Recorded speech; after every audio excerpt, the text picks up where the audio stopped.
Huh? Whoa. Don't be too precious. Yeah, she wanna kick it where the big dogs at. Now have your goofy ass just think on that. Need some jelly on my sandwich, where the big bones at? I'm liking what I see, let's double click on that. Go ahead and bust it. Go ahead and bust it.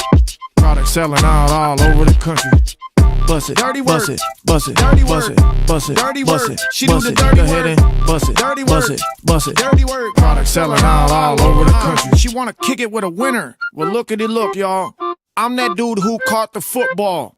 I'm that dude who avoided litigation. I've been making hits, little bitch. What took y'all? Tell it on the mountain. She brought 7 of her friends. Oh yeah. Will the happiness and pleasure ever end? I wanna take her bowling and shit. Toilet seat loose so you know that she thick. Go ahead and bust it. Go ahead and bust it. Product selling out all over the country. Bust it, dirty work. Bust it, dirty work.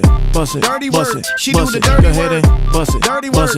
Bust it, dirty work. Product selling out all over the country. Yeah, I'm up right now. I'm high and I can't land. Damn, man, I heard you in the damn van. I'm more drop top Grand Dam, Jean-Claude Van Damme, walk off Grand Slam. God damn. Selling out all over the country. Gotta op, I make sure he can never get comfy. Yeah, motherfuckers thought I was just having fun. There was an air tag on your whip in 2021. Go ahead and bust it. Go ahead and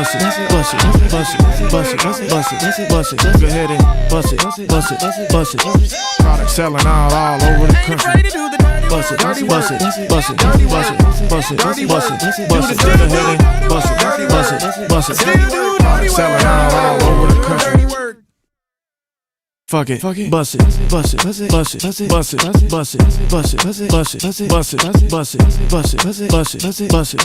Product selling out all over the country.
Live fast, young and hungry.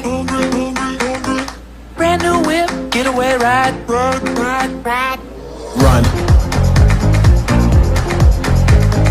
Run. Break out, find our freedom. Hands up, gonna touch the sky. Touch the sky. Run. The theme song. Run. We're living the good life, living it up like Bonnie and Clyde. We'll take the money and run. Never see us coming, you ain't never gonna see us coming. Run.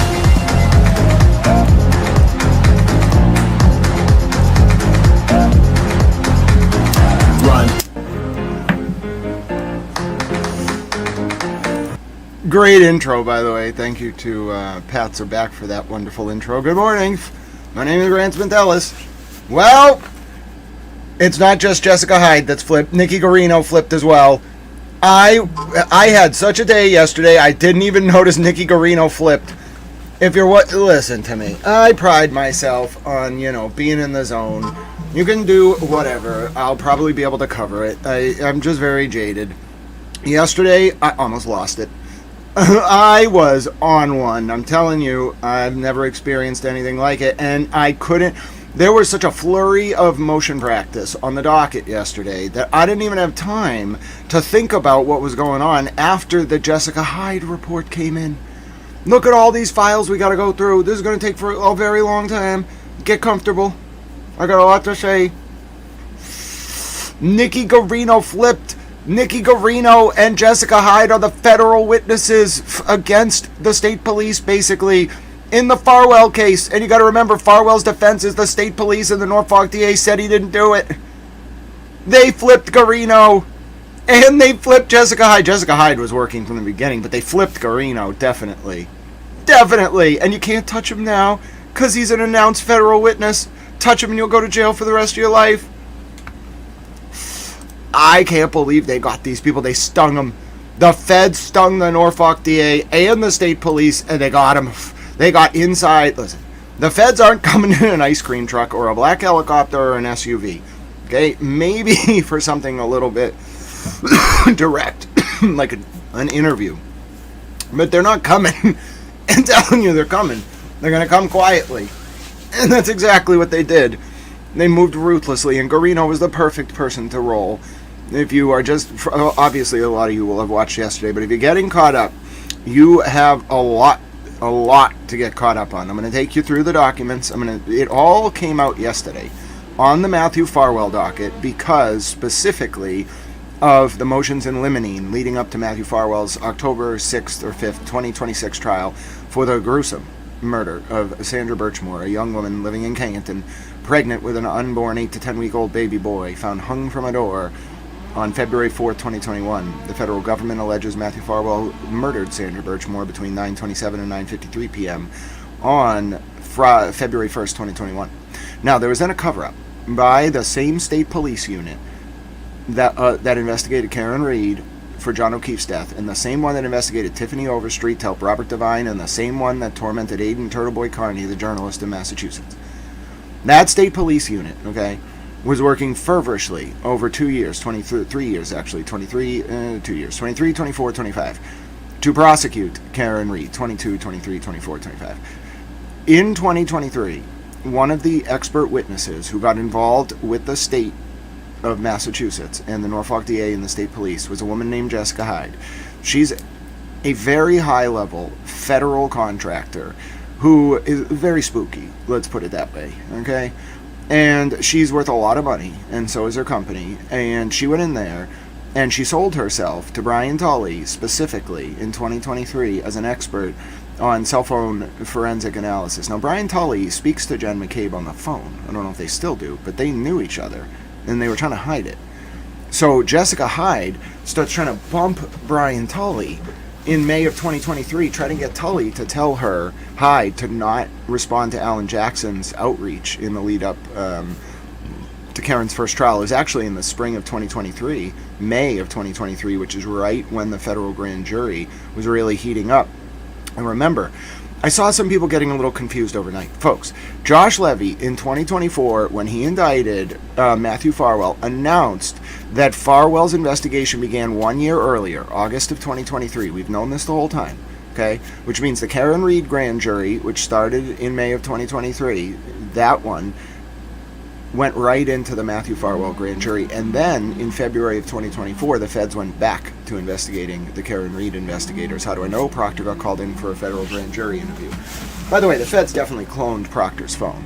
They got these people dead to rights. What I didn't know is that the feds apparently also infiltrated the prosecution of Karen Reed with a witness who was pretending to be all about supporting Jen McCabe, but was actually gathering derogatory information. And then, do you know who the most important person you could possibly flip is related to the handling of forensic data and the cover-up of Sandra Birchmore's murder and maybe even John O'Keefe's murder? Nikki Guarino. Nikki Guarino almost died in 2023 as all this started coming out. Somebody crashed into him while he was doing a detail on the Mass Pike, short of exit 123 in Watertown, eastbound. Sorry, there's some tree work outside. No one was ever charged for that crime. Crashing into Nikki Guarino. They tried to kill him. Someone did. I don't know who. Or why. Well, I know why now. And did you notice just last week, the current chief of the Stoughton Police, Donna McNamara, said she was cooperating with the FBI as of June 2026, and that her cooperation regarding the Birchmore cover-up would require multiple more further investigations of former and current Stoughton Police. Now you might be asking yourself, did Brian Tully's First Lieutenant John Fanning at the State Police Detectives Unit for the Norfolk DA Michael Morrissey, did he used to work in Stoughton? Yeah. And as a cop? Yeah. And did John Fanning personally write the report exonerating Matthew Farwell with the help of Nikki Guarino? Yeah. And is John Fanning not testifying for the feds? Yeah. Is Brian Tully not testifying for the feds? Yeah. The only one that they rolled was Guarino, because he was the perfect cooperating witness. They tried to kill him. Dude, he was scared for his life, clearly. I can't confirm it. But I know some things, all right? And I saw some things, all right? And eyes don't lie, all right? There was fear, all right? Pure fear about what that man knew, all right? And the feds protected him. Do you understand what it means when you're a cooperating federal witness? Let's just say Nikki Guarino's having an interesting day at work today as a civilian forensic analyst at the Norfolk DA's office. You're untouchable. Touch a federal witness, see what happens. And I don't mean physically. Do anything to a federal witness, see what happens. In fact, some federal witnesses, they don't even tell you they're federal witnesses so that they set you up and you do stupid things and then you get in a lot of trouble. So, why is this all such a big deal? It was a huge deal that Jessica Hyde was announced as a federal witness in the Farwell case. We're going to talk all about that because we actually have the U.S. Attorney's statement of the case now that lays out all the witnesses. But when I finished up my stream, I was up till 1 in the morning, just wired on adrenaline, when I realized that Nikki Guarino was also cooperating. If you've listened to these streams over the past year or two, you will know that I have been shouting from the rooftops. I even said it yesterday before I knew Guarino was cooperating. The one person you're looking for, I didn't know Jessica Hyde was a cooperating witness. She's a boss. I never would have saw that coming, but that's the magic of it all. I said over and over, Nikki Guarino, if he flips, he's the one who had access to all of the manipulated forensic data. He's a Celebrite expert and an Axiom expert. He's the best witness you could possibly have. He's the one who got pressured, for sure, to manipulate evidence. He's going to get up on that stand and basically say, yeah, we knew Farwell did it, but I was pressured. I could read the tea leaves. Get ready for it. Nikki Guarino is going to get up on that stand, I can promise you. And he's going to say, I knew Farwell did it. I was ready to charge him, but I was ordered by John Fanning and Brian Tully not to go forward and to hide this evidence. And he's got litigation privilege. And he's going to get immunity. Are you kidding me? He's never going to jail. He's going to live a good life. Nikki Guarino is going to be the only one that gets out of that unit with any sense of a life. because he was the first one to run to the feds, rightfully so. I just can't believe it. They stung these guys hard. They stung them in a way that's very abnormal, too, because there's something called Operation Greylord, and let's just have this read out, and then we'll go on. Just keep this in mind all day today. Operation Greylord. Operation Greylord was an investigation conducted jointly by the Federal Bureau of Investigation, FBI, the IRS Criminal Investigation Division, the U.S. Postal Inspection Service, the Chicago Police Department Internal Affairs Division, and the Illinois State Police into corruption in the judiciary of Cook County, Illinois, the Chicago jurisdiction. The FBI named the investigation Operation Greylord after a racehorse, after other suggested names were rejected by FBI headquarters as being too close to the subject matter of the investigation, should they become known. Operation Audit. The 3-year, 8-month federal undercover operation took place in the 1980s, with the cooperation of some state and local law enforcement and judicial officials. After the end of the undercover phase, the Greylord trials lasted 10 years. Over 92 public officials were indicted, almost all in federal court, and most eventually were convicted, either by guilty pleas or trials.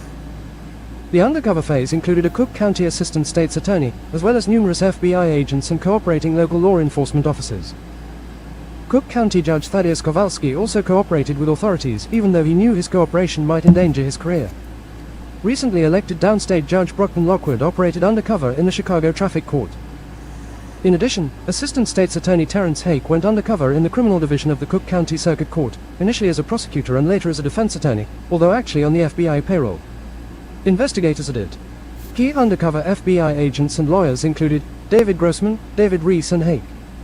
As a Cook County prosecutor, Hake complained about the bribery and corruption in the murder and sexual assault preliminary hearing courtroom in Chicago.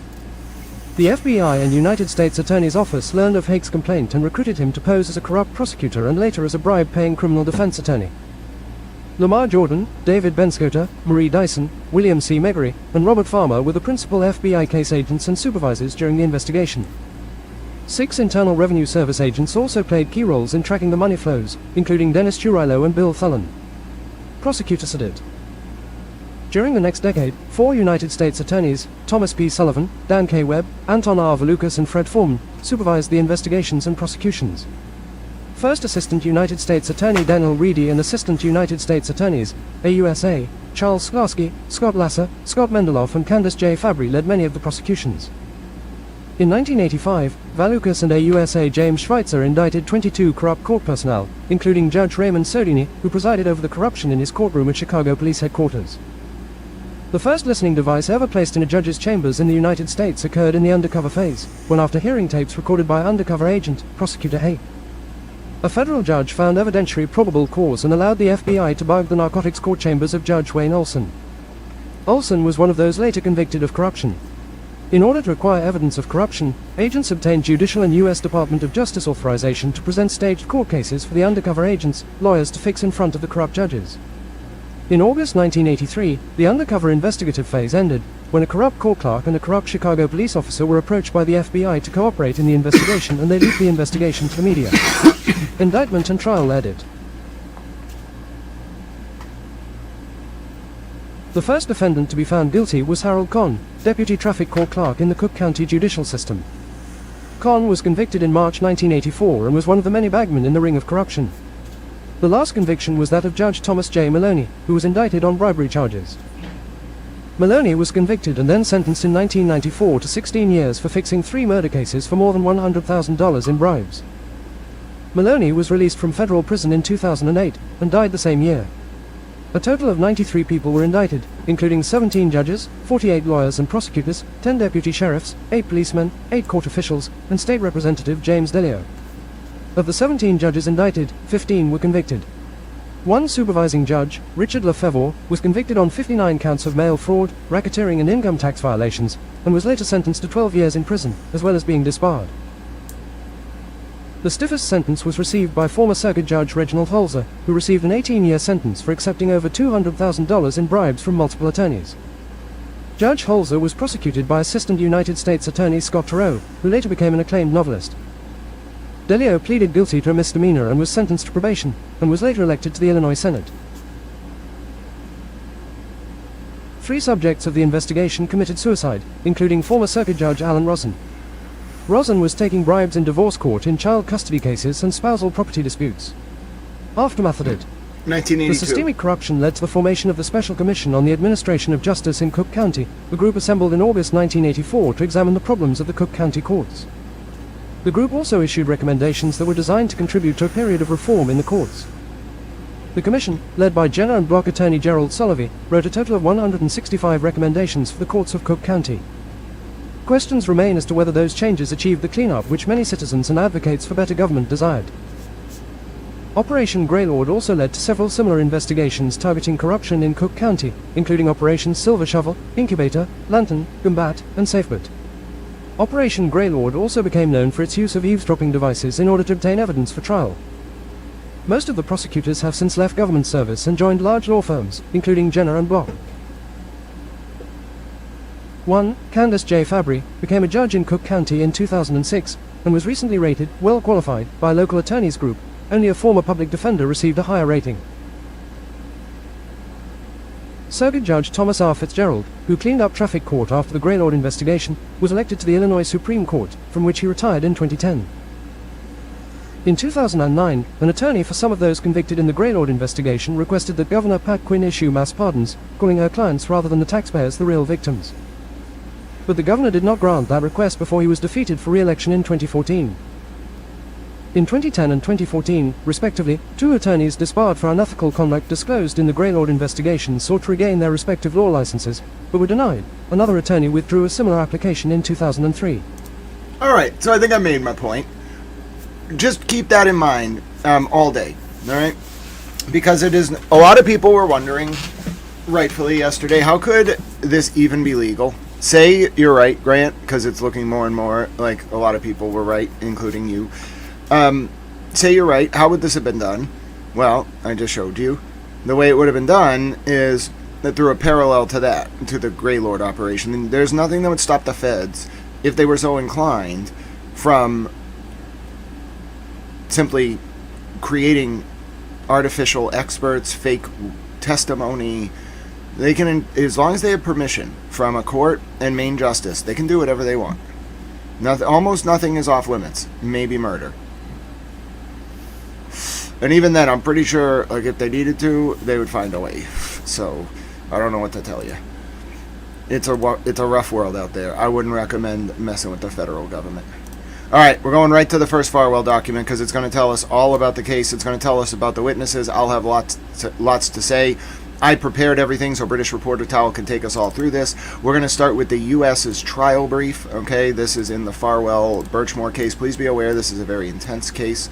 I know we cover war on this trial, so almost anything seems like less than war, but just be aware this is a very intense case. I'm reading court documents written by the United States Attorney's Office for the District of Massachusetts. U.S. Attorney Leah Foley is the head of that office. So, fair disclaimer, this is going to take a while. Get comfortable. I'm going to have a lot to say. My name is Grant Smith Ellis.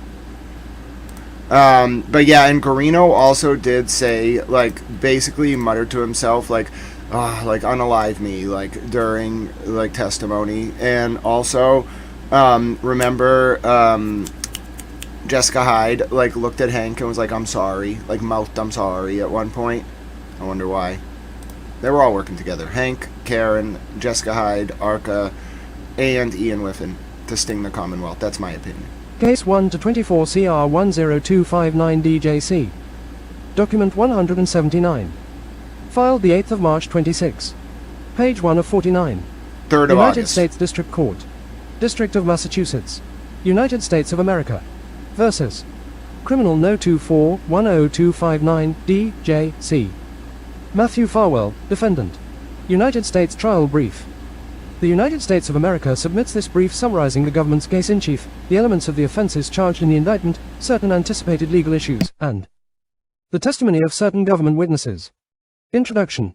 The defendant, Matthew Farwell, is charged in the superseding indictment with killing Sandra Birchmore, with malice aforethought, willfully, deliberately, maliciously, and with premeditation, and with the intent to prevent the communication by any person to law enforcement officer of information relating to the commission or possible commission of a federal offense, in violation of 18 U.S.C. Section 1512, 1, c. He is also charged with engaging in conduct that violated 18 U.S.C. Section 1512 and thereby causing the death of Birchmore's child in utero at the time the conduct took place, in violation of 18 U.S.C. Sections 1841, A, L, A, 2A, and 2C. Law, by the way, the law about in vitro fetus dying, President Trump passed that law. This is the first time that I know of that it's being used. If you kill a pregnant mother, it's a federal crime. If you kill the baby, and there's some nexus to a federal offense, then killing the unborn baby is a federal crime. God bless you, Timu ER patient. You're very kind. They say, good job, Grant. Thank you for your hard work. It is my honor to be able to help. But yes, I do want people to know, a lot of people don't understand, this is actually 2 murder charges. The second one is a very new law. It only was passed in 2025. It does apply ex post facto. I don't really know how. That's just how it works, I guess. The point, because he got indicted after the law was passed, even though it was for a crime that was before the law was passed. I don't know. It's complicated. The point is the same. It's a brand new law, and it applies to a unborn child killed, and that they are considered a person under federal law, and you can be charged, and Matthew Farwell is charged with murdering Sandra Birchmore's unborn 8 to 10 week old baby boy. Time the conduct took place. The government expects to call approximately 50 witnesses in its case in chief, including law enforcement witnesses, civilians, and 12 expert witnesses. The government may call additional witnesses depending on cross-examination and any witnesses called by the defense. The government expects the trial to last approximately 20 trial days. 20 trial days is a month. 24 CR 10259 DJC. 20 trial days is a month. Document 179. Filed the 8th of March 26. Page 2 of 49. Oh, I don't think Guarino was the one who did those texts. I don't think he missed them. I think he was ordered by John Fanning not to take them into consideration. Legal elements of the charged offenses. Count 1. Killing a witness or victim, 18 U.S.C. Section 1512, 1c. As to count 1, the government must prove beyond a reasonable doubt that, first, on or about February 1, 2021, the defendant killed Sandra Birchmore with malice aforethought, willfully, deliberately, maliciously, and with premeditation, and second, that the defendant did so with the intent to prevent a communication about the commission or possible commission of a federal offense, to wit, deprivation of rights under color of law, coercion and enticement, or wire fraud, to a federal law enforcement officer. 3 Clerk Monty asks, wouldn't the targets of the sting know something was suspicious wrong in August of 2024? Was it expected that federally connected targets wouldn't check federal contract awards? Oh, they did check the federal contract awards. They knew she was a federal witness. They just thought that's why she was good. No one anywhere can check whether someone's a cooperating federal witness. There's no records. The only way that they would have picked up on it is if they realized that Jessica Hyde reaching out to Tully on May 23rd of 2023 at 10:50 p.m. and then the next morning on May 24th at 11:04 a.m. was a bump. Adam Lally, probably because he was so overloaded with information because the federal grand jury was about to start. Alan Jackson was trying pre-trial motion hearings against him. He didn't have Hank Brennan. Adam Lally was probably like, listen, she's just dumb. Jessica Hyde just doesn't know the rules here. That's why she thought it was inappropriate for Alan to reach out. Adam Lally should have realized, and again, he's going to kick himself for life, that was a bump. He should have been like, wait a minute, she should know better. She absolutely should know that it's permissible to speak to Alan Jackson. She's baiting you, Brian Tully, to see if you'll say, to her, oh yeah, in this case, I don't want you to do that. It was bait. They would have realized it was a sting if they were onto it, but the only person who would have figured that out is Adam Lally, and he was under a lot of stress, you could tell, and he just missed it. But yeah, a good lawyer would have figured it out. Hi, Viper, of welcome. Law, coercion and enticement, or wire fraud, to a federal law enforcement officer. The government need not prove that the defendant or Sandra Birchmore had federal law enforcement in mind, but the government must show that there was a reasonable likelihood that a relevant communication, had it actually occurred, would have been made to a federal law enforcement officer. 1. If convicted of this offense, the defendant faces a mandatory sentence of life in prison. Count 2. Protection of unborn children, 18 U.S.C. Sections 1841, 1, 2A, and 2C. As to count 2, the government must prove beyond a reasonable doubt that, first, the defendant engaged in conduct that violated Title 18, United States Code, Section 1512, 1c, as that crime is alleged in count 1, and second, the defendant caused the death of a child in utero at the time such conduct took place. 2. 1. Adapted from United States vs. Casanova, number 13 County Route 10077 DJC, ECF number 768 at 135. D. Mass. 2016, and First Circuit Pattern Instruction No. April 18, 1512, 1c. 2. C. 18 U.S.C. Sections 1841, 1, and B. 1. Case 1 to 24 CR 10259 DJC. Document 179. Filed the 8th of March 26. Page 3 of 49. The term unborn child means a child in utero. The terms child in utero or child who is in utero mean a member of the species Homo sapiens at any state of development who is carried in the womb. The government does not have to prove that the defendant had knowledge or should have had knowledge that the alleged victim of the offense, as alleged in count 1, was pregnant. Nor does the government have to prove that the defendant intended to cause the death of the unborn child. 3. Procedural history. On February 4, 2021, members of the Canton Police Department found 23-year-old Sandra Birchmore deceased in the bedroom of her apartment. Following a brief state police investigation, state law enforcement and the Massachusetts Office of the Chief Medical Examiner, OCME, concluded that Birchmore died by suicide. Beginning in or around 2023, the FBI... Following a brief state police investigation. Remember, Farwell's defense is the state police and the Norfolk DA said I didn't do it. And by the way, I know a lot of people picked up on this 2023 language. It is important, but when Josh Levy did the press conference announcing Farwell's indictment, and I can just show you this. I may as well just show you it for the record. When Farwell got indicted, Josh Levy did a presser, and I don't remember if I was there. I was there for one of the pressers. I got to ask Josh Levy a question at one of the press conferences. That was cool. But I don't remember if it was that one or if it was another one. I don't remember. But let me just show you the press conference from when Matthew Farwell got indicted. Let me just find this one. It was August of 2024 that he gave the presser. I clipped the whole thing. I have a record of it. Here it is. Alright, here we go. Let's take a listen. Amateo. I do just keep this stuff on hand, you know what I'm saying? Need to secure in order to operate those. Oh, no, wrong need one. To secure in order to operate those vehicles. That was another series of indictments in 2024 involving the police. I'm sorry, I forgot, under Levy they did a lot of corruption indictments. But I'm going to find this press conference from Farwell.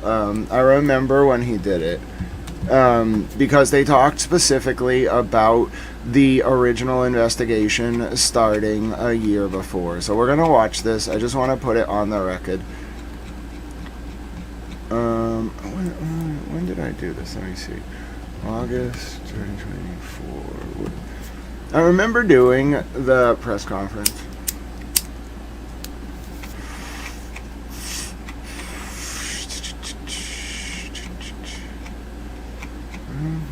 I could always just find the indictment press conference, but I went out of my way to clip the damn thing. It's been years, obviously. Is this it? Ah, here it is. I found it. Up a towel. I told you I would find it. I have a great memory. Sometimes. Take a listen to this. Look at how good I am. I found it. Listen to this. Listen. And he used his knowledge and experience as a law enforcement officer to stage her death to look like a suicide. He allegedly attempted to cover his tracks to literally try and get away with murder. And he almost did, until today. Back in 2021, with the information that was available, Sandra Birchmore's death was ruled suicide, or deemed a suicide. But over the last year or so, the FBI and our office have been working exhaustively with our state partners. We've uncovered critical new information, examined the existing information, all of which led to this federal grand jury indictment. We get leads on cases all the time from all different sources. I'm not going to comment on how we get information on it. I bet it was the Karen Reed grand jury. Remember, they knew about Sandra Birchmore in 2022, the feds. But they didn't start investigating until 2023, right after the Karen Reed grand jury ended. So I know there was a lot of talk yesterday about that 2023 line in U.S. Attorney Leah Foley's moving papers. I don't know if I was at this press conference or I was covering it. I just remember it happening, so I obviously clipped it. There's your proof, okay? It started in 2023, and Josh Levy said as much when the indictments came down originally in August of 2024 for Farwell. Alright, that's how I put all this together. Sorry for burping. I'm disabled. My airway and esophagus don't work. I'm not having a great morning health-wise, but I'm glad to be with you all. I love you dearly. My point is, though, listen to me. It's very obvious, okay, that it was obvious to me when Josh Levy said this. And that's when people want to know when I first started really, getting concerned. When Levy said this. Alright? It was after Karen's first trial, before the second trial. I was like, oh, damn it. Oh, damn it. I was like, oh, shit. I can't be around these guys. I won't be around them. Now, I had already said to them, you should all know, in the beginning, I said to all the state witnesses in the retrial, I'll cover you, but I don't want to get to know you. I eventually went to D&E one time and hung out with Chris and Colin, whatever, it was fine. But my point, it was a little weird, but my point is, okay, that I said to them from the jump, I don't want to know you, it's not how I report, I just want to report on what's going on. And I'll tell you, I thank my lucky stars every day for that, and that I didn't take that money from Kate Peter in the Chick-fil-A parking lot, and that I didn't, back them, because I knew something was wrong. And when Levy said that, I was like, oh shit, these guys are bad. Bad news. The worst possible news. And that's the moment. So Microdots asked a good question yesterday. I forgot about this. This was a big moment for me, because I know a little something about, a little bit.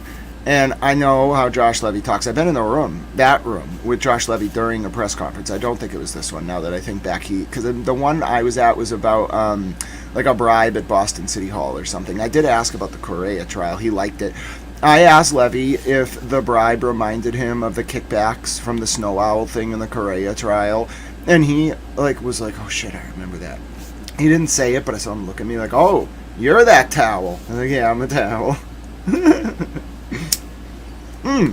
You want to hear me out? Before we go back, I'll give you a little mental decompression break. I know this subject matter is tough, so I'm trying to make it a little easier on you. You want to hear Tal's first question at a federal press conference to Josh Levy? It was great. It was one of the hardest things I've ever done. I was terrified. Legitimately terrified.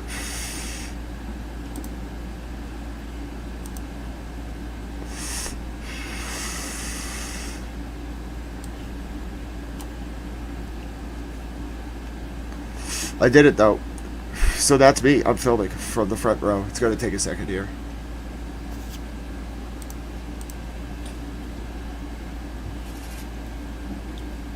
Morning.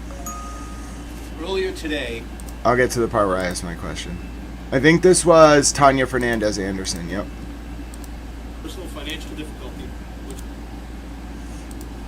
I'm going to jump ahead to my question.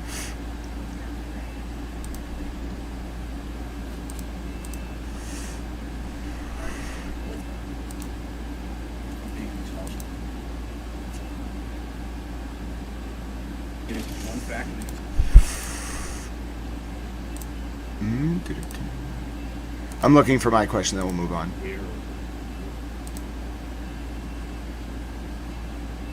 I guess I would answer that. Here it is. Ready?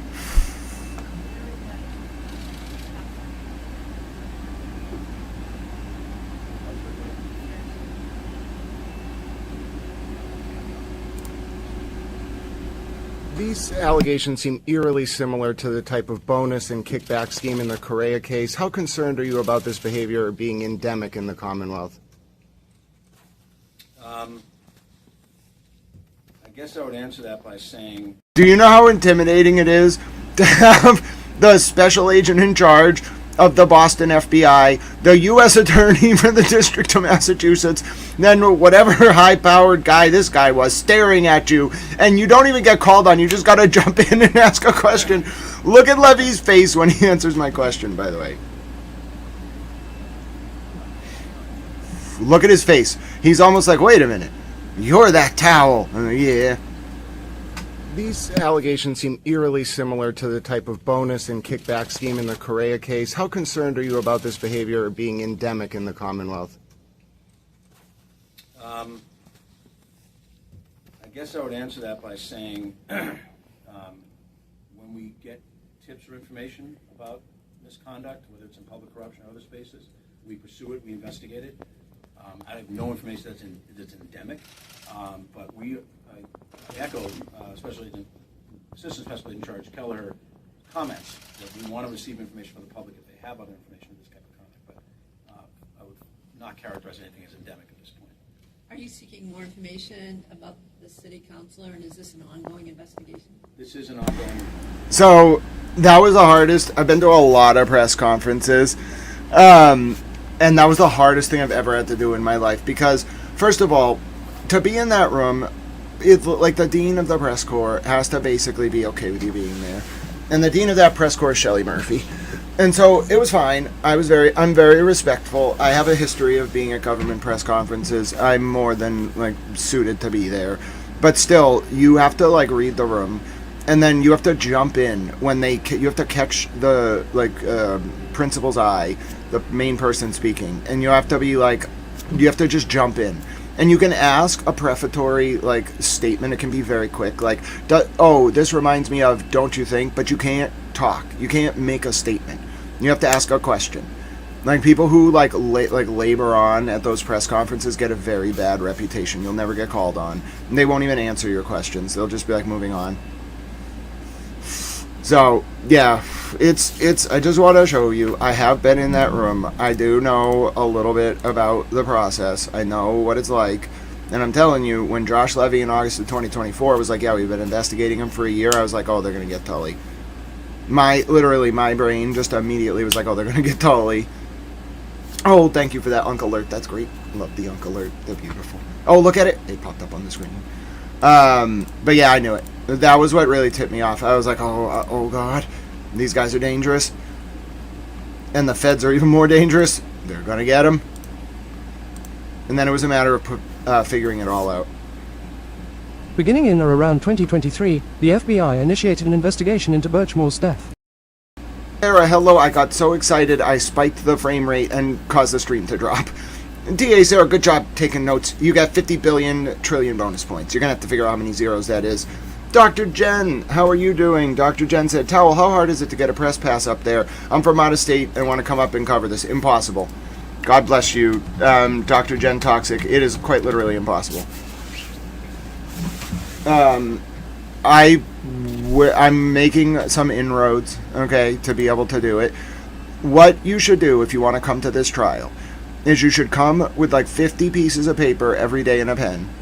And then you should get to Boston Federal Court at 6 in the morning every day, or you're probably going to end up in the overflow room. The press, it's a little different. I don't even know if they're going to let me do it. I think they will, because I have a good rapport with the people at the federal court. I'm very respectful. I've never caused any problems. I've been to a bunch of trials. I've sat in front of Judge Talwani and Chief Judge Casper.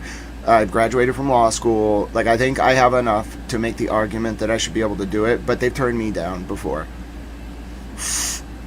Now, mind you, I didn't do it right, so I deserve to be turned down. And then I just didn't do it again after I got turned down for doing it wrong. But it's the hardest process I've ever been through for a press credential, because it allows you to be in close proximity to the highest echelons of the federal government. However, you absolutely should come to the trial. Notwithstanding press credentials, if you want to see this trial and want to actually experience it, hearing someone tweet about it or talk about it is not going to be enough. If you want to see it, you should plan to come to Boston for the entire month of October. And frankly, I wouldn't miss it. I would not miss it. You will never get a transcript, maybe a year from now. You're not going to know what happened. if you don't go. Christina Rex and me and Shelley Murphy, we can all tell you 4 different perspectives or whatever it is on the same day, but unless you're in that courtroom, you're going to have no idea what happened. So yeah, that's my best advice. Consider coming to Boston if you want to know what's going on in that trial. Beginning in or around 2023, the FBI initiated an investigation into Birchmore's death. And someone asked about cameras. Yeah, I agree. The federal Senate is thinking about cameras in courtrooms, but the reality is it's not going to happen anytime soon. Beginning in or around 2023, the FBI initiated an investigation into Birchmore's death.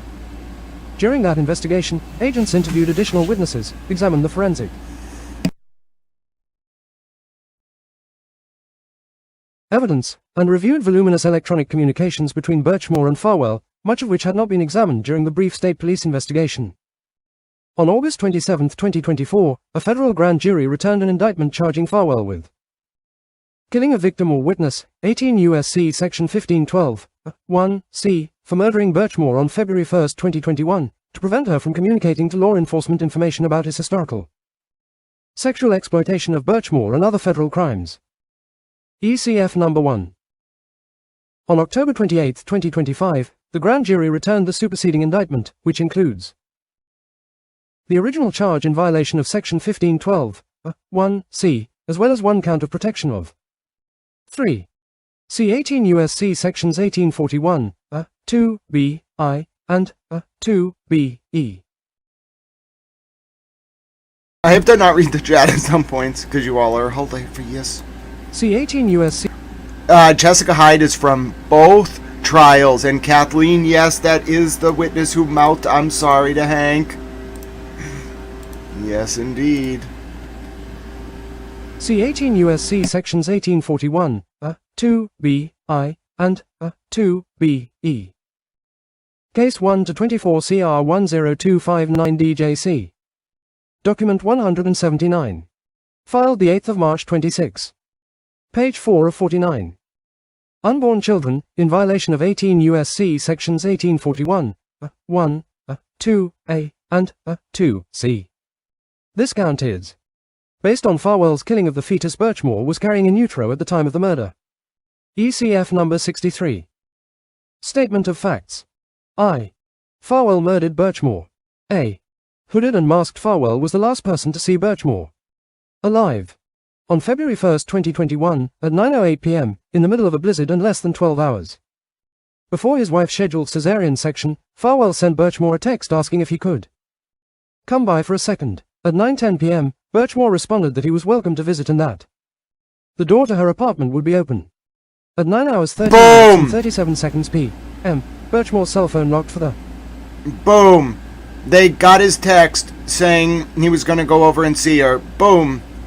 Done. The boom. Ended. Over. And it ties into Fanning probably ordering Guarino to ignore that. Boom. Done.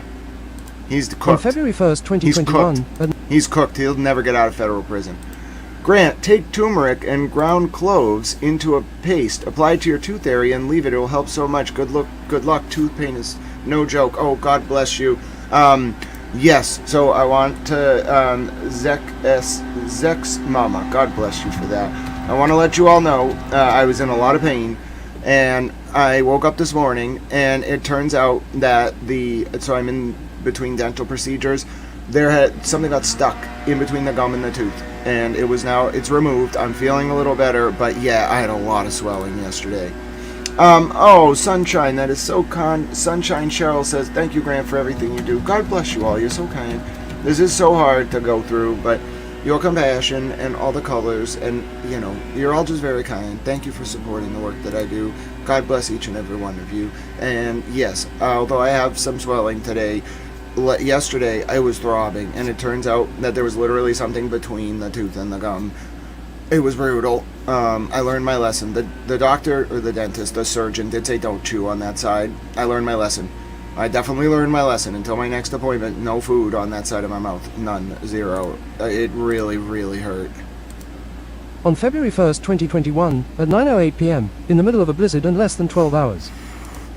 Sergeant Lank of the Canton PD reviewed surveillance, but inexplicably stopped at 4:41 p.m. He had to be told later by the property manager about the masked man. That's true, 3 Clerk Monty. On February 1st, 2021, at 9:08 p.m., in the middle of a blizzard and less than 12 hours. Before his wife's scheduled cesarean section, Farwell sent Birchmore a text asking if he could come by for a second. At 9:10 p.m., Birchmore responded that he was welcome to visit and that the door to her apartment would be open. At 9 hours 13 minutes and 37 seconds p.m., Birchmore's cell phone locked for the final time, never to be unlocked again. As depicted in video surveillance footage, Farwell entered Birchmore's apartment building at 9 hours 14 minutes and 56 seconds p.m.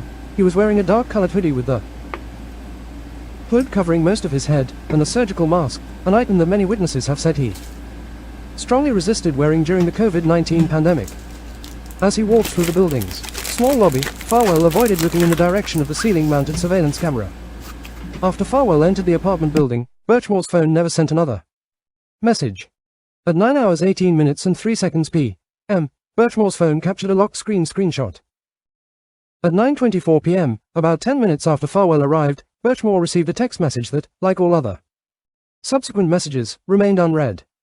At 9 hours 40 minutes and 19 seconds p.m., with Farwell still in the apartment, Birchmore's phone recorded 8 steps and never unlocked or moved again until law enforcement found her dead body days later. At 9 hours 43 minutes and 33 seconds p.m., more than 3 minutes after Birchmore's phone recorded its last movement data, video surveillance footage shows Farwell leaving Birchmore's apartment, just 29 case 1 to 20 minutes after he arrived. The footage shows Farwell wearing the hood and surgical mask. And he again avoided looking in the direction of the camera as he walked briskly toward the exit. B. Canton police officers found Birchmore's body 3 days later. On the morning of February 4, 2021, Birchmore did not show up for work as a teacher's aide at a Sharon elementary school. Birchmore's co-workers contacted a school resource officer, who called the Canton Police Department to ask officers to conduct a well-being check. Canton police officers went to Birchmore's apartment complex where they observed that Birchmore's car was still covered in snow from the snowstorm that hit the area on February 1st. Officers asked one of the property manager's employees to call Birchmore, and when Birchmore failed to answer, they obtained a key and decided to inspect Birchmore's apartment. Once inside Birchmore's bedroom, police found Birchmore in a fully seated and partially reclined position under a closet door handle. A duffel bag strap, hereinafter the ligature, was wrapped around her neck and affixed tightly to the closet door handle. Birchmore's cell phone was face down, several inches away from her right hand. At the time, Birchmore was approximately 8 to 10 weeks pregnant. Crime scene photos depict the responding law enforcement officers did not collect a necklace that was broken on the front of Birchmore's body. They just left. They didn't even collect the evidence. They looked at her as nothing. I'm so mad. This is going to make me cry. I'm very upset. State police troopers from the Norfolk County Crime Prevention and Control Unit, also known as the Norfolk CPAC, responded to the scene and took crime scene photographs. Birchmore's body was transported to the OCME. That same day, prior to any autopsy or examination of Birchmore's electronic devices, the OCME received information from members of the state police and Canton police concluding that Birchmore died by suicide. Nevertheless, in Excuse me. The same day, who is the person on Twitter that's been telling me that the medical examiner's initial finding of self-harm was dispositive? Nonsense. She was pressured. She was pressured by the same exact troopers who then the medical examiner screwed over, frankly, deservedly so, in the John O'Keefe and Karen Reed case, because she was like, I'm not going down with you. She knew it. She knew it, the medical examiner is going to be, definitely was interviewed by the FBI. I don't know if she's going to be a witness. Listen to me. Listen to me, the medical examiner in Massachusetts, Scadorti Bello, she knows more than anyone realizes. There's a reason that Proctor called her those horrible sexist slurs, and it wasn't because she didn't give him the finding that he wanted. It's true that she didn't give him the finding that he wanted, but the reality is she knew. They pressured her on Birchmore. She put her office's reputation on the line, and they were wrong. Not only were they wrong, it was a cover-up, and they dragged her into it, and she got back at them by that undetermined finding. I know she did. I can't prove it, but I sense it in my towel bones. I'm telling you, they pressured that medical examiner. Listen to what they just said. Before an autopsy was even done, they were pressuring the Office of the Chief Medical Examiner, the Canton PD, and the state police to just call it self-harm. It was a cover-up. It was a cover-up, and the medical examiner is going to flip on him, too. You saw her on the stand. She hated those people. Did you watch Dr. Scudorti Bello, testifying during the Karen Reed trials? She hated the prosecution. You could see her just absolute loathing for them in her eyes. She was looking at them like, you disgust me. Like her position on the stand, looking at Lally, was like, how dare you? How dare you bring me in here? Like, your whole, office disgusts me. Everybody you know disgusts me. F you and F your friends, too. And this was a state medical examiner sitting there looking at Lally as if she was going to rip him a new one. Say the wrong thing to me, Mr. Lally. I have some things I want to say. I was like, oh my, even at the time, I was like, wait a minute. Does this medical examiner, hate the Norfolk DA? Does she got a grudge? I couldn't figure it out because she was a terrible witness for the prosecution in the Karen Reed trial. Scudorti Bello, she was horrible. Do you remember? Most of you probably don't even remember the testimony because it was so bad. It was completely bad. It was horrible. The only thing that was even material she managed to get out was the reddening of the pancreas. That was it. But she was not incompetent. She's not dumb. She's a very smart doctor. She's a doctor. She's in fact, the chief medical examiner, very high up in the office. What she was doing was, she was incredulous. She was righteously angry that she was even there. She was pissed. She knew something was wrong. She must be, she either cooperated with the feds or has contact or knows that this all was dirty, because she sabotaged them. Seriously. When both Lally and Brendan. Lally, it was worse. Lally didn't see it coming. He looked like he was going to cry when he was directing her. He was the look on his face was like a puppy dog. Like, how can you do this to me? And I was like, Lally, do you have any idea what John Fanning probably did to that woman to make her issue that finding on the Birchmore case? Do you even want to know, Mr. Lally, or do you just tell these people not to tell you what's going on? Let's listen to this again. At the time, Birchmore was approximately 8 to 10 weeks pregnant. Crime scene photos depict the responding law enforcement officers did not collect a necklace that was broken on the front of Birchmore's body. State police troopers from the Norfolk County Crime Prevention and Control Unit, also known as the Norfolk CPAC, responded to the scene and took crime scene photographs. Birchmore's body was transported to the OCME that same day, prior to any autopsy or examination of Birchmore's electronic devices. The OCME received information from members of the state police and Canton police concluding that Birchmore died by suicide. Nevertheless, in the 24 hours following Birchmore's death, multiple witnesses called the Norfolk CPAC, reporting that Birchmore was in a sexual relationship with Farwell, a married Stoughton police detective, and she could not have died by suicide. Does anyone get the sense that the U.S. Attorney's Office is very much onto that this was a cover-up?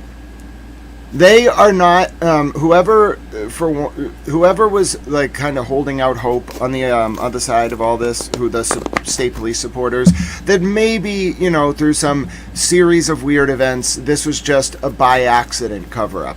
They just missed it. No, bro. No, read that paragraph. The U.S. Attorney's Office is telling you in a court filing that they are fully aware the state police covered this up, and that means John Fanning and Brian Tully, they're going to federal prison. I'm sorry. I truly believe that they are going to federal prison. There's no way that Leah Foley doesn't know that it was John Fanning and Brian Tully. And they're bad men. They are bad hombres. Alright, they disgraced the badge. So that paragraph tells you all you need to know. Look at what it's saying. That is Leah Foley's office. That went all the way up the chain, saying to you directly, this is wrong. What they did to Sandra Birchmore is wrong. The state police and the Canton police covered this up. They had direct evidence. They knew it was him, and they ignored it all, and they looked at Sandra Birchmore as nothing. And worse, they owed some kind of duty to Matt Farwell's operation through Robert Devine, so they covered it up. They did her just like they would have done Tiffany Overstreet. Tiffany Overstreet must have had some friends, though, because she was not killed. They just did her dirty with fake criminal charges. Alright? And trust me, everyone in that U.S. Attorney's office, based on my inductive analysis, is fully aware what these cops were doing. And it was not limited to one victim. That is the biggest, that is the worst kept secret in Massachusetts right now. Everyone knows, okay, that's in the know. I'm talking the political class, the juridical class, the legislative class, whatever you want to call it. Everyone knows that there were more victims. Everyone knows that's the big secret. Everyone is fully aware. That's why there is a lot of sort of movement right now to put people in certain places and keep people safe. Because there's more victims. It was not just one woman. It was bad. It was endemic. It went on for generations. And it's a big problem. Okay? The feds know. They are very aware. There's no doubt in my mind. They know where this goes. The question is not where does it go, it's how much do they want to use as an example to make sure no one ever does this again. And the reality is, it probably is going to stop with the level right above Tully. I think Cop and Rat's on their radar. I really do. I really do. Him and one other guy who was on the B-Fit team. That was a little bit above Tully. Tully was a detective lieutenant. And then above them was Lenny Coppenrath. And then there's this other guy, I think like a major or something, I don't remember. All of them, I think one of the guys had left the state police right after all this went down. All of them are in a lot of trouble. I don't know what's going to happen. The feds hate the state police, and they have for a long time. There's going to be no mercy on this. These guys are going to prison. It's just a question of who. And now that I know Guarino has rolled, before I just thought it, now I know it, oh, they're done. They're cooked. They were cooked years ago. The second Guarino cooperated as a federal witness, they were done. They were actually done when Jessica Hyde rolled on him, like preemptively. They were set up. But they were once they got Nicky Guarino to roll, you must understand how big of a deal that is. He knows where the bodies are buried. He's the guy. It's like bigger than Joe Valachi. Are you kidding me? Joe Valachi testifying in Congress was a big deal because Hoover was trying to pretend the mafia wasn't a thing. But no, this is way... Dude, you don't break the thin blue wall this way. Guarino doing this and McNamara doing this, dude, way bigger than the Valachi hearings. I got to talk to the leadership in the legislature. We have to have hearings about this. We really do. This is a very good morning, a spiritual awakener, and it's a very big morning. We got a lot of documents to go through. Both Jessica Hyde and Nick Guarino are cooperating federal witnesses in the Birchmore case against the state police. Because remember, Farwell's defense is that the state police in Norfolk DA said he didn't kill Sandra Birchmore. So calling Guarino as a cooperating witness, people don't understand. They were like, but why would you call Jessica Hyde? Her opinion on the Google search was so dumb. That was fake. That was fake. That was what's called a confidence game to get the trust of the Norfolk DA's office and the state police and Jen McCabe. If you want to get to Brian Tully, you get to him through Jen McCabe. Come on now. Come on now. You find his weak spot, and then you get to him through that. Because if someone's covering something up, if you push just in the right way on their weak spot, they won't see it. They're too wrapped up in the emotion of it all. And that's exactly how they did him.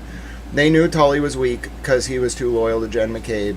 They knew the 227 thing was not really material, but it was enough to get a forensic informant in there, and they ran game on him. And they taught them, really, a thing or two about investigations. And they knew this unit was dumb. And these are not the brightest... I mean, look at Proctor's messages. These are not the brightest bulbs in the shed. Seriously. And they're henchmen. So, and they were like, oh, you think a little paramilitary training is a dangerous thing. Let's put it that way. I tried to tell them, be good or be good at it. They were neither. Anyway, it goes to the point, though, which is they're telegraphing to you right here with Nikki Guarino's cooperation and Jessica Hyde's cooperation and this paragraph that they got him. They got him nailed to the wall. It's going to take a little time. They got to get Deitch in there. I think this all came out because Chief Judge Casper put a deadline on motions in limine, so it makes sense that it all came out. I thought originally it was just Farwell's lawyer filing like a motion, but no, it's the motion in limine deadline. So, and there will be more, of course, but Judge Casper needs time. She needs 60 days to go through all these. Reading them takes a couple hours. Ruling on them will take a couple months. Do you think, Stacy asked, do you think Gen M and that crew will be locked up? No. Nope. I really don't. I think, so, the way that it tends to work is what you want, I'm speaking generally, as a prosecutor, a federal prosecutor, is think of it like rolling up drug dealers. You want to go get the little guy who's pushing weight on the corner, and then you want to be like, okay, who's your supplier? And then you want to go get that guy, and then you want to be like, okay, who's importing it for you? Then you want to get that guy, and you want to be like, okay, who's the guy at the docks that you're paying off? And then you go get that guy, and you're like, okay, who's like the politician that you paid off in the local in order to be able to get the stuff in the port? Okay, then you go to the local and you're like, okay, who are you actually working for? And depending on who the answer is, you either roll up the local or you roll up like their money men, but you sometimes don't, depending on what's going on. It's complicated. It's very, very complicated. So think of it the same way here. You don't charge people for perjury and obstruction of justice. Those are offenses to pressure them, or like the threat of that charge is designed to pressure them to cooperate. And then once you don't have to like use them as a witness, you just want them to give you information. And once they give up their buddy, you got what you wanted. You pick your target from the beginning and then roll up the people around them. And they have I don't think they have any desire to roll up civilians. I mean, to target civilians with criminal charges unless the civilians actually like mess with the feds. If you lie, if you obstruct, if you like run, then they'll get you. But on the whole, I don't think they have a motive to get the civilians. What they want is the cops. The cops enabled the bad civilians. So what they want the root of the problem. Now, maybe some of these civilians, like I really do think Jen McCabe's communications with Tully is what got Tully rolled up. Because you can't have ex parte communication with a witness in a murder trial when you're the police officer. You got to document that shit because you have Rule 14 obligations. They were treating, as I've said before, they were treating the Constitution and Rule 14, reciprocal discovery and discovery, as suggestions, not like cornerstones of our juridical like system and the integrity thereof. That was the problem. And you can tell with how Hyde was baiting Tully that they knew Tully was shady. And they were trying to get him rolled up. Now, the reason why I think Tully's the target is if he had called Hyde and told her not to talk to Jackson, that's obstruction. They would have had him on a federal felony because he would have used a phone. Using a phone is interstate communication. That's enough to bang you up on a federal charge. That's why they bang people up on wire fraud a lot. So, yeah, you see where I'm going with this? By rolling up Guarino, they've signaled to you that their real plan here, the Fed's plan, is to expose the cover-up. One, it has to have merit in the prosecution.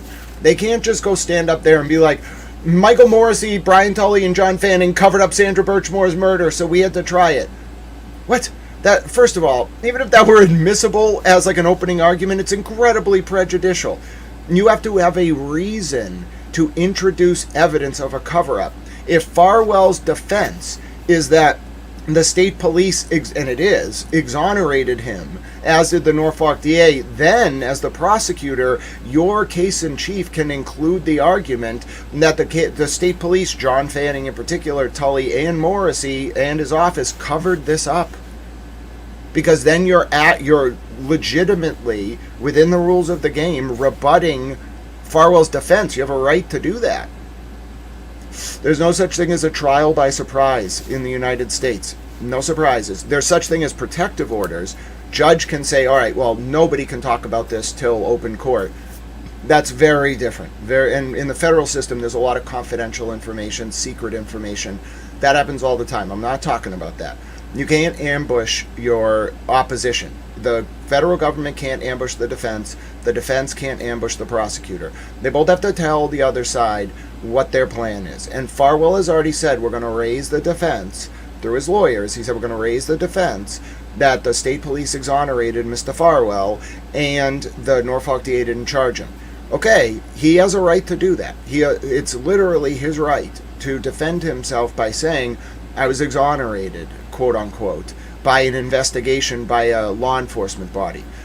But what that does is it's what's called opening the door.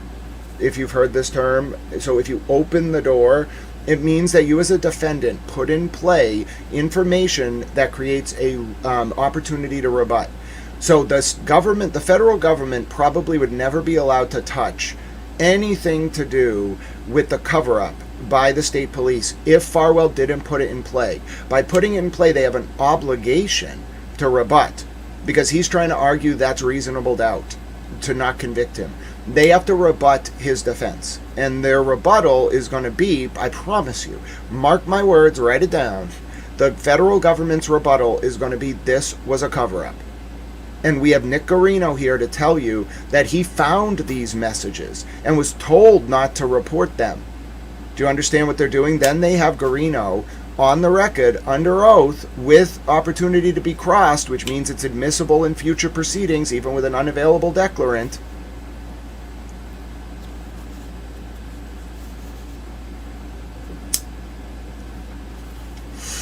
They're going to get him on the record saying this was a cover-up, and they're going to bang these people up.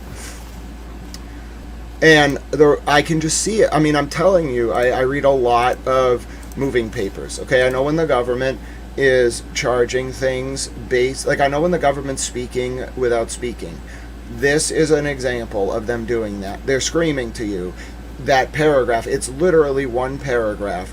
It's the U.S. Attorney's Office saying, we know they covered this up, and our plan is to prove it. You don't prove a cover-up in the murder trial of the defendant normally. You normally would just charge the people in the cover-up. They're not going to do that yet. They're going to get the testimony on the record. This is just the beginning. They're going to bang these people up on serious charges. It's very serious, especially if Farwell gets found guilty. Because that means they committed obstruction of a murder investigation. I don't know the federal statute offhand. I'm sure there's like 20 of them. That's a federal crime. They're in a position of public trust. They're fucked. They're going to prison for a long time. I'm telling you, I didn't read this till right now. I was tired, so I didn't read 49 pages of the government's trial brief. This tells me all I need to know. Coupled with Guarino and Hyde as witnesses for U.S. Attorney Leah Foley, they got him. And now think about it. This is actually incredibly important. Farwell, out of self-preservation, has put the state police and the Norfolk DA's office in the position where the cover-up's going to get exposed.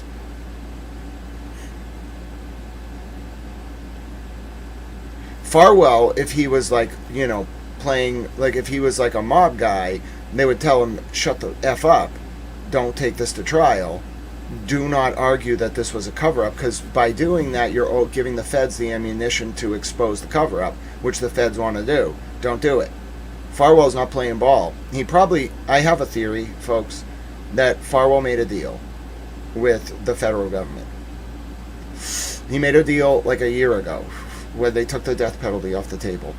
President Trump is proud of the fact that his administration uses the death penalty, especially for people who hurt kids and women. He's proud of that.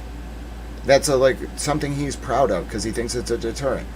Morally, as a Catholic, I don't support it. Politically, if that's what you all want as a polity and you vote for it, okay, fine. But morally, no, I don't feel that way. But he does.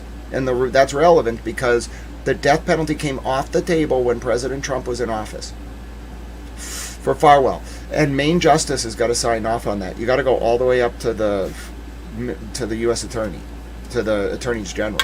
You got to go all the way up.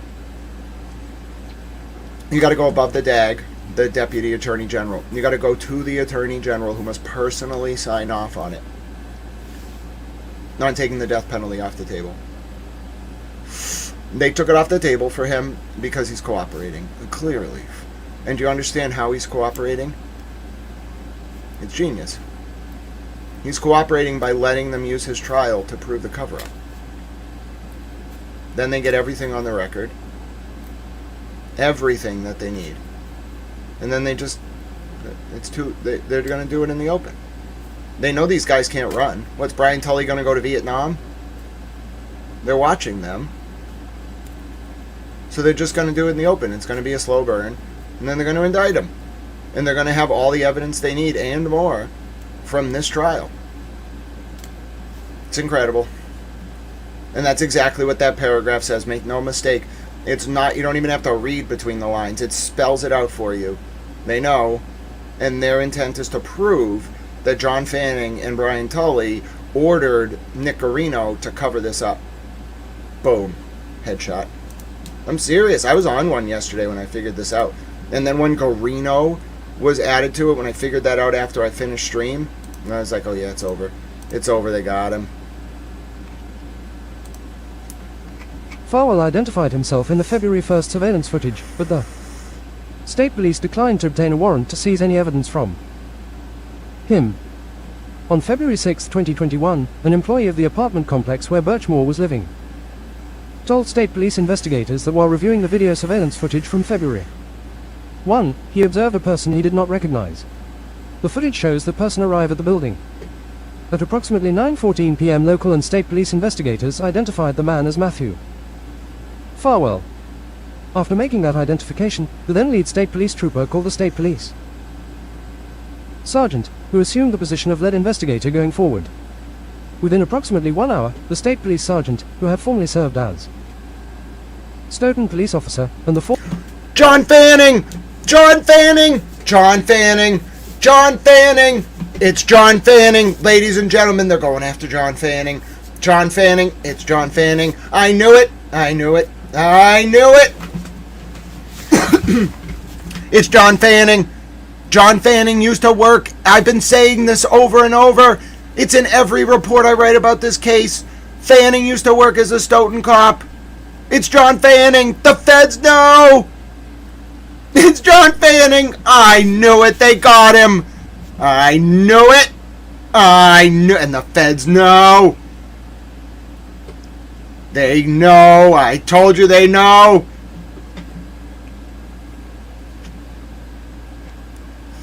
Let's hear that again. I knew it! On February 6, 2021, an employee of the apartment complex where Birchmore was living told state police investigators that while reviewing the video surveillance footage from February 1, he observed a person he did not recognize.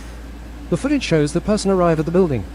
At approximately 9:14 p.m. local and state police investigators identified the man as Matthew Farwell.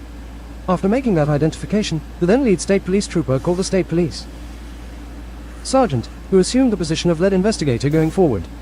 Within approximately 1 hour, the state police sergeant, who had formerly served as Stoughton police officer, and the former lead state police investigator interviewed Farwell in the parking lot of a Stoughton elementary school.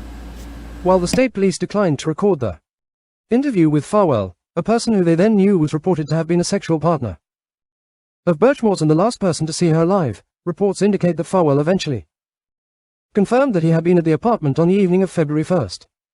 Farwell also told the state police that he had been in a sexual relationship with Birchmore but falsely added that he had only had sex with her 2 or 3 times and that their sexual relationship began in 2020. Digital evidence shows that, in reality, Farwell had engaged in countless sexual encounters with Birchmore dating back to 2013 when she was just 15 years old. 3 days later, the state police investigators asked Farwell if he would consent to a search of his personal phone. Farwell declined to permit the state police to conduct a comprehensive search of his phone. Instead, he agreed to allow investigators to search for text messages between him and Birchmore. However, according to the state police, Farwell had already told them that he had deleted those messages. Therefore, not surprisingly, the state Police's subsequent search for these messages on Farwell's phone yielded no results. Yet, at the Case 1-24 CR 10259 DJC. Document 107. Same time that the state police were confirming the absence of these messages on Farwell's personal phone, Farwell was conducting a web search on his work phone concerning law enforcement's ability to resurrect messages he deleted. Can delete iMessage be recovered by Celebrite? Of course, Celebrite is the tool that the state police, and Farwell as a local detective, used to review data obtained from phone. E. The medical examiner initially ruled Birchmore's death a suicide, but now has revised the manner of death to undetermined. The medical examiner initially ruled Birchmore's death a suicide. In April 2026, after a review of the evidence collected during the investigation into Birchmore's death, the medical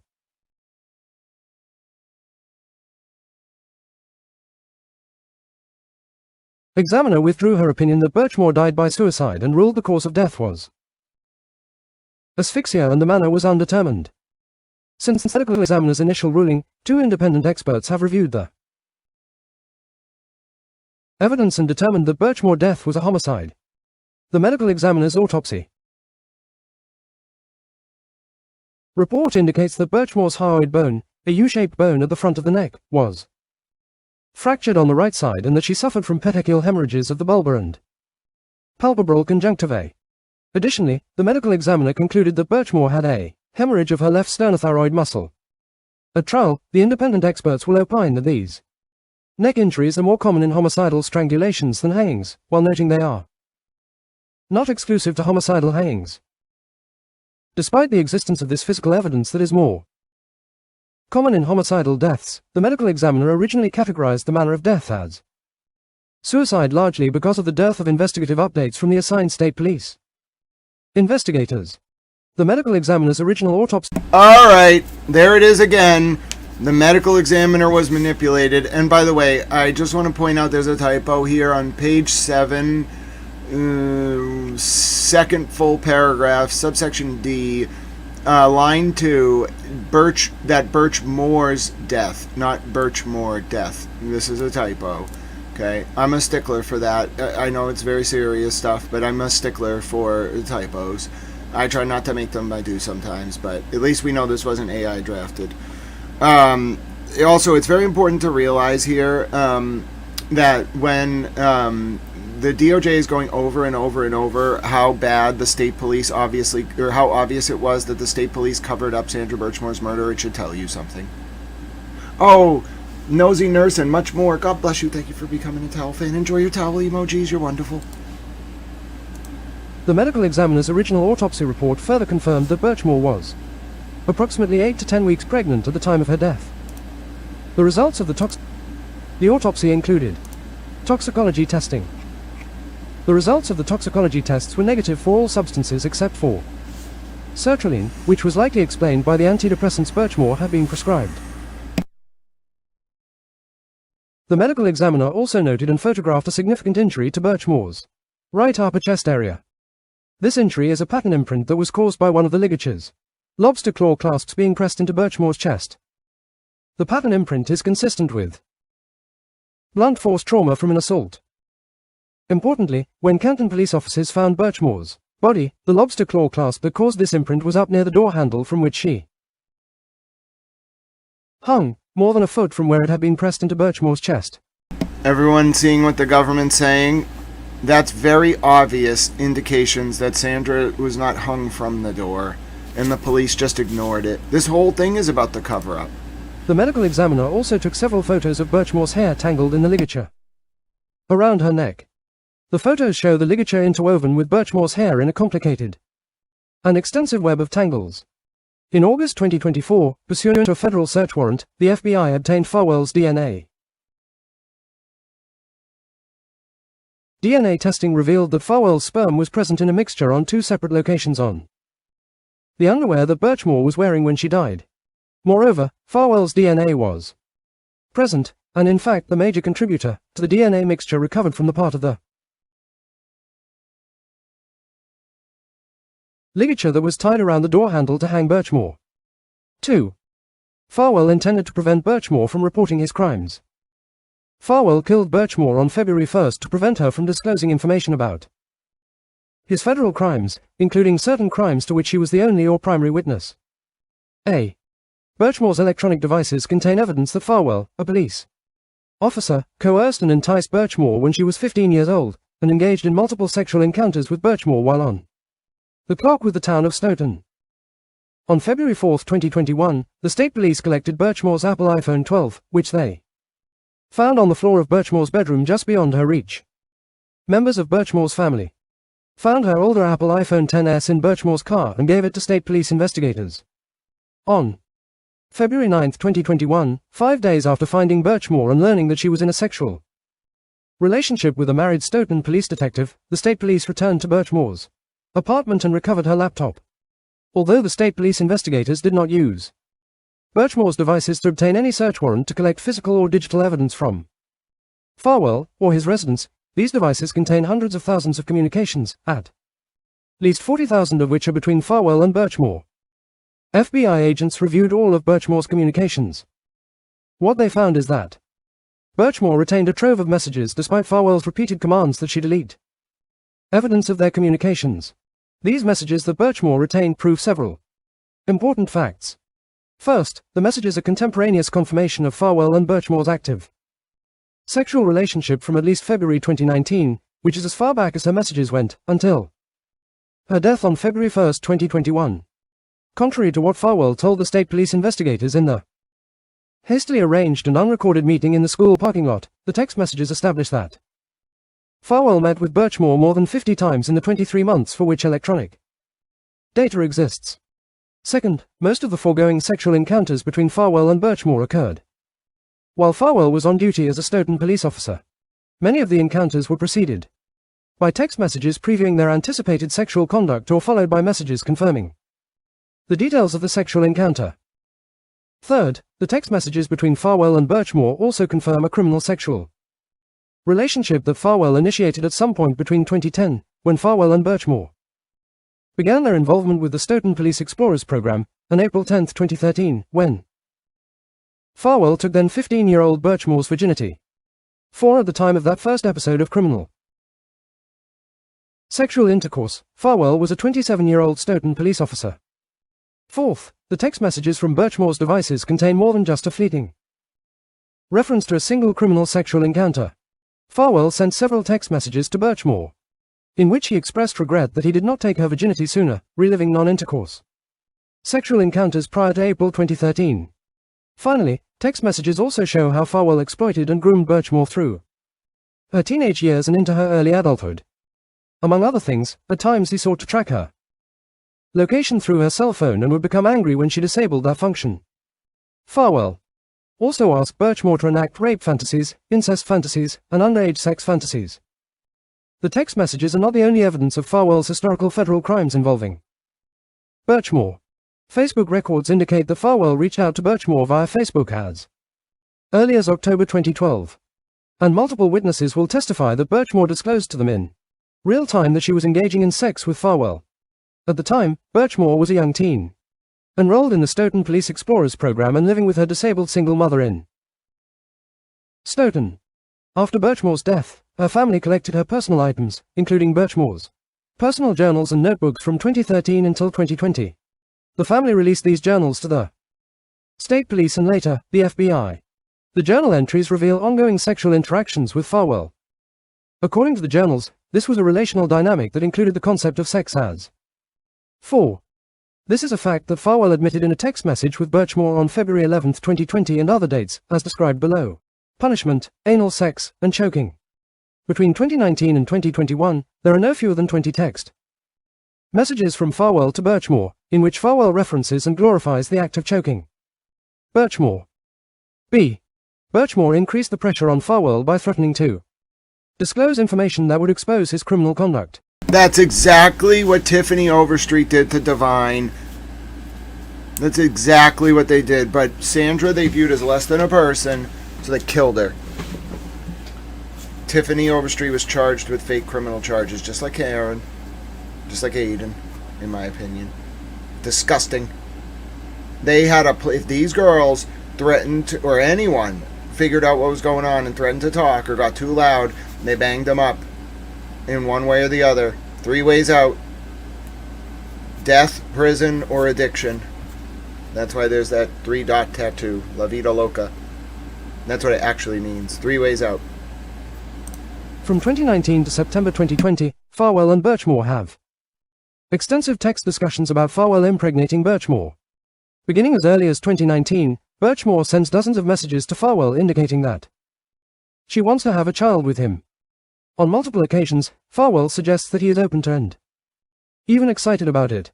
In June 2019, Farwell tells Birchmore that he does not object to Birchmore not taking birth control pills and reassures her that he will still have sex with her after he gets her pregnant. On July 9, 2019, via text messages, Farwell reminds Birchmore that he had ejaculated inside her for years and begged her to stop taking birth control pills. On July 12, 2019, when Birchmore tells Farwell that she is afraid he will not support her if she gets pregnant, Farwell tells her, "If that happened you could fuck me over in like 3 seconds." In August 2019, on the day that Birchmore learns that Farwell's wife has given birth to their second child, Birchmore sends Farwell a text indicating that she should tell his wife that he has been having sex with another girl for almost 8 years. In his response, Farwell does not deny that fact. Rather, he tells Birchmore that the facts about their sexual relationship are between us and no one else. In 2020, the two continued to discuss the plan for Farwell to impregnate Birchmore. In March 2020, Farwell asks Birchmore if she will stop having sex with him if he does not get her pregnant. He tells her, "I'm not willing to stop fucking you, so I guess that makes the answer pretty simple." Birchmore tells Farwell that she does not want him to agree to have a baby just to ensure he can continue having sex with her. In June 2020, Birchmore tells Farwell that she wants a child, and that if he is not willing to get her pregnant, she is going to explore IVF. In July 2020, Farwell suggests that he is softening to the idea of having a child with Birchmore, asking Birchmore what would happen if she were to get pregnant. He indicates that he would feel bad that she would be stuck with it, i.e., the child, and sends her a smiley face emoji after she tells him all of the reasons that she wants him to be the father of her child. In August 2020, Birchmore tells Farwell that she needs to walk away if he is not going to give her a child. Farwell responds by asking if Joey, the pseudonym he uses when he pretends to rape Birchmore during sexual encounters, can come over. In September 2020, Birchmore tells Farwell that her head and heart are torn and that she needs space if he will not give her a child. In October 2020, Birchmore threatens to disclose information about their sexual relationship if he does not impregnate her. On October 5, 2020, Birchmore learns that Farwell's wife is pregnant with their third child, and that the baby is due in February 2021. At that point, via text message, Birchmore tells Farwell that if he does not get her pregnant, she is going to tell his wife. Farwell goes to Birchmore's house that evening, and after their meeting, she sends him a copy of her ovulation calendar, showing the days that month she is most likely to conceive. Based on data from Birchmore's electronic devices, she tells multiple friends about the ultimatum that she has given Farwell, and at times indicating that she is the victim given that she was 15 years old when their relationship began. Via electronic messages, she also discloses to multiple people that Farwell routinely has sex with her when he was on the clock. In October 2020, Birchmore does not get pregnant. In text messages recovered from Birchmore's devices, Farwell tells Birchmore that their agreement was only to try once. However, Birchmore takes the position that their deal does not involve merely having unprotected sex one time. In November 2020, Birchmore asks Farwell to consider not simply getting her pregnant but also being present for the birth of the baby and signing the birth certificate so that they can both get what they want. Through November, Birchmore continues to ask or demand that Farwell give her what she wants. Based on the text messages, they continue to have unprotected sex. In late November 2020, the text messages reveal that Birchmore gets frustrated with Farwell and tells him that she is about to walk away and do whatever she decides to do. Separately, she tells people that Farwell is not afraid of losing her. Rather, she believes he is afraid of what she will do if he does lose her. On December 11, 2020, Farwell has unprotected sex with Birchmore on a day they both believe she is ovulating. Farwell tells Birchmore that he does not believe she will ever be satisfied with what he agrees to do as part of their compromise. In December 2020, Birchmore gets pregnant, discloses the pregnancy to Farwell, and his behavior becomes violent and erratic. On December 28, 2020, Birchmore learns that she is pregnant and tells Farwell. He responds poorly. Based on a review of the text messages between the two, at no point does he deny paternity. Birchmore tells Farwell that she is going to protect her child and that he is going to have to sign the child's birth certificate. In the alternative, she says, he would not be signing his wife's child's birth certificate. Farwell tells Birchmore that she has given him no choice and that she is the worst person on the face of the earth. On December 29, 2020, Farwell meets Birchmore at her apartment. During that meeting, Birchmore shows Farwell a pregnancy poster that she has made for him. In the text messages that followed that meeting, Birchmore tells Farwell that something he did during the meeting made her fear him. Via text messages, she also tells at least 3 friends about this frightening encounter with Farwell, describing concerns for her own safety and the safety of the baby. She tells at least one friend that Farwell grabbed her phone out of her hand, removed her computer from her hand, and shoved her IV. Birchmore's electronic communications demonstrate her ability and willingness to navigate the legal and healthcare system in preparation for becoming a single mother. The data on Birchmore's various electronic devices show that from October 2020 until her death, Birchmore told multiple people about how she had embraced the idea of becoming a single mother. She began to research and contact lawyers to ensure that she could obtain custody of her child and support from Farwell. In January 2021, Birchmore's pregnancy progressed. She attends doctor's appointments, receives an ultrasound, researches and narrows a list of potential baby names. She plans a birth announcement with accompanying hair appointments and photographer, contemplates gender reveals, and researches baby shower venues and newborn photographers. Birchmore purchases a car seat, baby clothes and other items, and orders a handmade birth announcement canvas and personalized onesies. The data from her electronic devices and witness disclosures have revealed that she told at least 85 people that she was pregnant. At the same time, Farwell began to distance himself from Birchmore, refusing copies of ultrasound photos and declining to participate in any planning for the child. Sensing this, Birchmore starts to research and engage with probate and family attorneys. She reminds Farwell that she expects him to be present for the birth of her child. She also tells him that she expected the baby to have his last name, and that he will have to see the child and spend a portion of his holidays with the child. Via text message, Farwell tells her that it is so much more than she has ever asked for. Farwell begins to refuse to text about any of these baby-related topics, telling her that they will discuss them in person.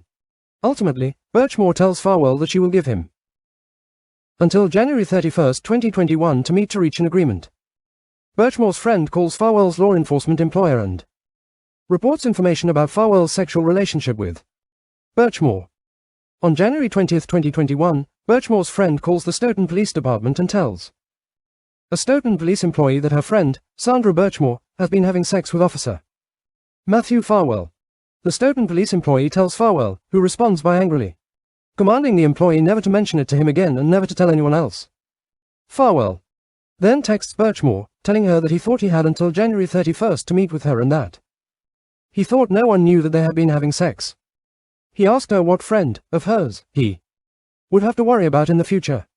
After that date, Birchmore tells friends that Farwell had done a complete 180 inches and that he has started to come around, bringing her ginger ale when she was nauseous and accepting a copy of a key to her apartment.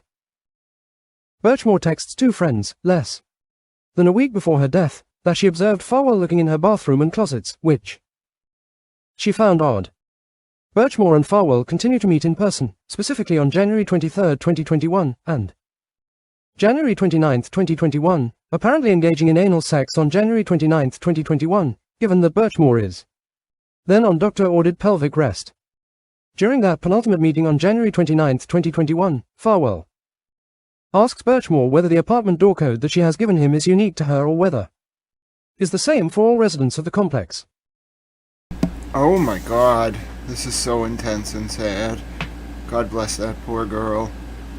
And I hate to do it, but it's important to me. So we're on page 15, section 5, paragraph 1, 2, 3. Excuse me, paragraph 2 of section 5.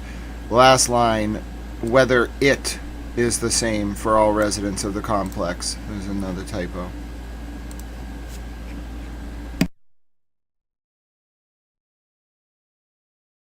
During her final week alive, Birchmore registers and pays for a standardized test that she plans to take at Massasoit Community College on February 6, 2021, corresponds with her obstetrician and gynecologist and books future appointments, meets with her therapist and books future appointments, Googles and considers baby names, engages with a child custody lawyer, and books a hair appointment for her planned Valentine's Day pregnancy announcement and gender reveal.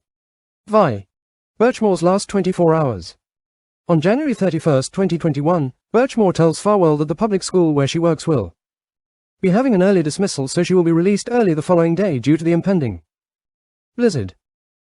Someone asked why so many of these crimes happen during blizzards. I think it's because it's harder to collect evidence, harder to see things on camera. It's like must be a known thing in the police trade.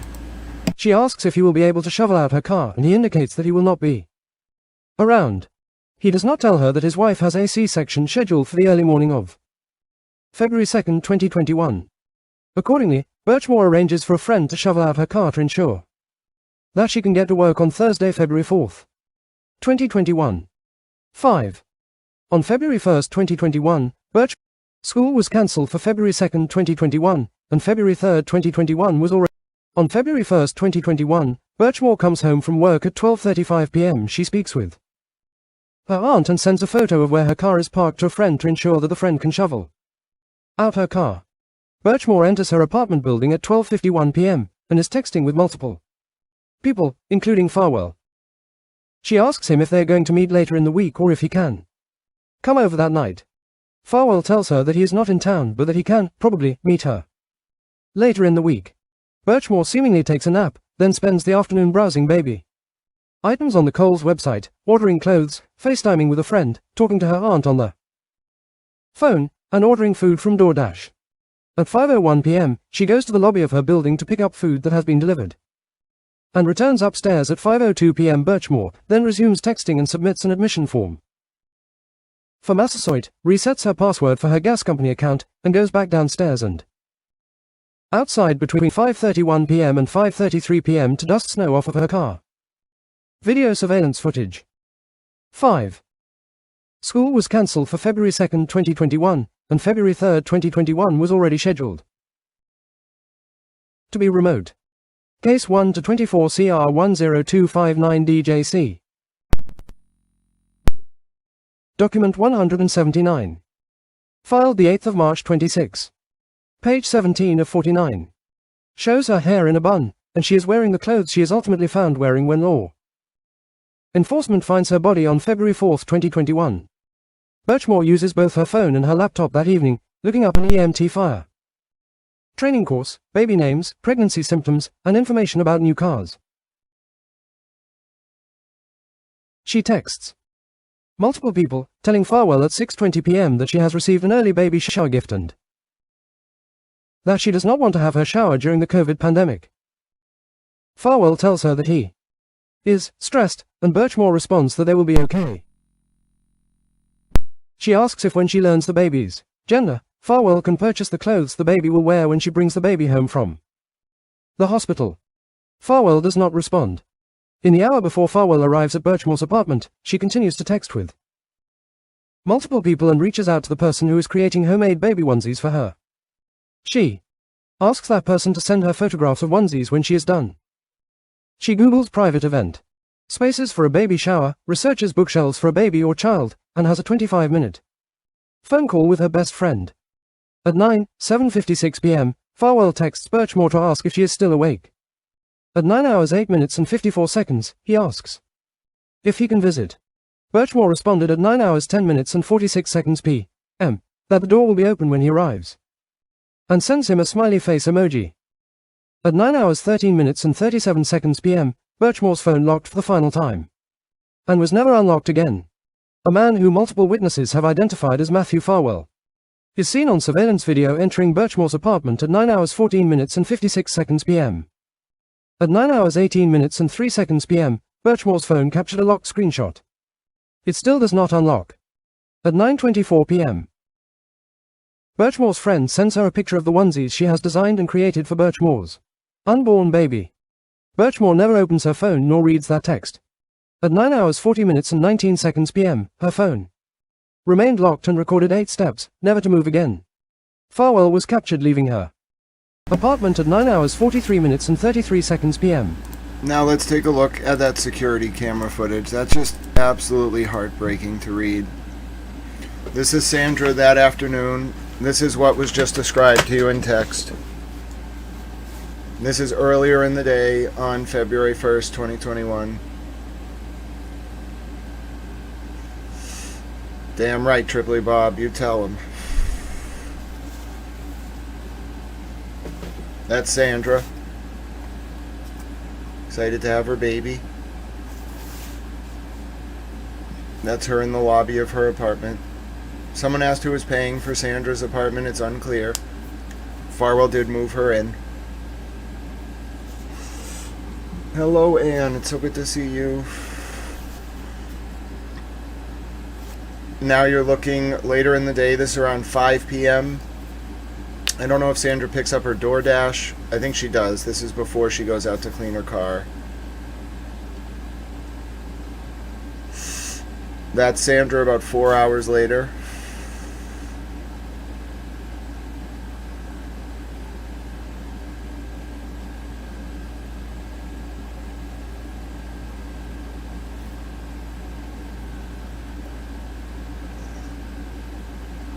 She's waiting for her DoorDash.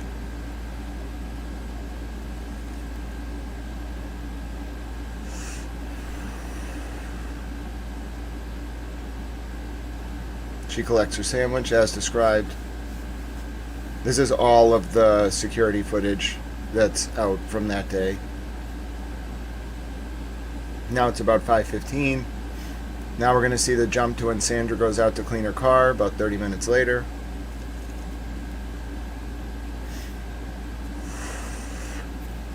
Remember, it's snowing, so she's going to come back in with the snow brush, and anticipating she'll clean her car the next morning as well.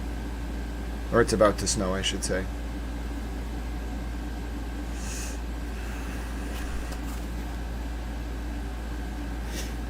So that's Sandra going out to clean the car. Notice she walks to the left, so her car's parked to the left. She comes back in about 2 minutes later. You can see she's bundled up, has her brush to clean off the car the next morning.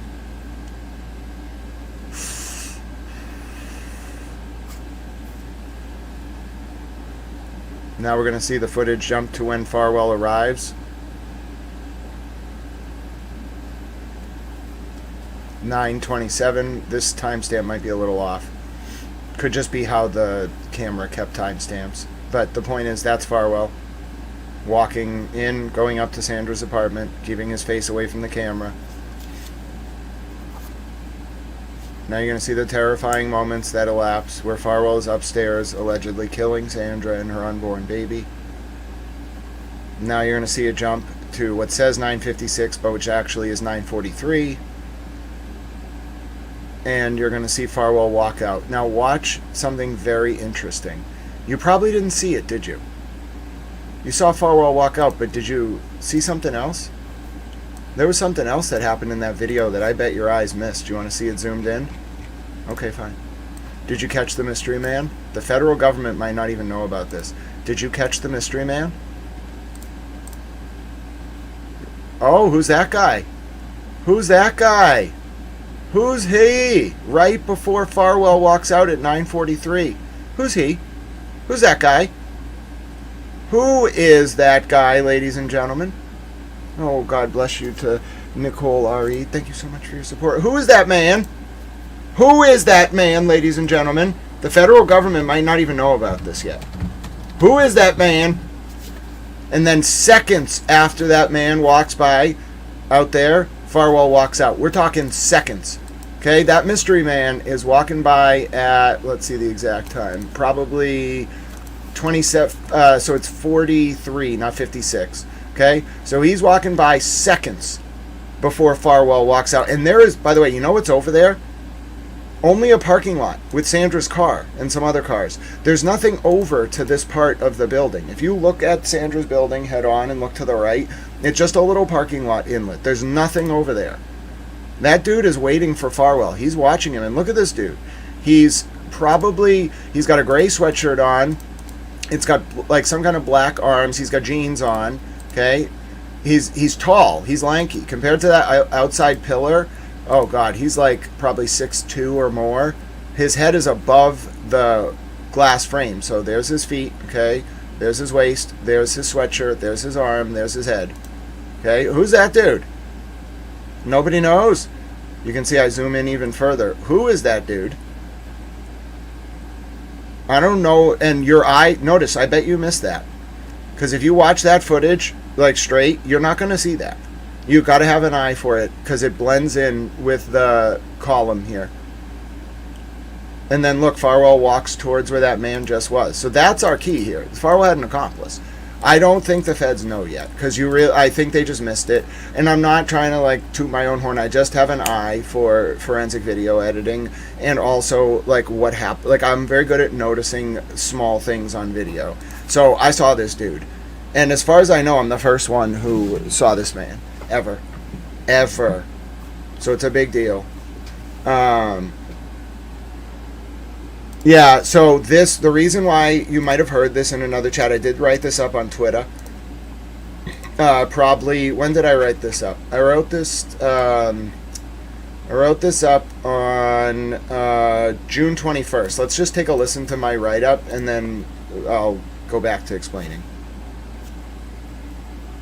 Apartment at 9 hours 43. Oh, actually, I don't want to have a British reporter tell read this because it will throw off our reading of the other document. But the point remains the same. Nobody knows who this man is. I don't even think the feds are fully on to the existence of that man. All right, but I am. And I know he plays a big role in this. Okay, now we're going to go to anticipated legal issues. The following is a non-exhaustive list of legal issues that may arise during the trial. Motions in limine. The government intends to separately brief certain issues in separate motions in limine. For ease of reference, the government will file the following motions in limine. 2. Motion in limine to admit victim statements pursuant to Fed. R. Everett. 804, B. 6. Motion in limine to exclude evidence of penalties. Motion in limine to admit evidence pursuant to Fed. R. Everett. 902, 11, and 803, 6. Motion in limine to exclude evidence pursuant to Fed. R. Everett. 412 and 403, filed. Under seal. Motion in limine to admit evidence pursuant to Fed. R. Everett. 404, B, filed under seal. Motion in limine to exclude certain evidence, filed under seal. Stipulations. The parties... 404B, by the way, is character evidence of the defendant, other crimes, wrongs, or acts. The parties intend to stipulate that forensic scientists Alicia Zimmerman, Stephanie Waite, and Elizabeth Duval, MSP Crime Laboratory, and Danielle Reed, Bode, will be permitted to testify to underlying benchwork that they did not perform, but which they reviewed and based their conclusions on. The parties stipulate that on February 2nd, 2021, at 9:25 a.m. at Newton Wellesley. Bodie! Did you all see that? Up there! Another box! Another box! You don't understand! Are you looking at this? Are you listening to this? They used Bodie Laboratories. They flipped at least 3 people from the crime lab. They used Jessica Hyde, and they used Nick Guarino. Oh my God. Are you listening to this? It was all a trap. Oh my word. I can't believe it. Bodie Labs is the same exact lab from the Karen Reed case. The same one. Oh, you don't understand. It's all lining up. The stars have aligned, ladies and gentlemen. Oh my word. That's 3 for 3. One thing, maybe. 2 things, potentially coincidence. 3 things, absolutely not. 4 things, no chance. 5 things, oh my goodness, we've moved from a theory to a postulate. Oh! Oh my god. Oh, this is wild. This is wild. I didn't mean to scare anyone. I just didn't know Bodie was going to come up. Listen, how many more witnesses are we going to find out were actually cooperating with the feds the whole time? Oh, the feds were here the whole time. You don't understand. You must understand. I'm not even mad. That's it. I'm not mad. Oh, it's glorious. They used Bodie. They used Celebrate. They used Hexordia, Jessica Hyde. They used Guarino. They used the crime lab. They'll get you. They'll turn your own people against you. I guarantee you they used Laura McLaughlin. I can see it in her eyes. I know what you did, Laura McLaughlin. I support it. So Bodie is the crime, is the lab that was used in the Karen Reed case. The exact one. I forget who retained them. Was that Hank who brought them in? Let's take a look. Bodie Labs Karen Reed case. I can remember a lot of things, but that was... who brought in Bodie Labs? Does anyone remember? Was Bodie Labs in both trials or only one? Was it Hank who brought in Bodie? You all are experts. I'm an expert, but you all are definitely experts. Lally brought them in for the first trial. Oh, wait a minute. Bodie Labs was another one of the experts that testified in both trials? So, let me see. Jessica Hyde testified in both trials. Ian Whiffen testified in both trials. Arca testified in both trials. Bodie testified in both trials. Uh-huh. Uh-huh. Got him.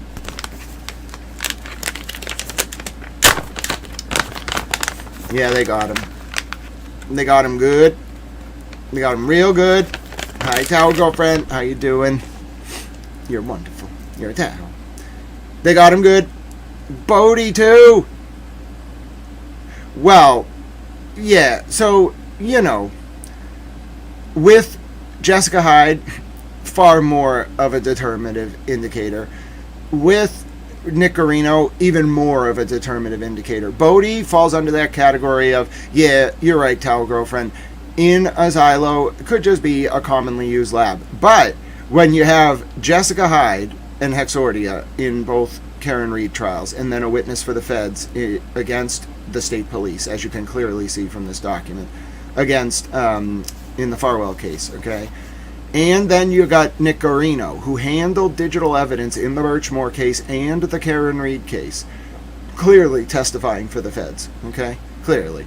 To the cover-up, to defeat Farwell's defense. And then you add Bodie on top of that. Well, Bodie in that context is a lot more weighty as a piece of circumstantial evidence. In isolation, no. In that context, yes. Hello, my dear friend Marcia. Marcia says, hi, Grant and everyone. I'm just listening and having to do stuff. Thanks for this, Grant. I'm glad it's finally going to happen. Have fun, everyone. Yes, now, although I think we talked about this yesterday, there is definitely an intensity to what happened in this case. And I think all of us recognize that. Why people are finally feeling safe, which I think is important. Because it's not just about, I don't like covering cases that are gruesome details. I only do it when I feel it's very important and in the public interest. I don't like to gawk. The reason why this case is so important is it might actually bring a stop to all of this behavior. And if Sandra Birchmore's name can go down in the history books as having saved even one other life, hopefully more than that, then I'd like to think that her death meant something. And there's nothing that makes me more sad than a death that means nothing and someone whose name is never said again. I've always felt people die twice. When they pass away from this earth and they leave their physical body and their soul goes where it may, that's up to God. And when someone says their name the last time. And so if I really commit to someone, I will never let history say their name for a last time. And that is I think, the definition of leaving an imprint on the sands of time for the better. And it's unfortunate. Sandra Birchmore deserved the opportunity to make that impact while alive. And I think there's a lot of guilt in Stoughton and among the feds, although they didn't know that this happened. Because if someone was there for her, even one person with political power, she would have lived. They might have brought her up on fake criminal charges or something, but she would have lived. And because she had no one, she was killed. And that's not okay. You deserve to feel as safe in this country, my country, whether you're politically connected, famous, or just some person walking down the street. And especially if you're the most vulnerable. You deserve that same safety net because you're on American soil and this Constitution protects us all equally. Trust me, I would know. I went to law school, but I'm not a lawyer. I just can't believe it. 3 out of 3. Oh, that's so sad. Thank you so much for that insight, ARK, who says, Sandra's father died. Then the cops groomed her, then her mother and grandma died. It sounds more nefarious than you think. Predators travel in packs. I agree. And listen to me. Although no one will deny this, I am a child of privilege. Okay? If you look at my parents, my mother was very famous in the 90s in the TV world. My father was a very successful litigator. They were very well connected. Okay, but at the same time, do you know what I like to do with my time when I was a kid? I did not want to be in Belmont. I did not want to be around rich people. I did not want to go to summer camp. I did not want to go on trips. I did not want to travel. I did not want material goods. All I wanted was to go to Dedham, to go to Court Street, and hang out with my cousins who were very poor. And that was my happy place, playing on their trampoline and playing N64 and being in their house. Because I have always identified more with people who have nothing. I don't know why. I like it. But my point is, I never liked this apparatus. I never liked it at all. I rejected it from the day, this sort of aristocratic apparatus. I rejected it from the day I was exposed to it. And I don't understand the people that get involved with it. And I, in particular, don't understand why they take such pleasure in psychosocial control of other people. Okay? Like, I read do we need to reform the 13th Amendment so you cops stop thinking that you can enslave people if you convict them? I'll do it. Don't make me do it. I will do it. I'll call a constitutional convention. I know what Article 5 says. Make me all mad. But they treated Sandra Birchmore as less than nothing. They treated her as someone who had no connection. So in death, the best I can do is give her the connection she didn't have in life. And I feel terrible that I didn't know her because I would have been there for her. And I wouldn't have had sex with her. Why do these people insist that human lives are reduced to like the sexual utility of a woman in particular? Disgusts me. And children. Like, can you just stop? Like, what is wrong with some of you? This guy had a wife. What is wrong with you? Seriously. You got something really wrong with you. Some of you. Not in the chat. Some of these guys. And some women, too. It's all about sex, too. It must be either some type of abuse as children, or conditioning, or they're just psychopaths or sociopaths, hell if I know. But they love control. And sex is some kind of strange mechanism of control. I think because it involves oxytocin and other like chemicals in the brain. And so it kind of functions like a drug. And so if you use it in certain ways, you can control people. That's why like ritualistic sex magic is weird. Alright? Voodoo dolls are weird. Okay? Like some of that stuff is weird. It's making a fetish out of control. And that's what I think this was really about. The sexual part of it is part of it. It's part of the like pleasure seeking. But the hedonism is a symptom of the disease, and the disease is control. Like indirect, direct, or otherwise. These people thrive. Their like souls feed on control. And we got to stop that. They got to get humbled a little bit, and that's kind of what we're working on, I think, as a society. But these people in particular in Canton and Stoughton, they needed to get humbled. And this has humbled them, let me tell you right now. Why this guy's even going to trial? I don't know. As I'm reading this, I'm like, bro, who the F is telling this dude to go to trial? Dude, they're going to rail him. What are you doing? Why are we spending millions of dollars prosecuting this? What are you doing? The only reason this dude would go to trial is if they want to get stuff on the record. He's cooperating. I'm 150% convinced that Matthew Farwell is cooperating. He's not cooperating in the form of a guilty plea because they think about it. They need the trial. The whole point is Farwell's trial. Federal prosecutors can't speak publicly. They cannot. You think Rule 3.6 is strict on the state level in Massachusetts or some states? Wait till you see the rules for federal prosecutors. I've read them. I've read the DOJ operations manual. You know, that's what everyone does in the morning, right? Wake up, casual DOJ operations manual review. But my point remains the same, okay? Which is that the federal prosecutors can't talk. They don't talk. They won't even talk to me, okay? I have to go to the FBI. So the point with that is that they don't talk, okay? If you want to cooperate with federal prosecutors, you go through the FBI. If they want to talk, a federal prosecutor, they do it in something called a speaking indictment, which is an indictment that actually tells the public about what happened, okay? Or they do it in a trial. This trial is not about Matthew Farwell. He is guilty as sin. They got him dead to rights. Dude, how are you going to fight this? They got him to the wall on every element of the charge. They have him on the digital evidence. They're going to humiliate him, basically call him a child predator, which he is, in public. They're going to tell the jury, they're going to show the jury physical evidence of him abusing Sandra when she was a child. They're going to find him guilty just because he did that. And he's not even charged. Do you understand? He's not even charged with SA of a minor. They're going to find him guilty because they hate him.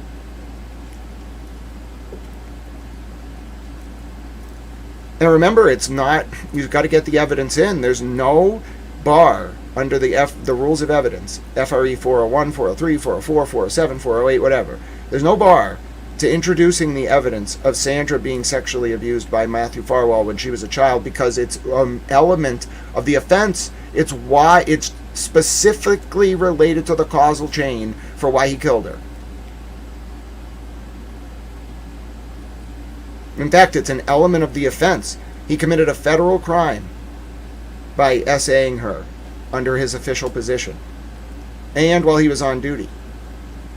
Dude, the reason they didn't charge him with more crimes is he's cooperating. The form of him cooperating is he would have pled out. Dude, I was wondering what happened, why he didn't get a plea. They don't need him to plea. A plea is not what they want. The federal government does not want a plea here. They know he's guilty. Everybody knows he's guilty. They want him to go to trial. The trial is the plea. Do you understand most guys like him would be dead right now? How long do you think you last in USP Hazleton if you're a child molester?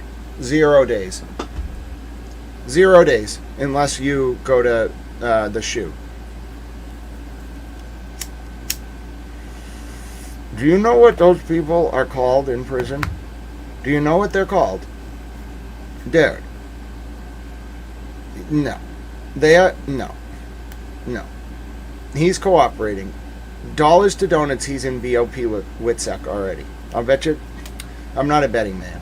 I don't really like it. If you give me free money, maybe. It is legal in my state. But I don't really like it. Okay? So if we were hypothetically betting, I would tell you, okay, he's cooperating. It's the weird, but think about it. Is it really that weird, folks, to think that he's cooperating in the form of letting them do this trial rather than pleading? Yeah. They were like, dude, we'll keep you safe, but you're going to trial. We won't kill you. We'll take the death penalty off the table, but you're going to trial. You're going to give up all the guys who protected you. We'll keep you alive, but you're going to stay in prison for the rest of your life. No parole, and you don't get the plea. They know they're going to get it. Dude, this is a slam dunk. This is a 10 out of 10 case. Slam dunk. There is no reasonable doubt. There's not even an argument for reasonable doubt. If you could maybe argue some evidence should be excluded, even if you had a hook, the case is so strong. I have reviewed thousands of criminal cases. thousands. This is a slam dunk. There is no reason this should be going to trial. He should have pled this out immediately. He didn't plead because the trial is very important to the feds. This trial is a showpiece trial. We are having this trial no matter what. There will be no plea. $100, I don't even bet. I'm promising you all there will be no plea. The trial, this is a very important trial. This is going to be like the trial of the century. I'm telling you, you thought the Karen Reed and John O'Keefe case was big? This is going to be the biggest trial in the history of Massachusetts. Because it all combines together, and the feds are forcing this into the public through the trial. Trust me, mark my words. This is the craziest thing I've ever seen. They're gonna absolutely ravage these guys, and the state police can't control it. Think about it. Nobody can control it. You can't stop it from coming out in a trial. The only person who can stop it, and she won't, is Judge Casper. And she won't because the rules of evidence don't allow her to. It's material to elements of the offenses against Farwell. Dude, they set this up perfectly. Oh my God, I want U.S. Attorney Leah Foley to be the Attorney General in my administration. She's great. I agree with her on a lot of policies too. She's great. And I hated how she was treated on Channel 5. Disgusting. Disgusting. At least Dan Ray has some respect for the U.S. Attorney. They're friends, clearly. But Channel 5 treated her just disgustingly. I'm still mad. I can't even talk about it because that was the worst interview I've ever seen in my entire life. But yeah, the point is, I think Farwell's cooperating. We're not even halfway done with this.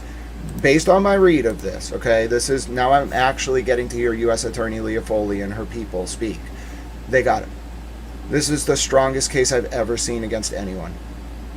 I've seen gang trials with weaker evidence than this. Gang trials are where people post on social media about their crimes. This is a stronger case than that. Why? Like, think about it. Think to yourself, why is this going to trial with no death penalty on the table? What is going on here? It's a show trial. Not for Farwell. Farwell's guilty as sin. He's clearly guilty. This is about the cover-up. Mark my words, they got him. This is going to be a showpiece. The DOJ will hang their hat on this for 50 years. This is going to be one of the most important cases you've ever seen. And the way it's going to play out is it's just going to start with the Farwell trial. They're going to build predicates through the Farwell trial. I don't think it's going to be RICO. I really don't. This is first of all, it's weird to charge RICO for public corruption. I would charge them each individually. It's just a mess to charge RICO. It's a fucking mess. It's a even when it's one defendant, it's a mess. And the SDNY couldn't get the RICO to stick on Diddy, so I would not use it. People don't think of RICO this way, even though it is RICO, racketeer influence corrupt organization. I would charge them all individually. I would do individual trials, one at a time. They could motion for joinder if they want. They probably shouldn't. I wouldn't charge them as co-conspirators. I would charge them individually with crimes. The people involved in the cover-up. And you know what I would use? I would use Farwell's trial. Because think about what you're doing. You're getting all of the witnesses. What you're really doing, I've read it now, so I know what they're doing. I did go to law school, but I'm not a lawyer. What the DOJ is doing here, and this is great, this is what they should be doing, is they're going to expose the cover-up. They're going to put the cover-up on trial. Well, bravo. We can't send the U.S. Attorney gifts, but we could petition the government to build her a statue. You know what I'm saying? That would be great. Build her a nice little statue. We can't name the courthouse after her. It's already named. But seriously, one of the best to ever do it. Mark my words, I don't get this wrong. I've seen a lot of public servants. I know a lot of people in government. There are some smart dude. You get to the highest levels of government, those people are geniuses. They can manage 500 people at the same time. Leah Foley is one of the smartest people I've ever met, and she gets mad like me. I can see it. I saw her get mad at the Channel 5 people, if you make me really mad, I'm not going to tell you. I'm just going to look. Like, if I ever do this, you're in a lot of trouble. Like, if we're talking and I just turn my head and don't say anything and just stare, you're in a lot of trouble. And she did that like 3 times to the Channel 5 guys. I was like, oh, they're screwed. Yeah, so that's a good way to think of it. Michelle said these trials are like the depositions. We don't need, why do you need, you probably need a grand jury to indict, but why do you need a formal investigation when you can just get all this stuff under oath from the cooperating witnesses? You can call, if Guarino, trust me, once you're on the federal witness circuit, like you're on it forever. Guarino's going to be working with these guys forever. He's going to testify in a lot of trials, and they can't touch him. Dude, he's going to be an employee for Adam Deitch. Dude, they know Deitch is going to win that election. They must have the field polls. So I have my towel field polls. I hope you know I put they're unofficial. I put a poll in the field in a Norfolk County group. It's like only Norfolk County residents, mostly like 95%. Dude, I put a poll in the field last week, and even with a margin of error of like 10% or 20%, Deitch polled at like 75%. That's unheard of. It's like a 6-way primary. I've never seen anything like it. And that means Nick Guarino is going to work for Adam Deitch. Do you understand? Nick Guarino is like a G. People talk a lot about Karen. She's smart. People talk a lot about Turtle Boy. Very smart. Okay, they made it through the minefield. Nick Guarino could have easily died. And he almost did. They almost killed him. Somebody. I promise you, he ran immediately to the feds after that crash. I can't confirm it, but I'm just telling you. I picked up on this a long time ago, that Nick Guarino was the weak link. They thought he was going to roll. They did. Like, the people that were working for the state police thought Guarino was going to roll, and I was like, you morons, you're going to pressure this guy. Are you serious? They didn't say it to me, but I just got the opinion they were trying to, like, pressure his mom. And I was like, bro, excuse me? Are you dumb? I literally said this to the person who shall remain unnamed. I hope the feds figure out who that person is, because that guy was targeting Nicky Guarino. Nicky Guarino should know that. Please, I bet the Norfolk County DA's office watches this shit religiously. But yeah, Nick Guarino should definitely know that there was a dude in the private intel world who had like a weird interest in his mom. And I got the impression that Nicky Guarino being targeted was specifically because they thought he was going to flip. I can't prove it, but I just got the vibe, like they hated him. They thought he was a rat. And frankly, they were right. But, dude, what do you mean he's a rat? You covered up a murder. Multiple murders. So who's he ratting on? Like, you did bad things, you hurt children. He's not a rat. He's doing an honorable thing. Like, what does that even mean? How can you even be a rat when you're a cop? What does that effing mean? If cops are using the term rat, that means cops are the mafia. Ratting as a cop is your job. That's what you do. You drive around, people do bad shit, you rat on them. Including fellow cops. So, yeah, I think that's what I'm seeing here. I'm very quickly realizing that this situation is bigger than it looks like, and it's also very unique. And because of the role of the Norfolk DA's office, which is lawyers, a bunch of lawyers, and the state police, which are paramilitary intelligence gathering units, okay, I think the DOJ had to be a little unique here. They had to roll out some kind of like novel stuff, some stuff that's very old and hasn't been seen in a while. You know why? Because if you're an investigator, you're trained in what's called counterintelligence. So you're trained to notice when someone's investigating you, because you know how to investigate someone.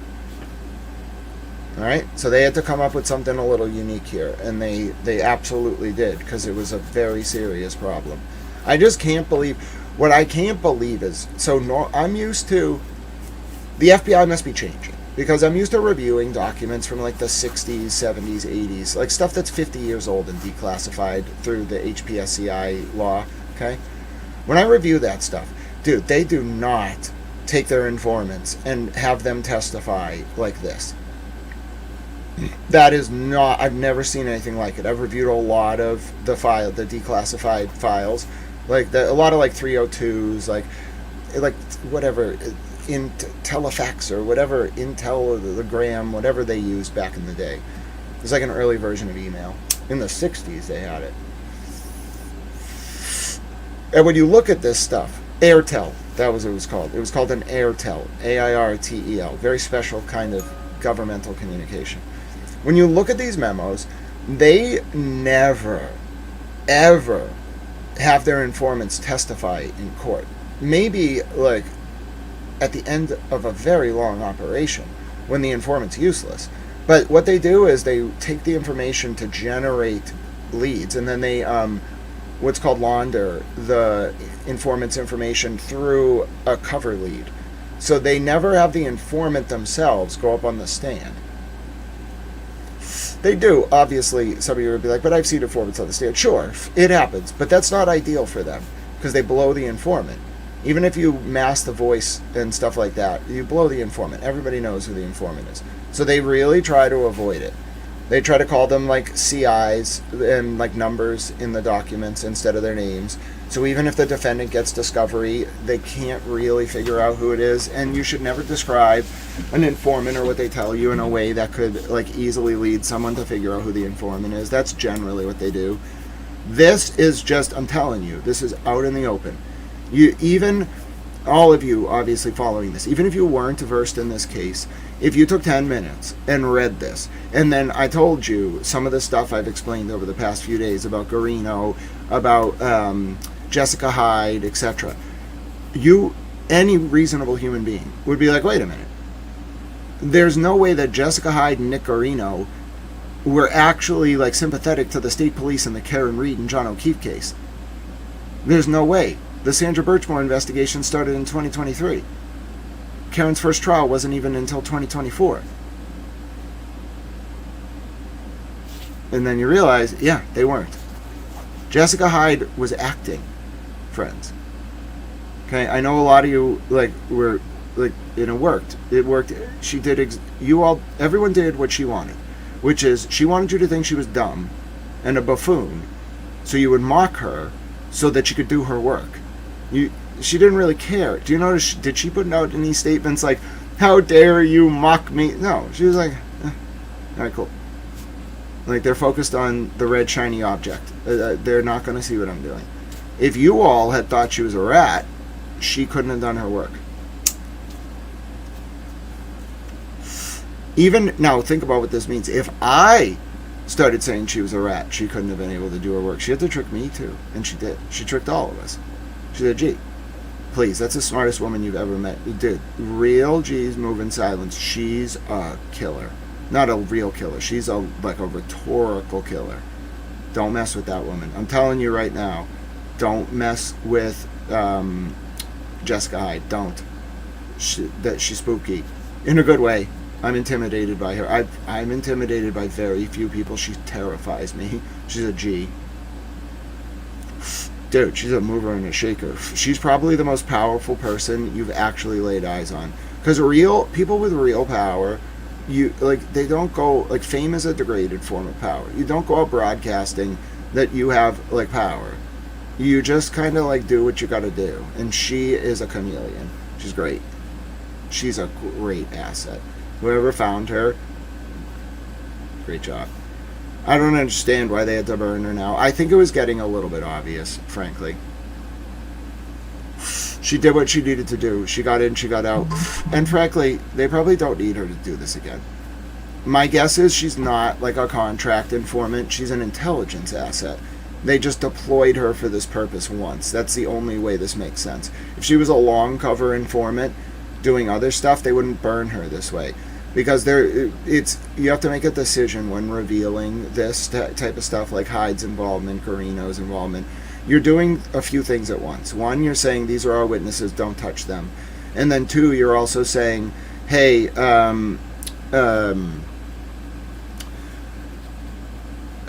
you're saying these people are informants against you. So anything you tell them, we're going to use. You're broadcasting it. And so you're burning the informant. So my opinion is, and this would make sense. This is my read of it, my opinion. Guarino was not a long-term informant. He was deployed as an informant because of circumstance in this situation. Jessica Hyde was not a long-term informant. She's an intelligence operative who they deployed. They needed somebody that good. So they deployed her as an informant for this specific purpose, and she'll never do it again. She was working. It was a very specific job. My guess is she was paid really well. Millions. She's one of the best I've ever seen do it. I've seen a lot of this kind of like dark operations because I look at a lot of the files. Dude, this is better than some of the stuff I saw in the 60s. Really, this is high level stuff. This is very impressive. And her she's hiding her intelligence. Do you think it kind of came out because she would like talk very intelligently about like data, but then she'd kind of pull it back, and then she like apologized to Hank Brennan at one point. I could tell she was acting. I just didn't know why. I thought she was acting because she really believed Jen McCabe. I thought like Matt McCabe had paid her or something. I was like, what the hell is wrong with this lady? No, dude, she worked us all. You can learn a thing or two from Jessica Hyde. You really can. I know it's subtle, but what she did to all of us was brilliant. Brilliant. Her real target was Lally and Tully and the Norfolk DA's office and the MSP. But she had to trick us, all of us. And the way she tricked us was by getting us all to mock her. She wanted you to think she was dumb. She wanted you to think she was a buffoon, frankly. And it worked. She needed to be able to do her work, and she did her work perfectly. She's a big reason they made this case. Guarino, though, as soon as I saw Guarino was their cooperating witness, before I even read this full like evidence layout today, when I saw it last night at midnight, I knew it was game, set, match for the state police, Tully, Fanning, and the Norfolk DA. Game, set, and match. It was over. Literally, when you know you're up against the feds when it's over before it starts, because they'll get you. They create fait accomplis. There's a reason they have a 99.6% conviction rate. It's very high. They'll get you. You might think you're smart, but you're not that smart. That's why I love them. I can't work in that arena. It's very political. I love it. I respect the work they do very much. They're probably the part of government I respect the most, the DOJ. But it's vicious. They're so good. They really don't like people who like think they're smarter than them too. That's what I've noticed in the files. Whenever they run up against a criminal or a public official or anyone who thinks they're smarter than the feds always make a point. Let's go back to our document. The parties intend to stipulate that on February 2nd, 2021, at 9:25 a.m. at Newton Wellesley Hospital, the defendant's third child was born via scheduled C-section. The parties intend to stipulate that a 2019 legal settlement that Birchmore had with JLN Donuts is authentic and will not require a keeper of the records to authenticate. Case 1 to 24 CR. Authentication of records. The government intends to introduce Matthew... Oh, Kevin from South Boston. Were you asking about Jessica Hyde? You're going to find out in this document. And Nick Guarino. They both flipped. Oh, thank you, Dharma. You're so kind. The government... Jessica Hyde was the main witness in the Karen Reed trial who was defending Jen McCabe as having not done the 227 House Long to Die in Cold Google search. It's wild. The government intends to introduce Matthew Farwell's marriage certificate and Birchmore's birth certificate pursuant to Fed. R. Everett. 902, 2, and 803, 9. The government intends to introduce Birchmore's medical records from Signature Health, as well as Boston Medical Center Health Systems, a successor to the hospital formerly known as Good Samaritan Medical Hospital in Brockton, under Fed. R. Everett. 902, 11, and 803, 6. The government will seek to admit certain statements contained therein as statements made for the purpose of medical diagnosis or treatment. Fed. R. Everett. 803. 4. The government intends to introduce records kept in the regular course of business by the Stoughton Police Department, including 1. Attendance, faculty and curriculum records from the Stoughton Police Explorers Program, 2. Timesheets and time-off requests for the defendant, 3. Contents of the defendant's personnel file including his resume and high school transcripts. These will be offered through one or more witnesses. The government intends to introduce billing records for the defendant's cell phone to demonstrate that he was in regular contact with Birchmore by phone at least since 2015. These records are accompanied by a certificate that complies with Fed. R. Everett. 902, 11, and 803, 6. Finally, the government intends to introduce records of Walmart Inc. that are also accompanied by a certificate that complies with Fed. R. Everett. 902, 11, and 803, 6. These records include a receipt for a copy of a key that Birchmore had made for the defendant in the days before her murder. Case 1-24 CR 10259 DJC. Boom, there it is. So the Walmart evidence is Sandra made Matthew Farwell a key for her apartment, and the feds have the proof. Wow. Listen, they got this guy. The only reason this is going to trial is to expose the cover-up. I'm convinced. Because they got this guy. Expert witnesses. The government has disclosed the following experts. 1. Alicia Zimmerman, forensic scientist, toxicology. The government intends to introduce expert testimony from Alicia Zimmerman, a forensic scientist at the Massachusetts State Police Crime Laboratory. Ms. Zimmerman has worked in the toxicology section of the laboratory since 2014. There, she detects, identifies, and quantifies drugs and their metabolites in urine, blood, vitreous humor, and postmortem tissue samples.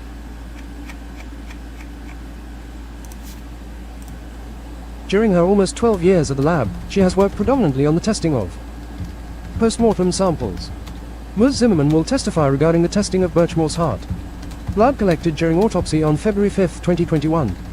She will explain the various tests conducted by other forensic scientists in her unit, and she will explain her interpretation of that testing and her conclusions regarding the absence of any alcohol or controlled substances present in Birchmore's heart blood. She will testify to the presence of sertraline in the heart blood. 2. Stephanie Waite, forensic scientist, criminalistics. Stephanie Waite is a forensic scientist IV at the Massachusetts State Police Crime Laboratory, a role which she has held since October 2024. Prior to that, she worked at the Massachusetts State Police Crime Laboratory as a forensic scientist 3 since January 2015. In that role, Ms. Waite performed, among other responsibilities, chemical, physical, biological, microscopic, and body fluid examinations of evidence found at crime scenes or submitted by law enforcement personnel.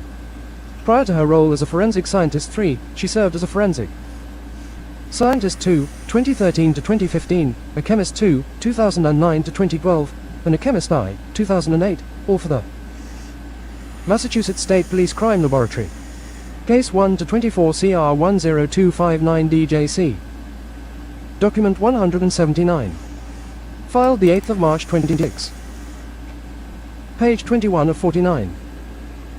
Ms. Waite will explain that she tests various items for the presence of biological fluids, including but not limited to blood, seminal fluid, sperm cells, and amylase, which isn't in saliva, breast milk, urine, and fecal matter. She will also explain how the lab can collect skin cells by swabbing various items. Ms. Waite will testify regarding her testing of swabs collected from Birchmore's body during the completion of an evidence collection kit on February 26, 2021 and the conclusions that she was and was not able to draw from that testing. Ms. Waite will also testify regarding testing various stains on the underwear that Birchmore was wearing when she died. She will testify to the positive presence of sperm cells on 2 locations on Birchmore's underwear.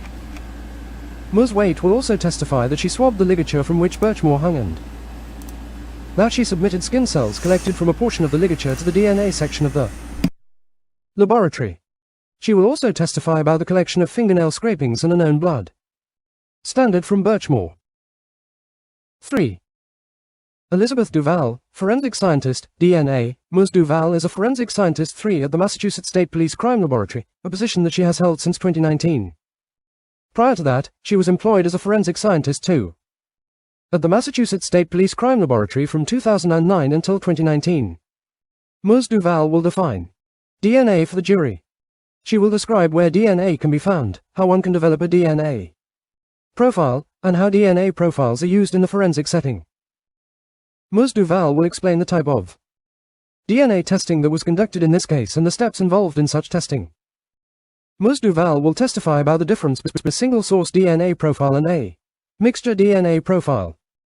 She will also testify about the difference between street and Y-street testing, how and why each is conducted, and what conclusions can be drawn from each. Street testing can.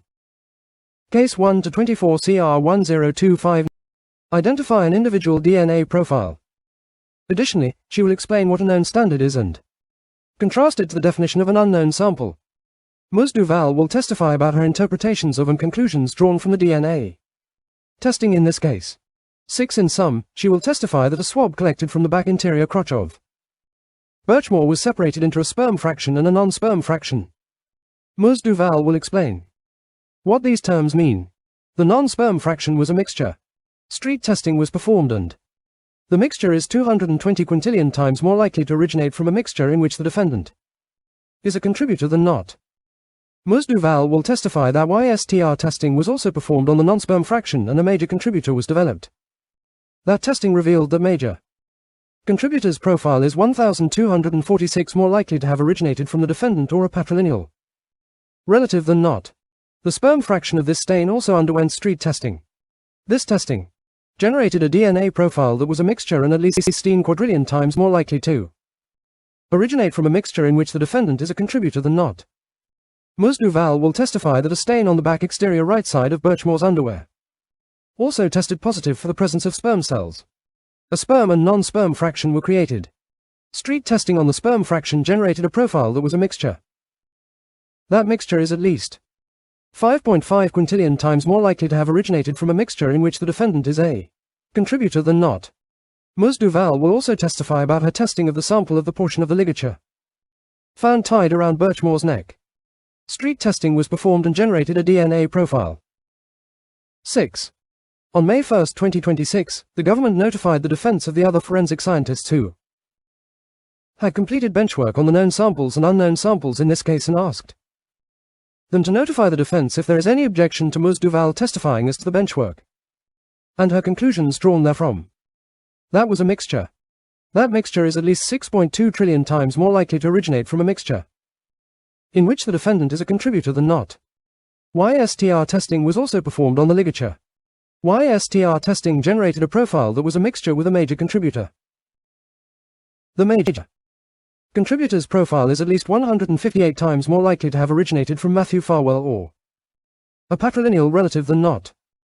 She will explain that the defendant was excluded as being the source of DNA under Birchmore's right fingernails. Birchmore had only her own DNA under her left fingernails. Ms. Duval will testify about the testing of another unknown sample collected by consent from a male witness in this case, witness 1. It is 790 quadrillion times more likely that the mixture generated from the sperm fraction found on the interior back crotch of Birchmore's underwear included witness 1's DNA than not. It is 5.4 nonillion times more likely that the mixture generated from the sperm fraction found on the exterior right side of Birchmore's underwear included witness 1's DNA than not. Witness 1 is excluded from being included in the mixture found on the ligature from which Birchmore hung. DNA profiles generated from the known sample collected from the defendant via search warrant and witness 1 via consent were sent to Bode laboratories to be compared against the DNA profile of Birchmore's unborn son. Oh my god! Oh my god! Oh! Oh! Oh!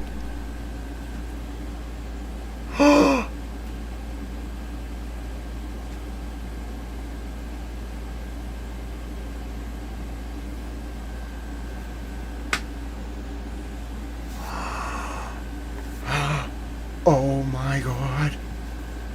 I can't believe what I've just read.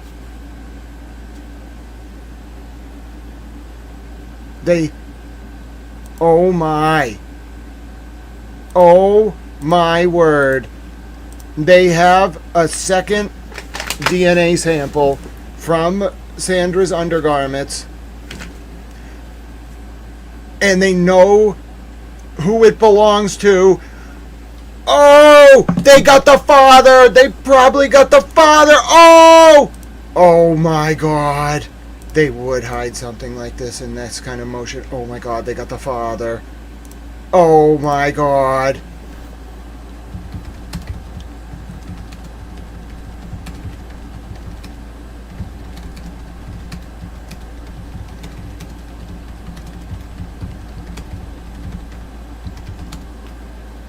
Oh my God, they know who it is. And the DOJ knows who the sample belongs to. That sample has been sent to the testing lab to determine if the man is the as of yet unknown father of Sandra's unborn baby boy. Oh my God, they're gonna get him. I can't believe this. No, because this is incredible. They wouldn't name the dude. They got him. Oh, it's a miracle. They got him. They got him. They got him. They have the dude.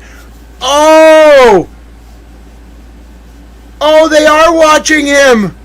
I knew it. Oh, they got him. They got him! They're just waiting for the DNA. They got him! I knew it! I knew it! They got him! I can't believe they got... Now, it's not conclusive because they don't have the results. It doesn't mean... It's a very strong possibility, but it's not confirmed. Listen, if they get this man... Oh my God.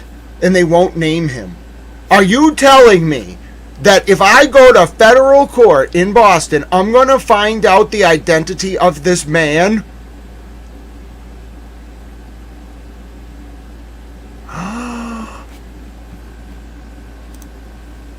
Oh, they hit it on page 23.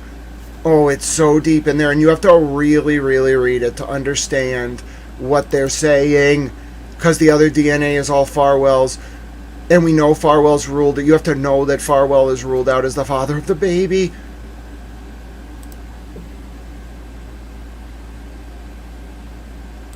Oh, this is bigger than anyone imagined. Oh, it's bigger than anyone imagined. They got him and they're watching him. They made him be a witness. Ladies and gentlemen, for Tiffany Bob and others, let me explain to you what... oh my God.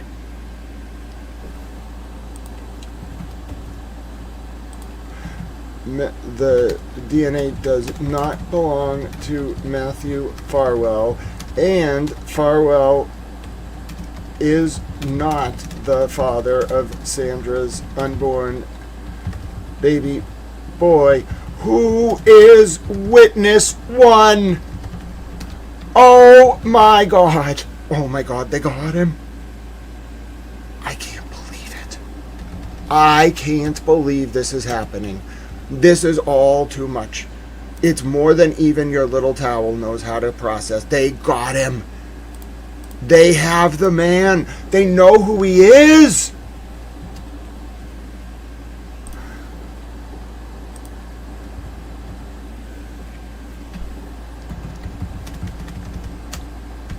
Charges if he is confirmed to be the father of Sandra's unborn baby. Does the man know Matthew Farwell? Was the man a former Stoughton cop?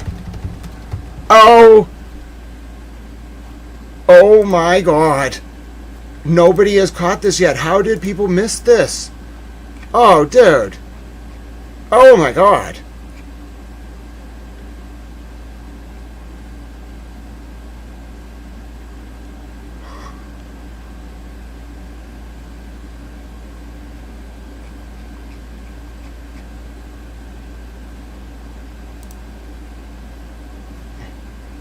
Oh my God. I was right. Holy shit.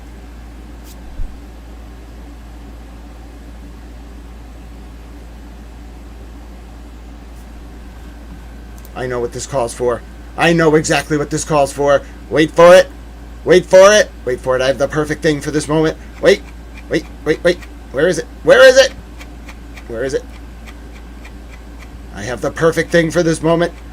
Come on now. Where is it? Where's the damn thing? Nope. There it is. I knew it. Here we go. Let's do it. Live fast, young and hungry.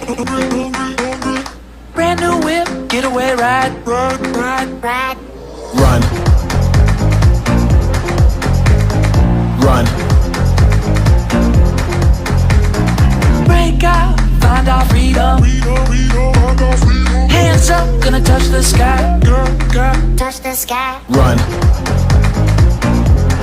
The theme song. Run. We're living the good life, living it up like Bonnie and Clyde. We'll take the money and run. Never see us coming, you ain't never gonna see us coming. Run.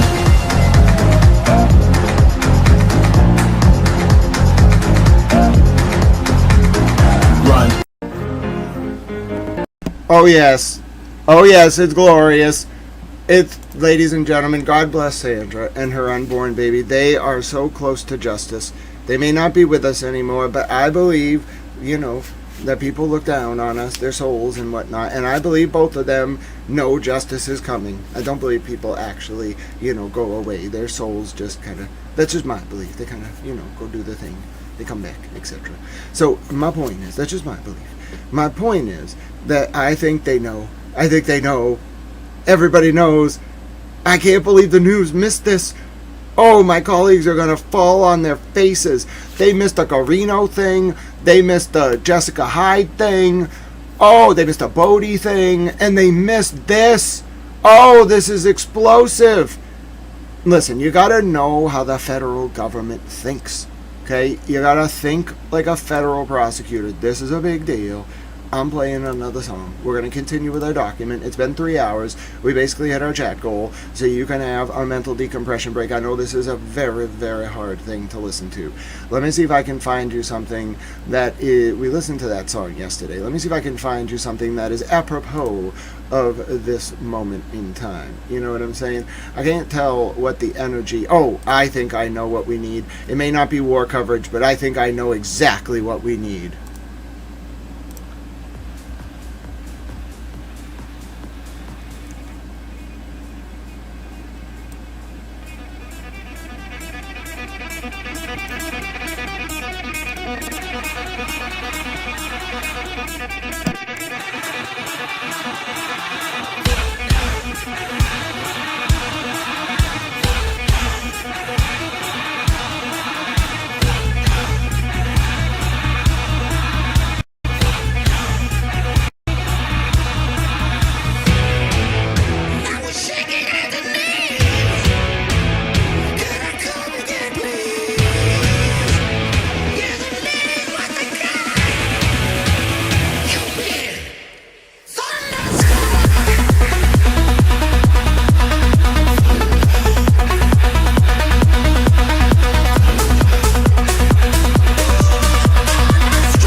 Great song.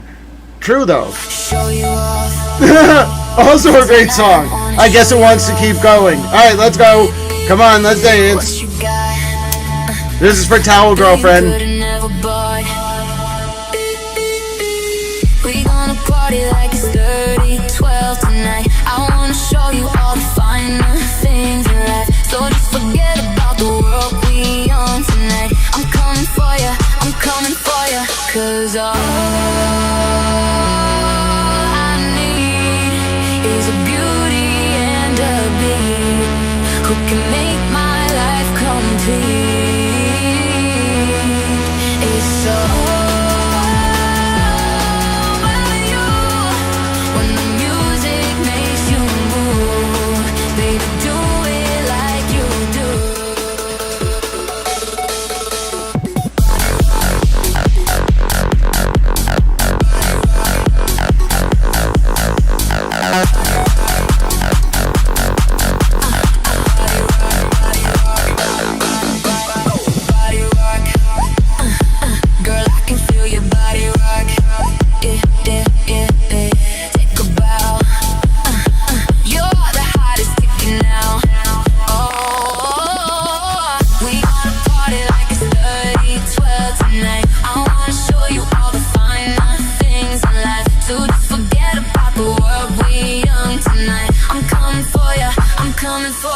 Cause all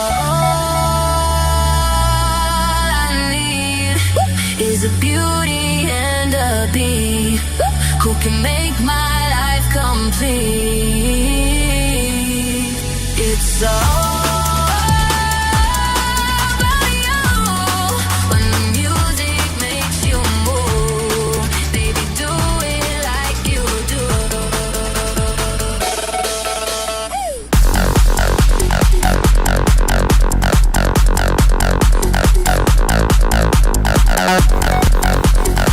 And that's called a drop. Alright, we got extra music. We gotta go back to work. You can have 5 minutes of music every 2 hours, but otherwise we gotta get back to work. If you've never been on Towel News before, yes. If you ever see the music, it's what's called a... If you ever see the music come on, that's what's called a mental decompression break. It is intentional, okay? It's on purpose. It's designed to insulate your brain from trauma. You can't just listen to hours and hours and hours of traumatizing material. I read the literature. So during war coverage or otherwise, every 2 hours or 3, depending on how intense things are with the news cycle, you will get music. The music is your cue that your brain is supposed to take a break. It's like an enforced break. We don't have commercials, so it's an enforced break. And I use it on purpose. You won't even realize it's happening. You'll get in the rhythm of it, but it's on purpose. It's not an accident. Laboratory is to be compared against the DNA profile of Birchmore's unborn son. 4. Danielle Reed, Bode Laboratory. Ms. Reed is an expert in the field of forensic DNA analysis. Miss She Reed. worked for Bode Technology in the DNA lab in Lawton, Virginia from March of 2005 to January of 2026. Because the Massachusetts State Police Crime Laboratory does not conduct paternity testing, Bode Laboratory compared the fetal tissue collected from the body of Birchmore during autopsy to several known standards. Ms. Reed will testify that she used DNA profiles generated by the Massachusetts State Police Crime Laboratory collected from known samples from Sandra. Case 1-24 CR 10259 DJC. Document 179. Filed the 8th of March 26. Page 24 of 49.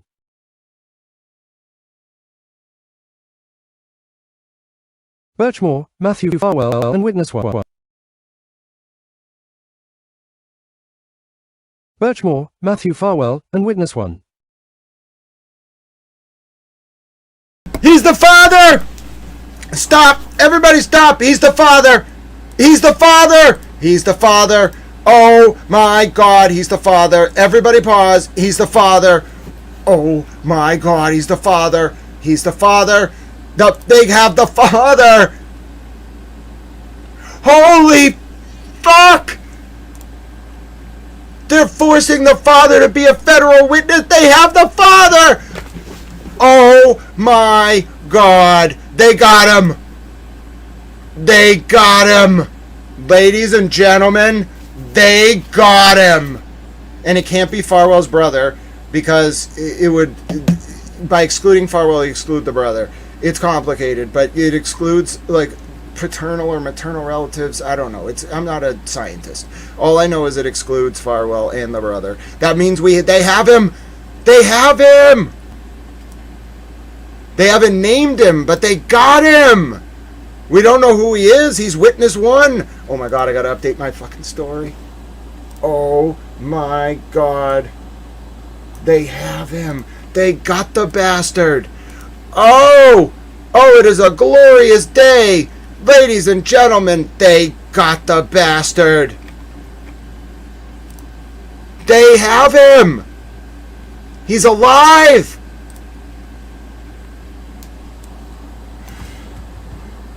That man, according to DNA testing, is the father of Sandra's unborn baby boy. Oh my God, they have him.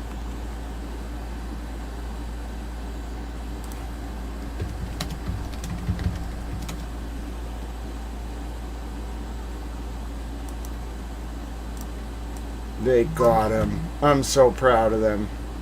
That's why they were being so quiet.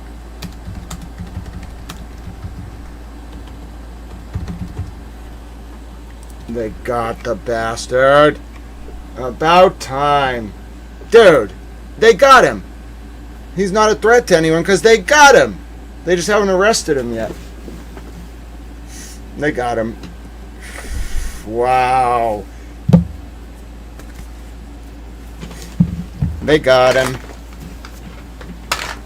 They got him. I repeat, ladies and gentlemen, they got him. We don't know who he is, but they got him.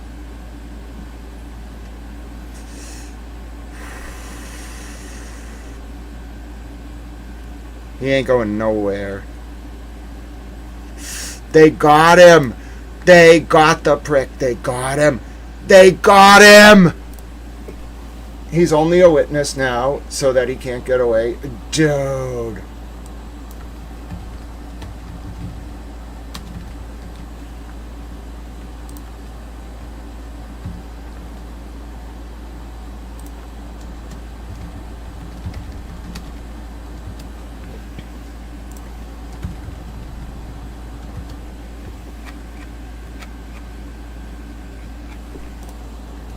They got him. It could be divine. Oh, they got him. Dude. Oh, I was so nervous. I thought they were going to let that guy get away. I thought the rumors were, there was like this public, you kind of got a like sense of what was going on reading the docket, and it was unclear based on like corrections and further updates who the father was, whether it was someone completely unrelated like to this situation. We knew it wasn't Farwell or his brother, but who was it? Like everybody, now we know, they know. Dude, they got him. I think the most likely candidate, my opinion, is Divine, but Fanning is on the list. Absolutely. Divine is probably the most likely, but Fanning is on the list. I think it's more likely Divine. Oh my God, he's going to federal prison. They got him. They have him.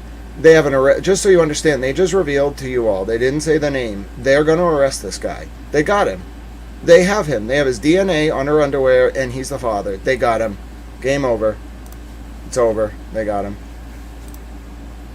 God bless Sandra. Took a long time, but they got him.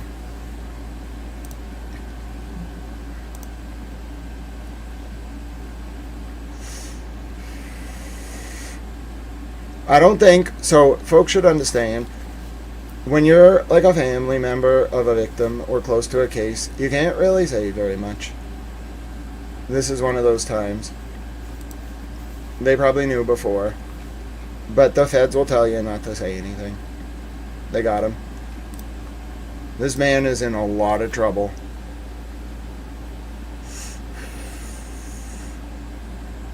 Wow, he can't run. Hey, Shay's mom, so good to see you. They have the father. Not only do they have him, they forced him to be a federal witness. And it's not Farwell or his brother. They got him. And the DNA, so they found, not only did they get the father, they found the father's DNA on Sandra's underwear. He's done. Cooked.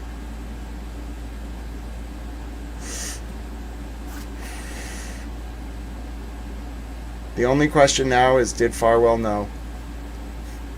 If Farwell didn't know, then he was ordered to do that hit. He wasn't ordered to do the hit. He went to people that he thought he could trust, telling them he needed to do a hit, and was like, will you help me? And they, behind the scenes, were like, oh, we needed her gone anyway, because it's not his kid. Dude, he did a hit for them without even realizing. Oh my God. What a case. Poor girl. That poor girl. So they're going to charge the father. Of course they're going to charge the father. Farwell definitely already flipped. Are you kidding me? I had a suspicion, in my opinion, that he flipped as soon as he realized he was set up.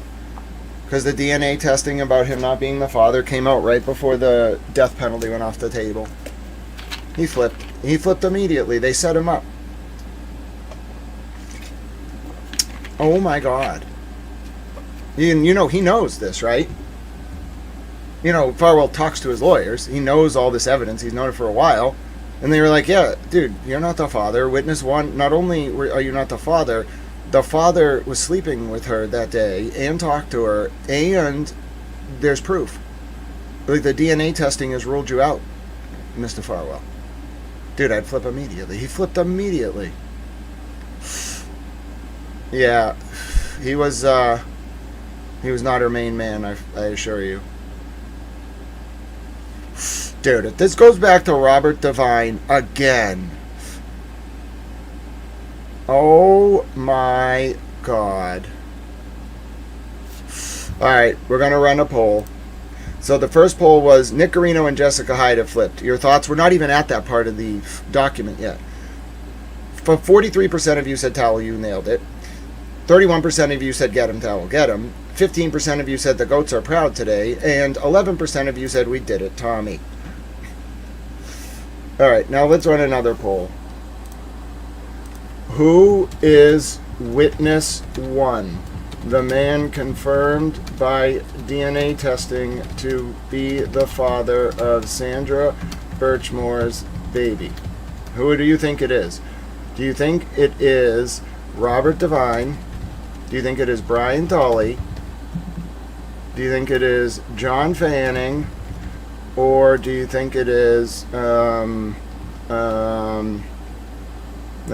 don't even know who the other option would be. Stoughton, Farwell, the brother, Devine. We're going to say other. Okay, begin. Your poll is live. Chad Mom Lynn, but it's possible it was her guy friend and he just helped her and tricked Farwell thinking it was him so he could keep him close. Yes, Chat Mom Lynn, except for the fact that Robert Devine texted Sandra that day. And Robert Devine was not a guy friend to any girls. He was the guy who ran the Police Explorers program. But yes, Chat Mom Lynn, I understand where you're coming from there. All right, your poll's live. After like 50 votes, most of you, like 68%, think it's Robert Devine. Some of you think it's John Fanning. No one. Only 3% of you think it's Brian Tully. 2%. 17% of you think it's other.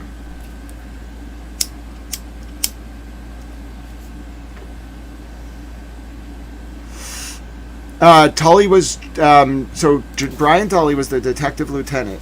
John Fanning was his first officer. So John Fanning reported directly to Brian Tully, and Brian Tully and John Fanning ran Michael Morrissey's state police unit. So John Fanning wrote the report, but Tully signed off. Yeah, if you picked other, please let us know who other might be, because I don't really have any ideas. We're going to continue with our read through here, but I think if you just saw the news live, nobody figured this out. Now, well, I'm sure people know, but as a journalist, like, you have to do it yourself. You have to read it, and that was hiding in there, and we now know. Boom. Game over. Not only do they have the father, he's a witness. Okay, he's a witness in the sense that he's not the defendant in this case, but I promise you he's the target of an investigation and he will be indicted. Okay? He's going to be forced to testify. They're going to force him to testify. They give him fucking immunity. Don't do it. That's my opinion. This is going to be wild. They have the father. He can't run. He's subpoenaed. If he's a witness, that means he's subject to subpoena. And he will be at that federal... Oh, dude. He's going to have to walk into that federal courthouse. There's going to be some guy who's not on the witness list, or at least nobody knows about that, walks into that courthouse that everybody recognizes. That's him. That's the father. Oh my God, this is going to be the trial of the century. This is crazy. Sandra got her revenge. I'll tell you what, she brought them all down. God bless that girl. God rest her soul. She did not deserve what happened to her. No one does, but especially not her. Yes, I believe that they tested the fetal DNA. That's what it said earlier in the motion. This is very scientific material. It is very intense. I think folks realize that.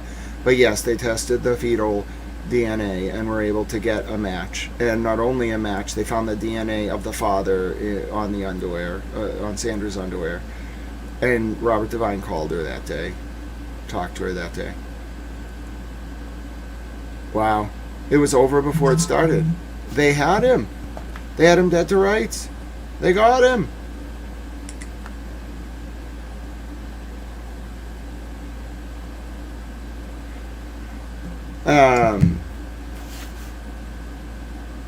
But yeah, you know, it's very interesting to think about, because remember, this is not a hypothetical anymore. I have to completely shift my frame of reference, because we were all rightfully analyzing this from the perspective of the father is unknown. Wrong. We now know 3 crucial details. The father of Sandra Birchmore's unborn baby is known. 2, the father of that baby is identified as a witness in this upcoming trial against Farwell. And 3, the man's DNA was on Sandra's undergarments. Game, set, match.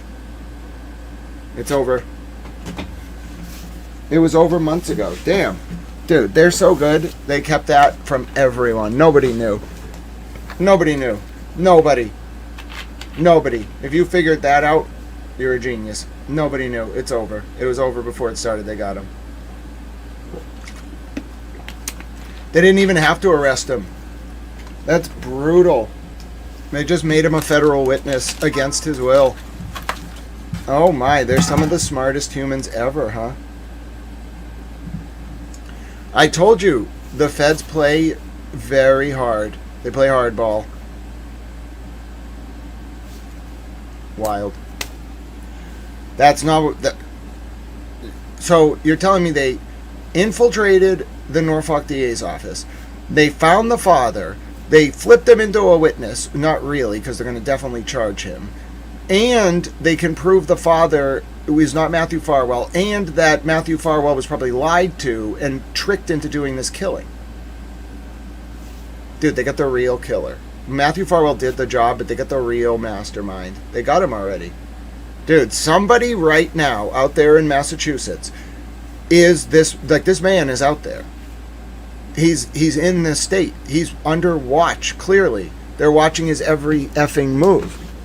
They already told him they know. Dude, they put him on notice. Oh my God, this is the craziest thing I've ever seen. There is an unarrested man out there who knows that he's the father of this baby and that he probably caused Matthew Farwell to kill Sandra Birchmore, and that he's going to be federally indicted, and he's just free. Whoa. Dude. He must be watched like a hawk. They must have agents on him 24 hours a day, 7 days a week. He must literally know they're watching too. Oh my God, this is really serious. No wonder why they put Jessica Leslie under FBI escort. Oh, they were like, dude, you F this up, we'll ruin you.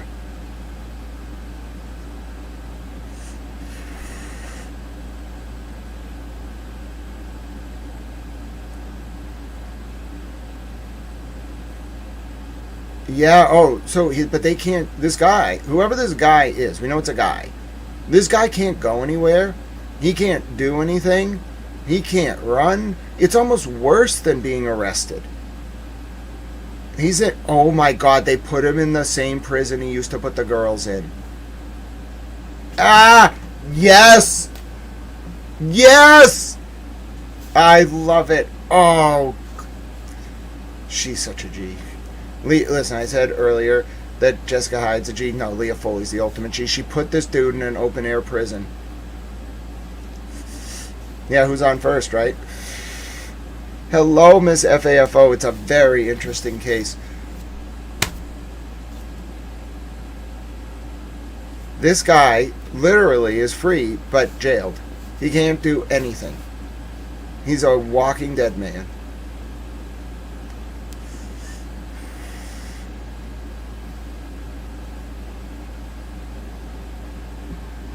Oh, I have no doubt that they put GPS trackers on the girls.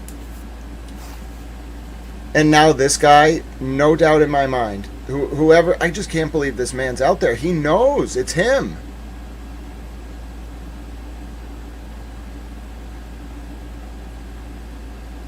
Yeah. Oh, someone said it could be Officer Heel as well. They're MSP officer. There's lots of potentials. But it's not, for us, it's a guessing game because we don't know, which must be for security reasons. For the man himself and for the DOJ, it's not a guessing game. We can analyze that for sure. They got him. That is the lead today. It's not just that they have Farwell and that they flipped Hyde and Guarino and Bodie. It's that they have the father. Oh my God. They've done something that should have been impossible. And they kept it all quiet.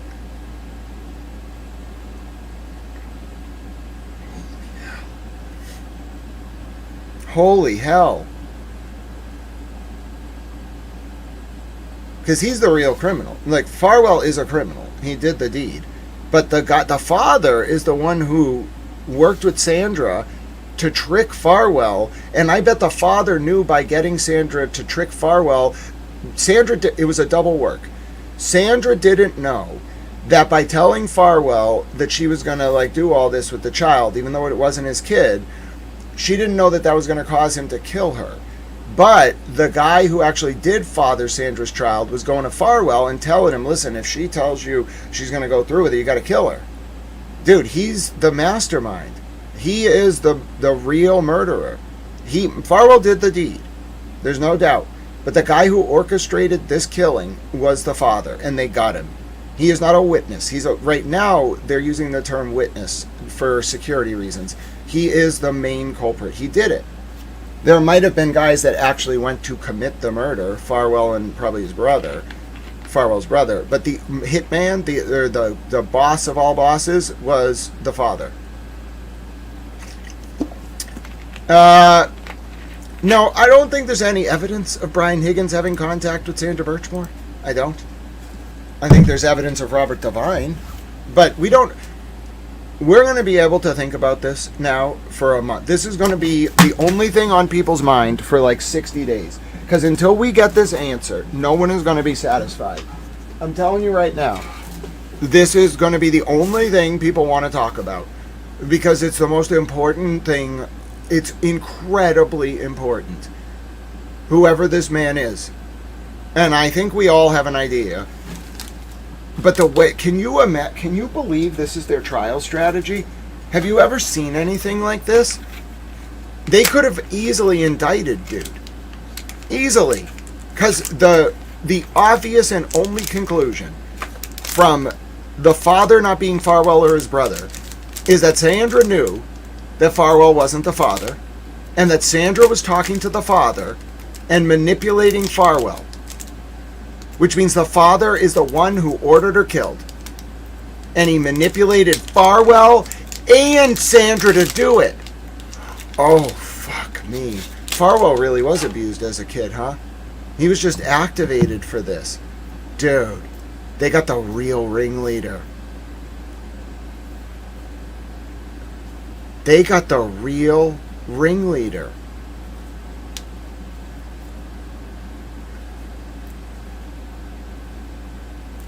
Well, we know Farwell committed child SA against Sandra because she was 15 or younger when he abused her. So that's per se child SA. He was 27. I am absolutely stunned. I am stunned. You must understand the implications of this. Think about the layers here. Not only did the federal government figure this out before anyone else, nobody knew this. They got this first. They held it back really well. I'm telling you, really well. You had the Globe, you had everybody sniffing around this case. They knew people were sniffing around too, so they played it very close to the vest. And what they did was, they realized, rightfully, that Farwell was abused, okay, as a kid, clearly, and groomed. And the person who coordinated that tricked Farwell into killing Sandra, which is not a defense. Dude, there's no defense to murder. Someone could hold a gun to your head. I just want to use the law school example, although I'm not a lawyer. I did go to law school. Someone could hold a gun to your head. That is not a defense to murder. It's a defense to some things. It's called duress. But it's not a defense to murder. And I know, it creates a situation. It creates a really weird situation. But you can't just kill someone because someone else puts a gun to your head and says you have to kill them. That's not allowed. It creates a reducto ad absurdum if we allowed that. Because then someone could get away with murder just by pointing a gun at you and telling you to murder the other person. And then that person could run away and you would have done it. It's just a terrible, terrible situation. So Farwell's not allowed to claim as a defense, legally. He cannot say, I was forced to do it, I was threatened, I was tricked, I didn't know why I did it. No, that's not a defense. What he can argue is mitigation. And he can say, listen, when I was doing this, I was under it was wrong. He has to admit it was wrong. He has to allocute. I know that killing Sandra Birchmore and her baby was wrong. He has to say that. And then he has to say, and furthermore, at the time, I was manipulated into killing her by the father. The father came to me and, without telling me he was the father, manipulated me by saying, oh, Sandra's gonna reveal this whole thing we got going on. You gotta kill her because she's gonna have your child. She's gonna ruin your life. He told me to do it. He told me to do it. And you gotta point right at him and be like, he told me to do it. That's what they want from him. And, think about how tough this is as a prosecutor. You got a guy who clearly murdered a vulnerable young woman and her unborn baby. He did it. But then you find out that the actual hitman had manipulated him and probably was manipulating Sandra. Dude. And then you find the hitman because of the DNA. And then you confirm he was the father, and then you bring that to Farwell. And then you have the state police on top of that covering this up to keep all this quiet.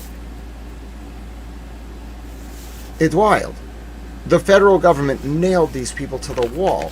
And then in parallel, because they realized what Brian Tully's state police unit did and what John Fanning did, they ran a complex investigation using informants inside the prosecution of Karen Reed, which I called from the beginning, because they were so disgusted by what this unit did to Sandra Birchmore and how they helped out not just Farwell. That's what it looks like on the surface. They helped out the real killer.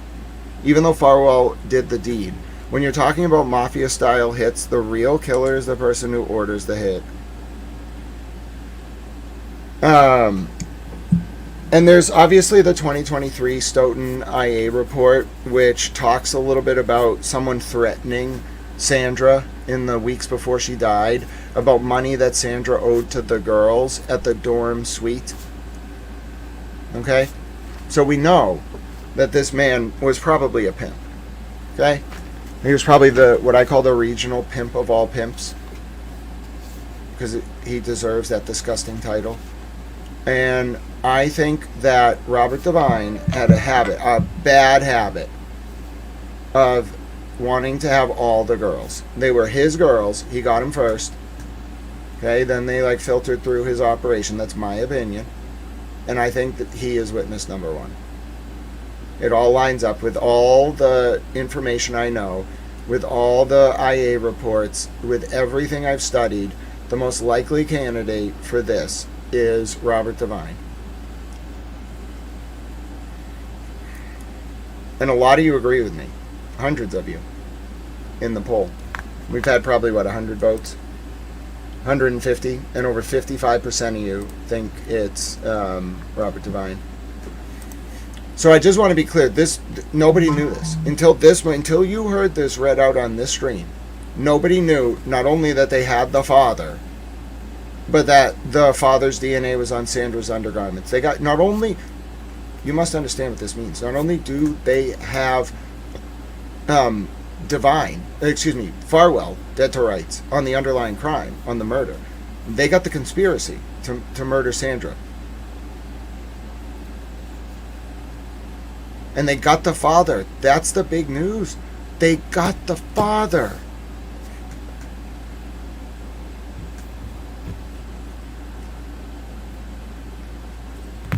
Tully's direct supervisor was Lenny Coppenrath, who was in the same B-Fit squad as Fanning and some of those other guys.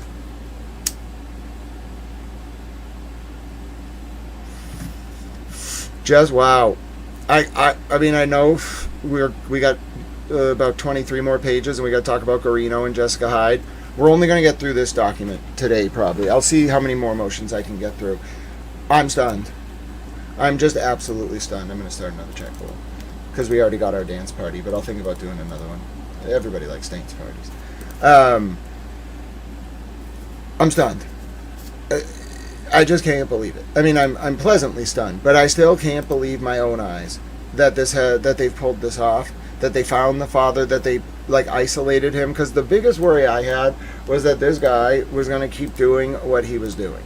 So I just wanted them to kind of find a way to make this, safe. And this is the way to do it. If you think about it, they didn't need to arrest him. Why can't I start my check poll? Oh, this happened the other day too. I'm going to try to refresh. Hold on one second. They didn't need to arrest him. They just needed to put him on notice that they knew it was him. And then they went one step further. They called him as a witness, which is genius. They're going to put him under oath in Farwell's trial, expose him to the world, and then charge him. And there's nothing that says they can't, unless they stupidly immunize him. But I don't see them doing that.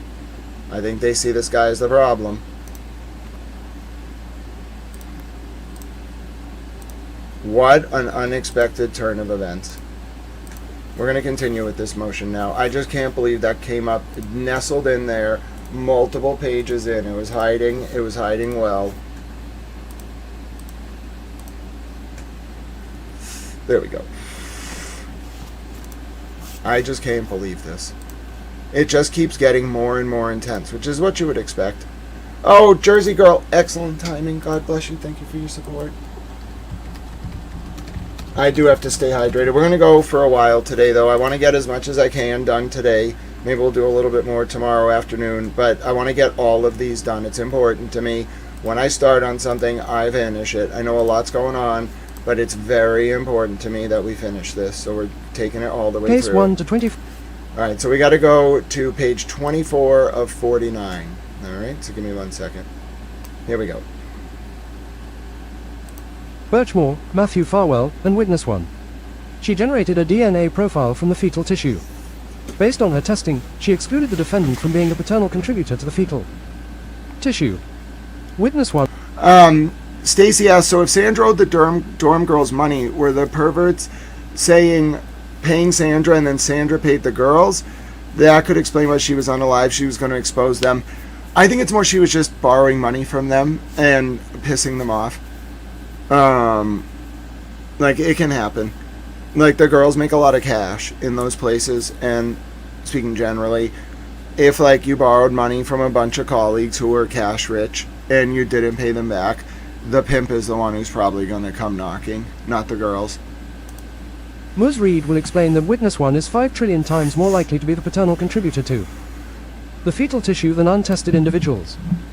The government has sought a stipulation to Ms. Reed's testimony or, in the alternative, to admit her report through Elizabeth Duval. 5. Dr. Maria Capo Martinez, Massachusetts Office of the Chief Medical Examiner. Since 2016, Dr. Capo Martinez has served in the Massachusetts Office of the Chief Medical Examiner, OCME. She has served as a physician specialist at the OCME since 2017. At the OCME, the term physician specialist is synonymous with forensic pathologist and medical examiner. Starting in 2019, she has served as a forensic pathology fellowship training attending physician. Throughout her tenure at the OCME, Dr. Capo Martinez has performed autopsies to determine the manner and cause of death. During her career as a pathologist, Dr. Capo Martinez has conducted chart reviews, external exams, views, as well as full autopsies. Oh my God, they got the chief medical examiner's office to cooperate as well!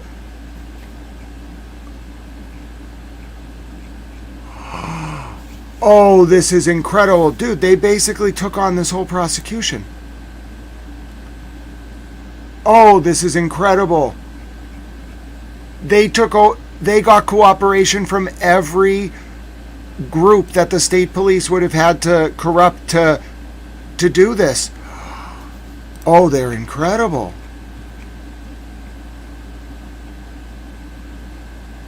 They're using the Massachusetts Medical Examiner against the state police and against Farwell.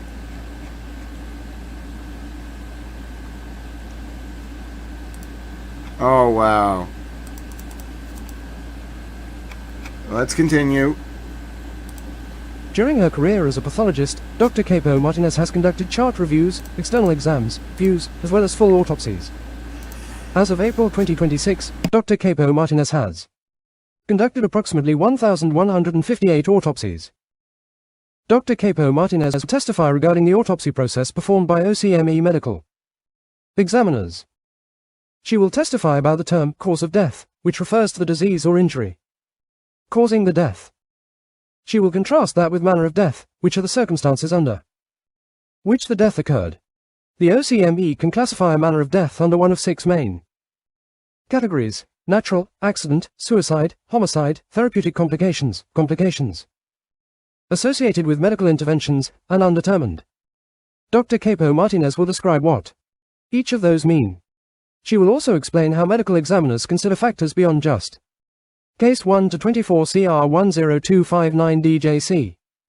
Document 179. Filed the 8th of March 26. Page 25 of 49. Medical findings in conducting their autopsies.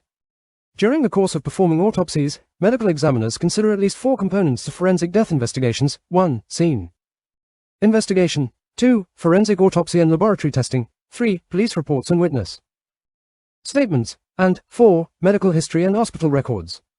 Dr. Capo Martinez will testify about her experience conducting autopsies in which a person died by asphyxia. She will describe her experience, both currently and as of February 2021, conducting autopsies on individuals who had died by asphyxia. During the last 4 years, Dr. Capo Martinez has either externally examined or autopsied approximately 117 suicidal hangings. At the time she conducted Birchmore's autopsy, Dr. Capo Martinez had conducted approximately 63 examinations, including views, external examinations, and autopsies, on asphyxia-related deaths, approximately 5 related to homicidal asphyxia.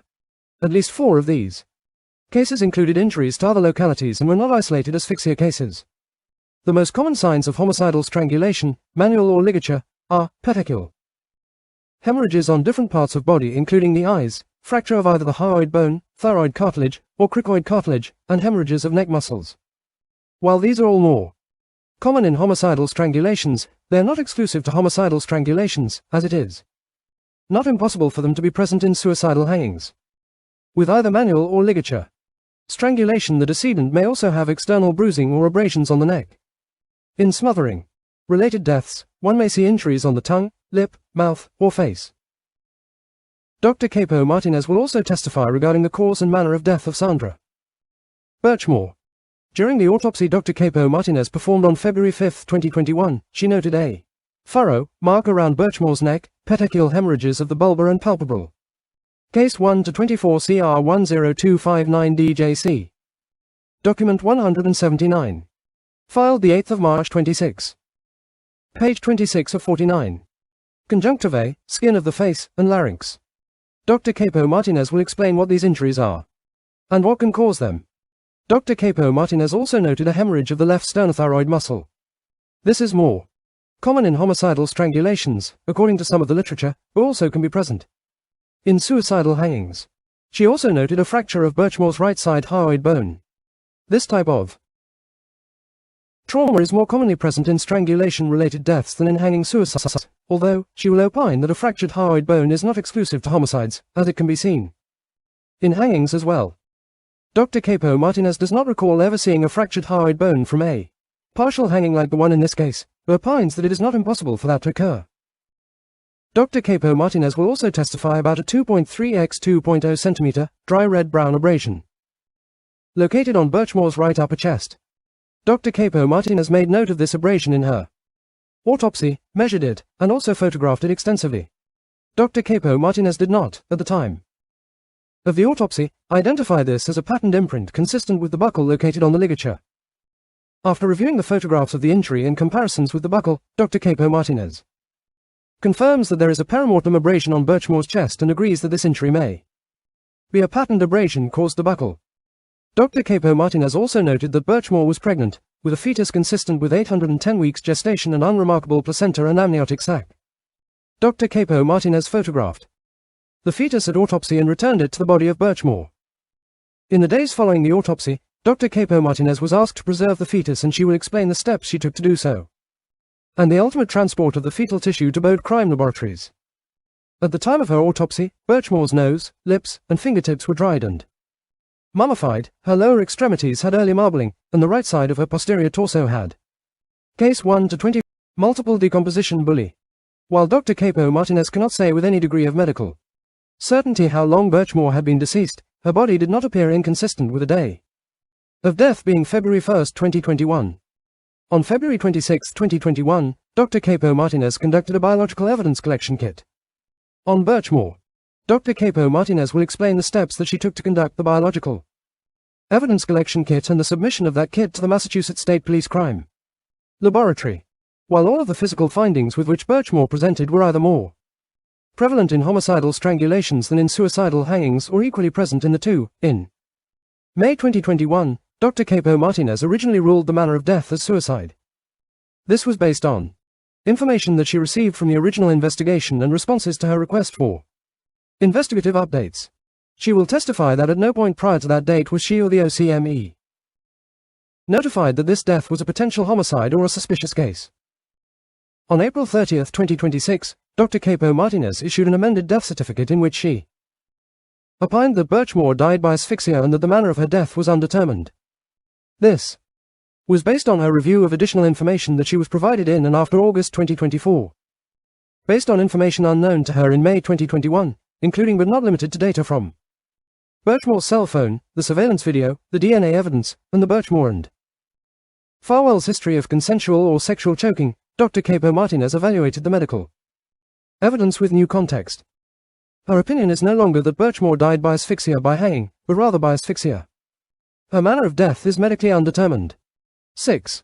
Dr. William Smock, physician, forensic evaluation. Case 1-24 CR 10259 DJC. Document 179.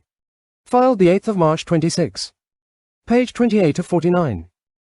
Dr. Smock is an emergency medicine residency and forensic fellowship trained physician with more than 40 years of experience in the forensic evaluation of injuries, the analysis of injury causation and reconstruction, including asphyxia-related deaths, and crime scene evaluation. Dr. Smock's training, experience and position as a coroner's investigator, a police surgeon, an instructor for the Louisville Metro Police Department Academy and the United States Department of Justice, a professor of emergency medicine, the medical director of a sexual assault nurse examiner, SANE, at a major urban level 1 trauma center, the medical director of an EMS Service, a physician and medical advisor to the FBI and U.S. Marshals Service, and an assistant. Medical examiner for the Kentucky Medical Examiner's Office includes the emergency treatment, investigation and reconstruction of injuries sustained in traumatic incidents, including the investigation of crime scenes, blunt and penetrating trauma, torture, investigation of war crimes, sexual assault, strangulation, suffocation, positional asphyxia and pattern injury recognition. Dr. Smock has treated and evaluated thousands of patients, both fatally and non-fatally injured, who have experienced the physiological consequences of asphyxia, overdose, penetrating, and blunt and force trauma, including gunshot wounds. Dr. Smock been accepted in both federal and state courts as an expert in forensic medicine, emergency medicine, torture, injury interpretation, injury reconstruction, asphyxia-related injuries and deaths, and staged and altered crime scenes. Dr. Smock is also the medical director of the San Diego-based Training Institute for Strangulation Prevention and has written and lectured extensively on the medical risks and consequences of strangulation, suffocation, positional asphyxia, blunt force trauma, traumatic deaths, crime scene evaluation, hidden homicides, staged and altered crime scenes, and the recognition and interpretation of pattern injuries. Case 1-24 CR 10259 DJC. Document 179. Filed the 8th of March 26. Page 29 of 49. Dr. Smock will testify about his process of attending and participating in thousands of autopsies and performing autopsies as an autopsy assistant. He will explain steps taken in cases of suspected asphyxia deaths and relevant factors to consider in determining the cause and manner of death. Specifically, Dr. Smock will testify about the importance of considering various factors and evidence from the crime scene as well as victimology. Dr. Smock, in the last 40 years, has responded to, investigated and assisted law enforcement at more than 1,000 death and crime scenes, practiced forensic and emergency medicine on thousands of living and deceased patients, and forensically reconstructed hundreds of critical incidents. Dr. Smock will testify about his experience and expertise in the recognition of staged and altered crime scenes. Dr. Smock is a national trainer and annually trains hundreds of local, state, and federal law enforcement officers, prosecutors, judges, defense attorneys, physicians, and nurses in the evaluation of asphyxia-related deaths, including staged and altered injuries crime scenes. Dr. Smock and the Training Institute on Strangulation Prevention have created a 4-day, hand-on course, using Dr. Smock's cases, to train professionals in how to recognize and investigate possible homicidal deaths, staged to look like accidents, overdoses or suicides, at staged or manipulated crime scenes. Yes, Scott, but the person who took over the case, as we read in the document earlier from the U.S. Attorney's Office, was John Fanning. And you're going to find out Nick Guarino is a cooperating witness. Something tells me John Fanning ordered Nick Guarino to overlook that material.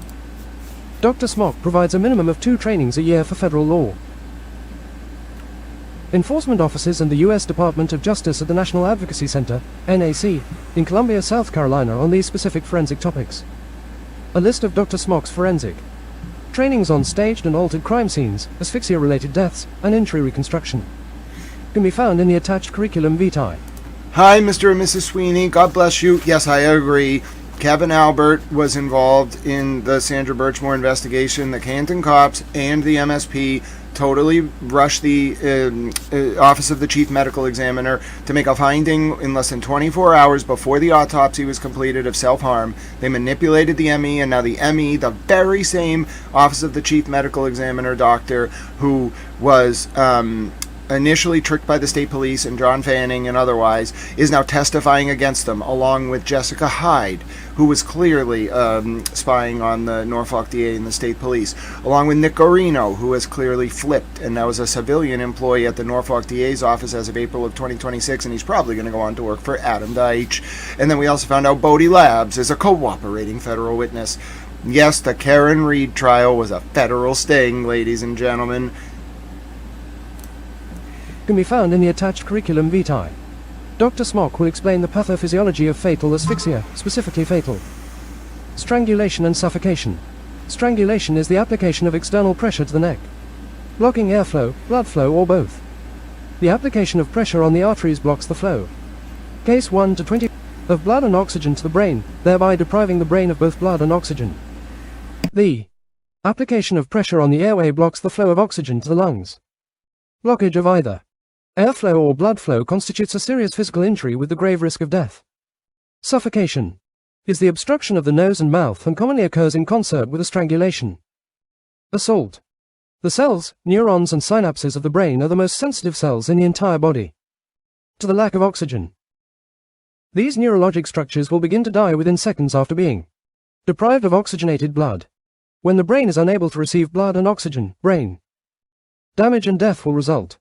With occlusion of the carotid arteries, it takes only seconds, average of 6.8 seconds, to lose consciousness and only minutes for death to occur. Prolonged anoxic insults to the brain can result in anoxic seizures, in the loss of sphincter control followed by involuntary urination, defecation, and death. There are many types of fatal asphyxia, including manual strangulation, ligature, strangulation, suffocation, and positional asphyxia. All types of asphyxia deprive the human brain of oxygen, which leads to brain damage and death. There are various manners in which a person can appear to have committed suicide by hanging, including a complete hanging, in which the entirety of their body weight is suspended, and an incomplete or partial hanging in which only part of the body weight is applied to the neck. Ligature. For incomplete hangings, a person could attempt or appear to commit suicide in a standing, kneeling, seated, or reclined position. Birchmore was found in a reclined and seated position. Dr. Smock will discuss his experience with investigating deaths where the victim was strangled or suffocated to death and the body then positioned as a victim of suicide. Case 1-24 CR 10259 DJC. Document 179. Dr. Smock will testify regarding his review of the evidence, medical records, video recordings, crime scene photographs, autopsy report, autopsy photographs, x-rays, photographs of an actual examination of the preserved hyoid bone of Birchmore, and investigative reports. Sandra Birchmore presented with fractures of the right superior horn of her hyoid bone. Hyoid bone fractures are commonly seen in strangulation assaults and in hangings with full body weight applied to the ligature rather than in partial hangings. Dr. Smock will testify to his forensic experience and review of the scientific and medical literature, which make clear how rare it is for a hyoid bone fracture to occur in a seated or reclined incomplete hanging, especially when a decedent is under 30 years old. For persons under 30 years old, the hyoid bone is actually 3 separate bones and is not yet fully fused and, thus is much more flexible and takes significantly more pressure to fracture. The type of pressure required to fracture a hyoid bone in a person under 30 years old is inconsistent with the amount of pressure applied to the hyoid bones in partial seated hangings. The court scan of Birchmore's hyoid bone revealed evidence of a medially, inwardly, displaced fracture of the right greater horn, and Dr. Smock will describe how Birchmore's hyoid bone fracture is acute. Dr. Smock will also testify about his treatment and evaluation of patients who have survived hyoid bone fractures. Common symptoms that patients would experience with a fractured hyoid bone are exquisite throat pain, extreme difficulty swallowing, and a raspy voice. Dr. Smock will opine that the severity of the hyoid bone fracture with which Birchmore presented at autopsy would have caused her severe pain, trouble swallowing, and trouble speaking had she survived. Additionally, Sandra Birchmore presented at autopsy with a pattern imprint on her right upper chest. This injury was a perimortem-created injury. Dr. Smock will explain how one Case 1-24 CR 10 can tell the difference between a postmortem and perimortem injury given the presence of a vital reaction on the skin. The perimortem injury to Birchmore's right upper chest was caused by blunt force trauma and contains a pattern imprint that matches in length, width, and shape of the spring-loaded lobster claw clasp that were found on the ligature behind Birchmore's neck and above the doorknob from which she hung. The position and location of the spring-loaded clasps that were found on the ligature indicate that she did not die in the position in which she was found. Dr. Smock will present an exhibit to the jury which shows the imprint that the same clasp makes when it is pressed into clay. The imprint matches the pattern injury found on Birchmore's right upper chest and is inconsistent with an incomplete hanging. Birchmore presented with areas of skin missing from both the interior and lateral aspects of her nose. These abrasions are commonly seen in cases of suffocation when the victim moves their nose back and forth in an effort to breathe. 7. Nicholas Guarino, MSP. Okay, let's breathe. That was a very tough section. You clearly can see that we've seen some very impressive credentialed experts, forensic pathologists in cases.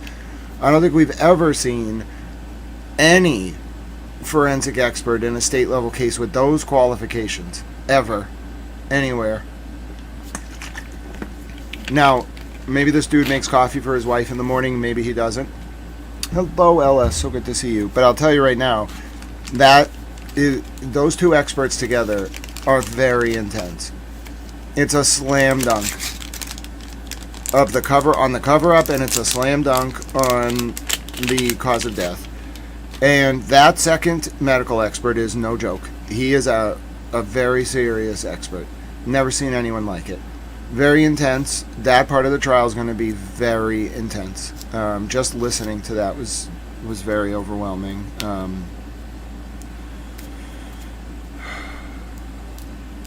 But it's incredibly important evidence, physical evidence. And that's why the DOJ is laying it out in such detail.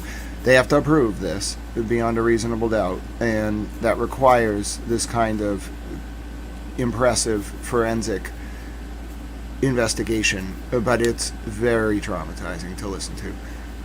I can give all the warnings in the world. This case is very intense. It will not be televised. There won't be no audio. But you will hear reporting about it, and there are no surprises in a court of law. You're going to see almost everything, unless it's under seal, that the federal government is going to present on the stand. That's what motion practice is, especially motions in limine, and we're going to continue to listen. Now, this next part, listen, some of you are going to freak out at this. Nick Guarino, as some of you know, Nick Guarino handled forensic data in the Karen Reed and John O'Keefe case, and in the Sandra Birchmore case. Nick Guarino, oh, Prince of Wales, it's so good to see you. Nick Guarino did not miss 30,000 text messages. Nick Guarino was clearly ordered, after finding those texts, to delete those text messages, or not include them in the investigation. Think about the implications of this, of Nick Guarino being a cooperating federal witness. Do you know this? Like, this is black and white. Nick Guarino himself, who was on the unit, he was under, so it was Brian Tully, detective lieutenant, then John Fanning, first officer, then Yuri Buchanan, sergeant, then under them Proctor, and then Nick Guarino, and then Matt Duane and Connor Keefe, and then Kathleen Prince, maybe one or two more troopers. Okay? That was it. Nick Guarino was the tech expert. Most of those guys were not digital experts. Okay? Guarino was the tech expert. Guarino handled everything on these cases. He knows where the bodies are buried, literally, in the evidentiary chain. He's the best person. If you listen to my stream yesterday, before I knew he rolled, I said if I had a choice, I would have flipped Guarino first, if I was doing it. And that's exactly what they did. They didn't just roll up. This is the greatest operation I've ever seen. Those guys on that unit and Morrissey and in Morrissey's office were sitting ducks. The feds quietly rolled up the office of the chief medical examiner. They rolled up Jessica Hyde. She was clearly working for them from the beginning. Then they literally flipped Nick Guarino. You know how people kept talking about Higgins is flipped, indictments are imminent? Bullshit. The real truth, which I knew all along, I called it, was that Guarino had flipped. And indictments probably are imminent. But yeah, Guarino has flipped. What you're about to hear is not only how he has flipped, well, you're going to see that he has flipped. You're going to hear how he flipped and what he's going to do. Just a preview. He's going to get up there and crucify the state police. He's going to be, I can only imagine what he's going to get up there and say, because it's going to preview a little bit about it. It's going to say, oh, he's going to talk about the search. Yeah. Okay, Mr. Guarino, why didn't you locate the 30,000 texts? Oh, I did. Why isn't that in the report? John Fanning told me not to put it in the report. Bet your dollars to donuts. Dollars to donuts. I'm not a betting man, but I do like donuts. Not really. Maybe from Dunkin' Donuts every now and again. I quit drinking Dunkin's iced coffee, though, so I have no reason to eat donuts. But my point remains the same. Ladies and gentlemen, I'm going to be right about this. The only reason you would flip him Guarino specifically is so you could get him to say he only has one purpose. Because remember, he missed all, quote, missed all of the texts between Sandra and Farwell during his forensic examination. Do you really think he missed them? Or do you think the reason they have him as a cooperating federal witness is he's going to say, I found them and they told me not to include them?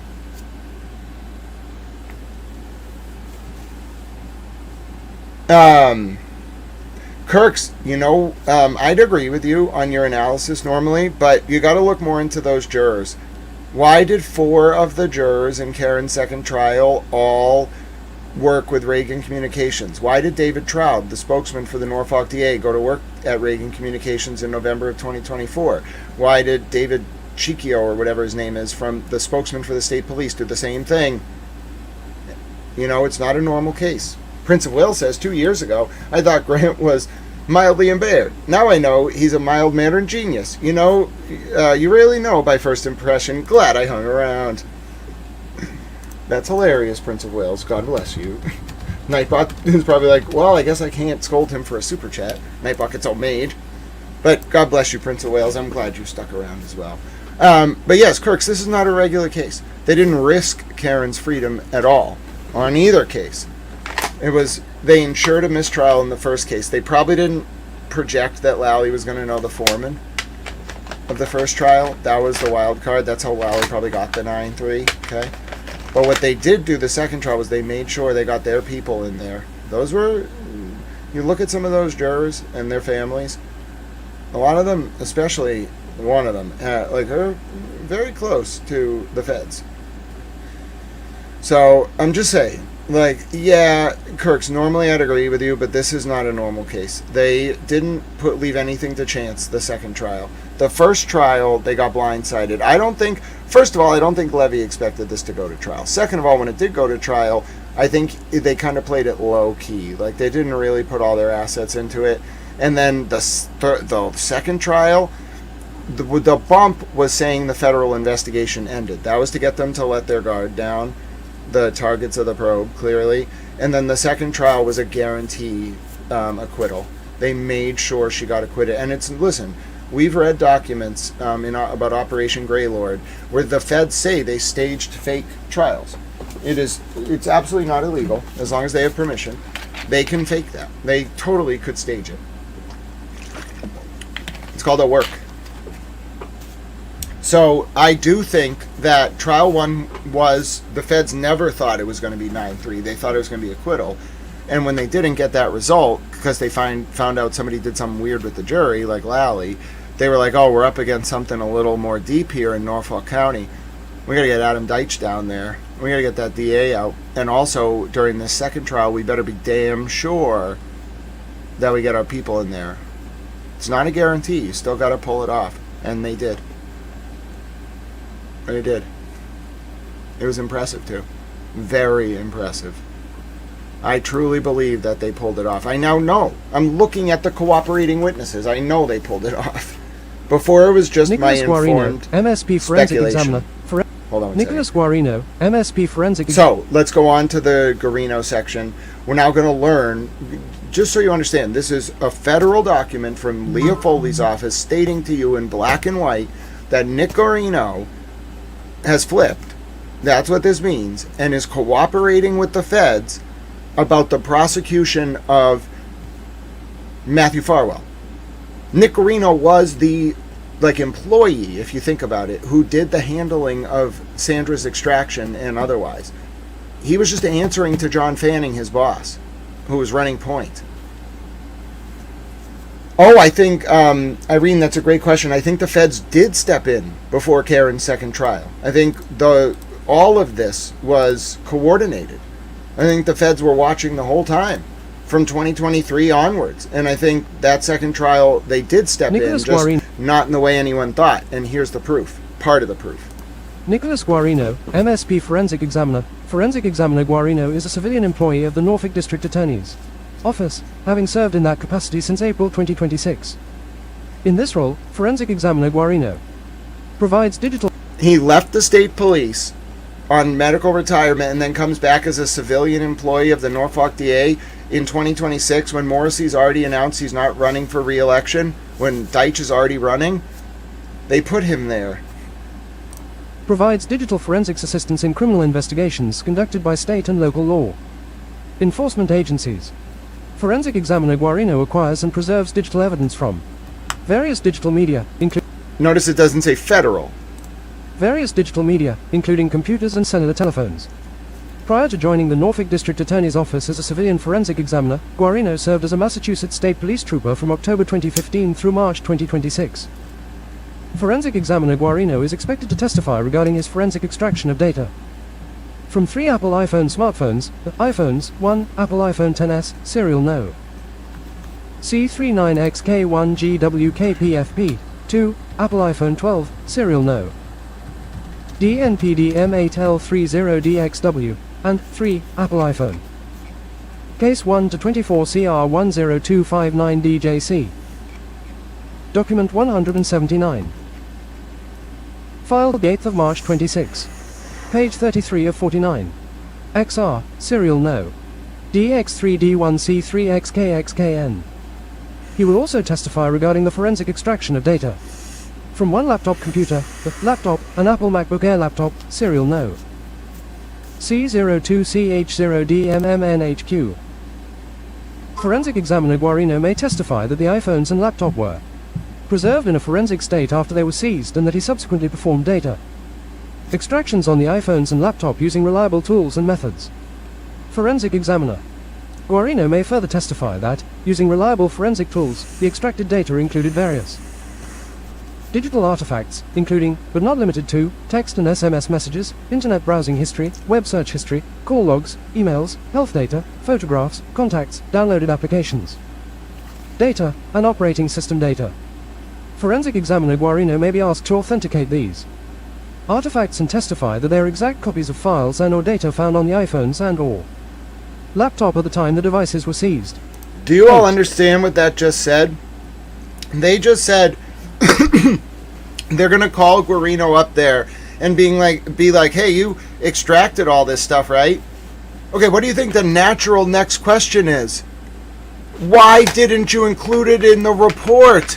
Why was it not in the report? The federal government is going to put the cover-up on trial. I'm reading it on page after page after page after page of this document.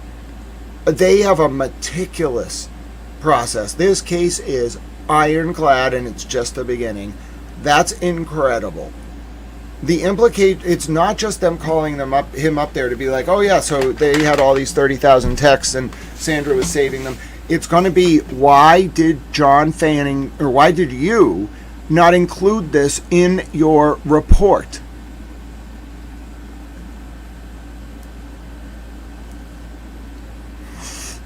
The cover-up is on trial.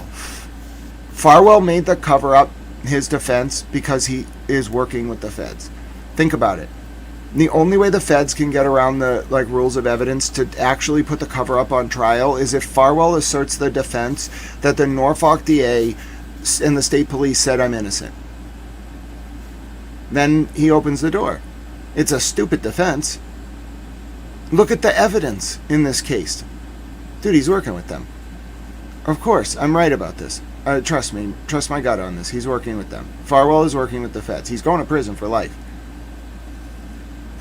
But this is not... It's a foregone conclusion that Farwell's guilty. It's just they took the death penalty off the table because that was part of his deal. And the deal is he's going to get a guilty verdict, but he's going to let this trial happen so that they can get on the record all the information about this cover-up. I figured this out. I know what they're doing. This is genius trial strategy. It's not even a trial strategy. This is a public, I don't even know how to explain it. It's like a coup de grace for the Morrissey machine and the state police. It's Whitey's revenge. I guess you could call it whose revenge? H. Paul Rico's, Larry Sarhart's, Jeremiah O'Sullivan, those guys, Bill Weld. It's really their revenge. They were the ones who got screwed. So, Bill Weld was the U.S. attorney. I think my mom knows Bill Weld, or knew Bill Weld. So did my dad. They used to talk about Bill Weld. I never really understood why they looked up to him so much. Now I understand. He was a U.S. attorney. But anyway, my point is, it's telling you all you need to know. Nick Guarino, they know, the feds know that Nick Guarino overlooked those texts. The feds are calling Nick Guarino to say, okay, you extracted all these, right? And what do you think literally, the next question? Boom. That's what's going to happen, ladies and gentlemen. Oh, I think Farwell already made his deal. I think his defense is coordinated with the federal government. And this trial is like all trials are choreographed, but this is a special kind of trial where it's kind of like Whitey's trial. He was going to be guilty no matter what, but Whitey wanted to make a point. Here, the feds are uniquely working with Farwell so they can make a point. Trial of the century. The Karen Reed and John O'Keefe case was important, incredibly important, but it's not. It's part of the story, as is the Turtle Boy case. But all of this coalesces around this federal investigation. It was all because think about it. Think about it. Where does it all lead back to? Brian Tully's State Police Unit and Robert Devine. Okay. Well, if it all leads back there, what's the story? The story is that Karen and Aiden were victims, long line, just another in a long line of victims, different way, more extreme, more public. And the FBI dragged it into the public to confuse the state police so they can investigate them. Listen, I saw this whole thing for what it was from the jump. And I saw who was working with the feds, it was very clear to me, and who was working with the state police. Because the state police operatives suck. I'm sorry, they're terrible. And the special prosecutor operatives, they suck. That informant network is terrible, bro.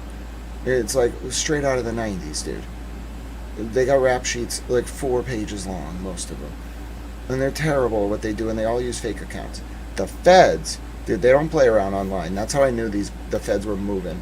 They didn't give a shit, sorry to cuss, about the public discourse. Dude, real G's move in silence. That's why I call Jessica Hyde a G. She moved in silence, and so did the feds. And they didn't need to flex on them because they actually have power. They just took their guys, they flipped. Look at who they flipped. They made a bulletin board, and they flipped the exact people that you would want to flip. They turned the state police's own people against them. They turned Guarino against them. Hyde was working for the feds, clearly. And they built a case. That's what you do. It takes years. You build a case. And this is only the beginning. They have a real case here. I know now this is big. This is way, way bigger than anything anyone anticipated. And the media is behind. Because they should have realized, Hyde alone should have tipped them off, that this was big. Like a smart man knows where you are based on the type of bedrock in a cave, alright? They should have picked it up, especially Christina Rex. I know she's probably going to pick it up. But then you get to the Guarino part, boom. Now you got a real, honest to God, major historical moment. Then you add in the father being witness one, and the DNA confirming it from her undergarments. Dude. Now you're talking, almost impossible levels of impact, historical impact, societal impact, social impact, political impact, civic impact, almost incredible levels of impact. Sandra Birchmore changed the world in death. It's unfortunate she died. It's one of the saddest parts of this story, that the woman who had the stones to change the world did it, but only in death. And it shouldn't be that way. She deserved to live. And if I knew her at the time, she would have lived. Let me put it to you that way. I would not have let her die. If I had an inkling, it's why I feel very guilty. There's no way I could have known her. But if I ended up in her orbit and I saw that happening, I wouldn't have let her die. I would have, whatever it takes, I would have done it. Just because she deserved to live and tell this story. And what was done to her and her baby hopefully it will be the last time. If there's any good left in this world, it will be the last time because of Sandra Birchmore. And in death, she will have changed the world. And I suppose if there is any silver lining in death, it is that you leave a legacy that positively impacts hundreds, if not thousands, or tens of thousands of people, and protects the vulnerable and makes them feel safe. And that, I think, is important. I also think the fact that what you've seen laid out in this document, which we will finish, is 49 pages, is a very methodical operation to take down the state police and expose this cover-up. This is Leah Foley's magnum opus. It started with Josh Levy, but the DOJ as an institution and the FBI have created a Renaissance equivalent. You can talk about the cathedrals of Europe. You can talk about Shakespeare's works. You can talk about the Kubrickian canon. In the legal world, this is the great work. It's the apotheosis of benevolent human sentience onto the pages of history through the legal process. And that is the point. If there is a point of life, it's that. It's to leave a positive impact in that way through the creation of the great work, which in a benevolent way serves to further the development of your fellow humans and protect them. It's not a magnum opus as much as it is a great work. The great work is a sort of seminal concept in human history. It's kind of like the apotheosis of our skills as a civilization onto like an art form. And you could call legal writing, Habermas would, an art form, but it's closer to like constructing a form of art you can't see. You can't see precedent. You can't touch it. But there are scaffolds there that are very strong. They're not ethereal. They are ethereal by nature. You can't touch them. They're non-temporal. But the bonds of legal precedent are a form of artistic work. Don't get it twisted. They are. And this case is, I understand in American history we have had some impressive federal cases built. This may well go down, even outside of the Angelos, even outside of the Patriarchas, this may go down as one of the greatest cases in the history of this state, in this region. It may be one of the greatest federal cases ever built. It will redefine how people prosecute public corruption. They just built a new playbook from scratch, on the fly, and it was very impressive. This is the 21st century FBI. It's very good.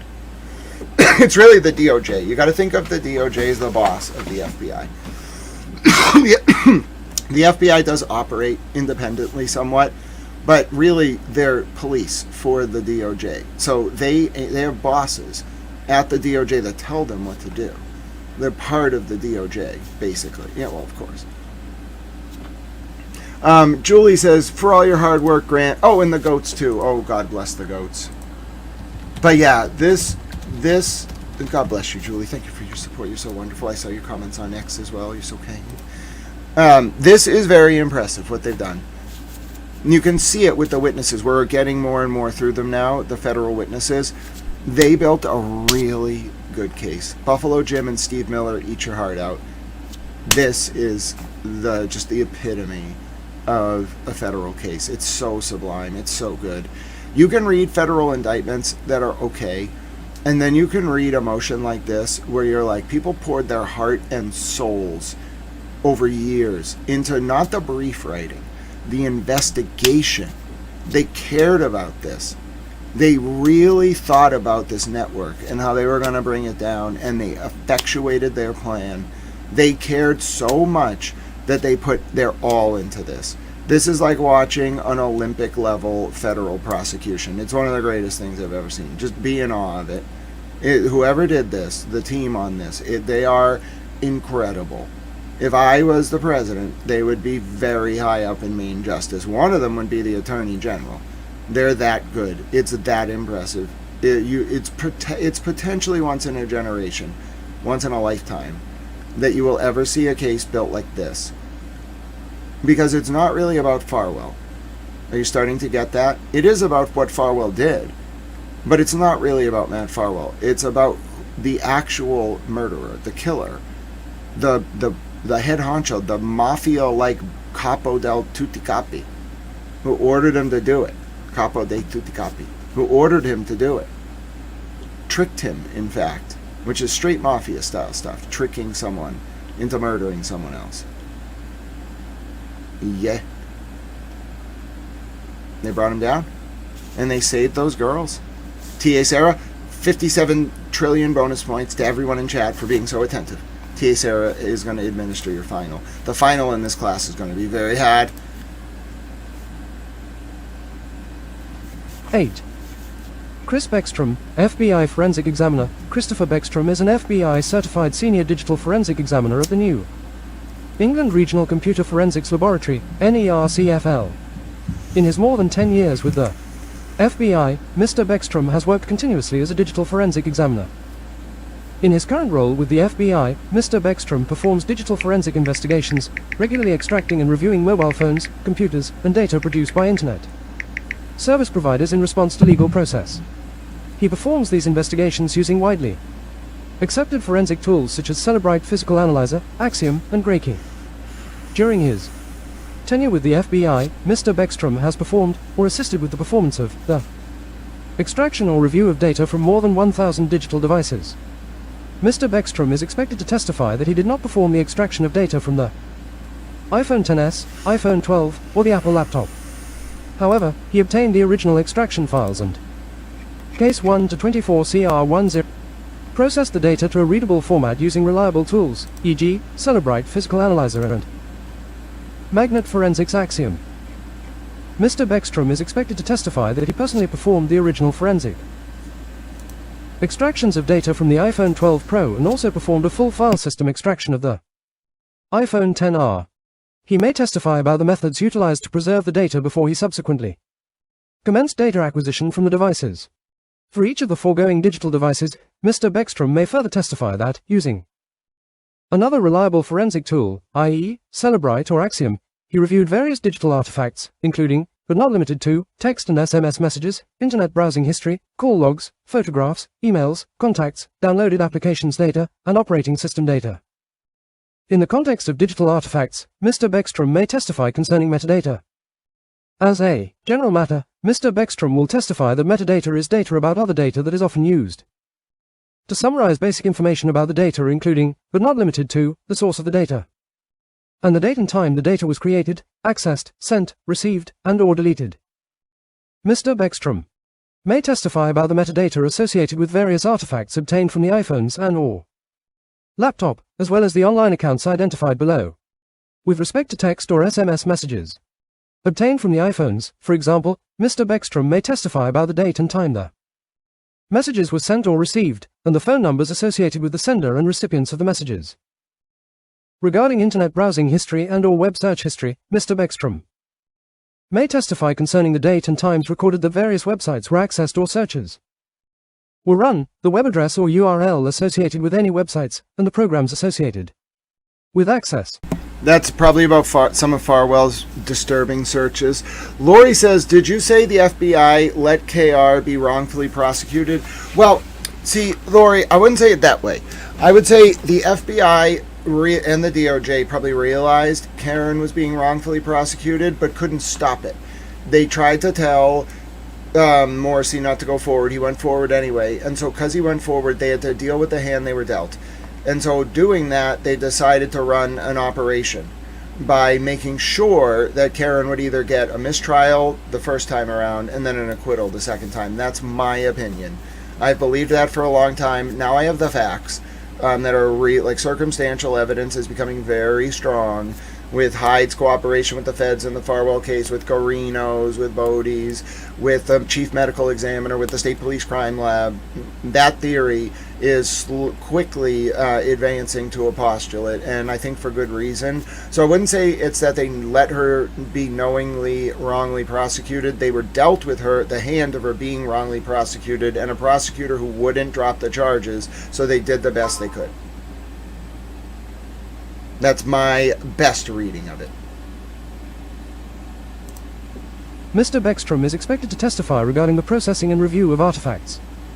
Among the data produced by certain internet service providers and a local agency regarding online accounts such as Birchmore's eCloud, Facebook, and Google accounts and the defendant's eCloud accounts and Stoughton.mar.gov email account.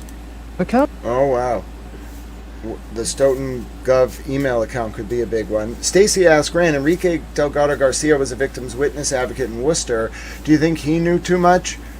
There's a lot of questions about that case. I think Special Prosecutor Meyer, who was the chief homicide prosecutor in Suffolk County for a long time, I actually know him. I knew him as a kid. He lived somewhere in the area or something. The point remains the same.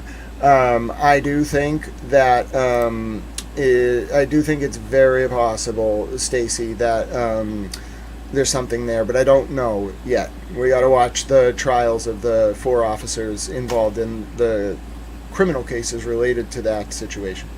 Lori says, thank you so much for explaining. My pleasure, Lori. God bless you. Thank you so much for your question and for your support of Towel Channel. We might have a dance break soon after maybe this witness is read through or the next one, depending on if the next one is Jessica Hyde. Then Towel Girlfriend and others, I think, could use a little dance break, and we will do that.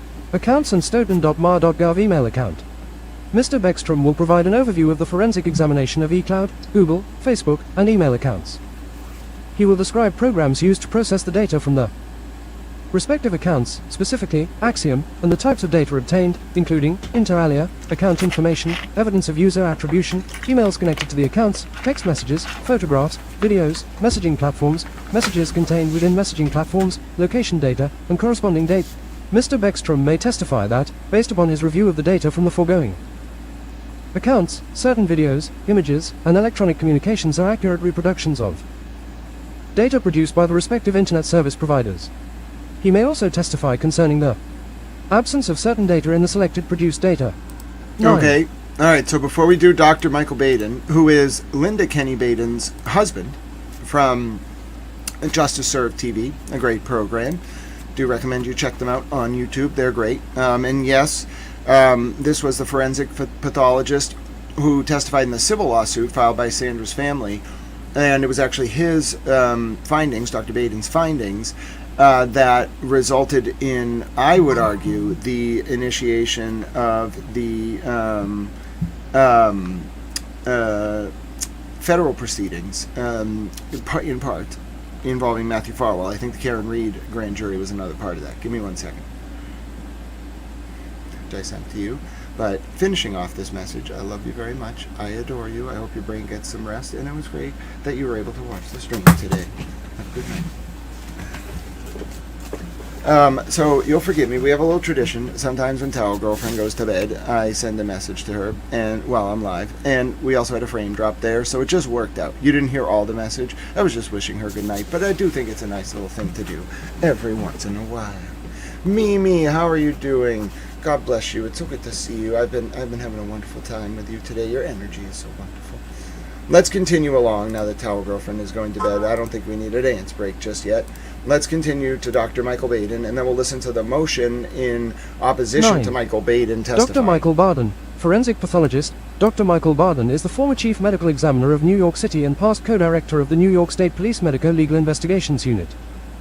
He has worked as a medical examiner for 50 years and has performed more than 20,000 autopsies. He has held professorial teaching appointments at Albert Einstein Medical School, Albany Medical College, New York University School of Medicine, New York Law School, and John Jay College of Criminal Justice.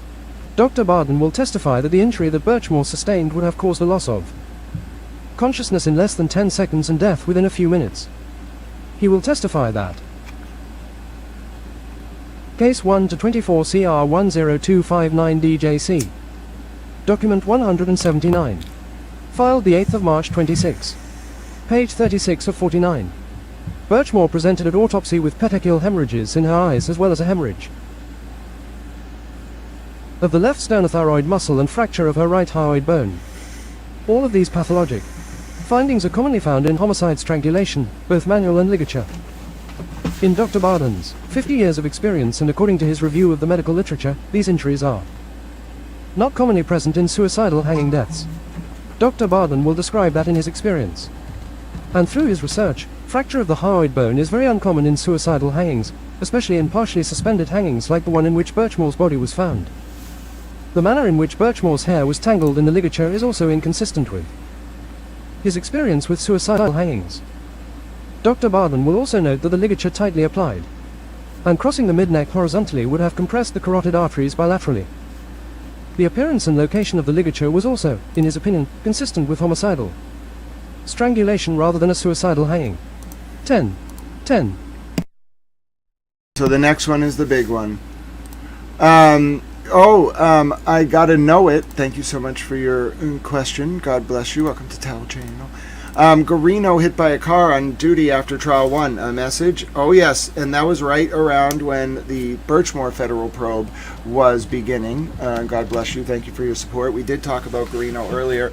And let me just say, does it surprise anyone that after Guarino got hit by a car, he then became a cooperating federal witness? It probably shouldn't. But yes, I don't know exactly who flipped and when or why, but it's very clear that there's no coincidences. These two cases, the Karen Reed and John O'Keefe case and Sandra Birchmore and Matthew Farwell case, are inexorably intertwined, and it wasn't just because Brian Tully's State Police Unit investigated both. It's because there's something really dark under the surface of those cases, really dark.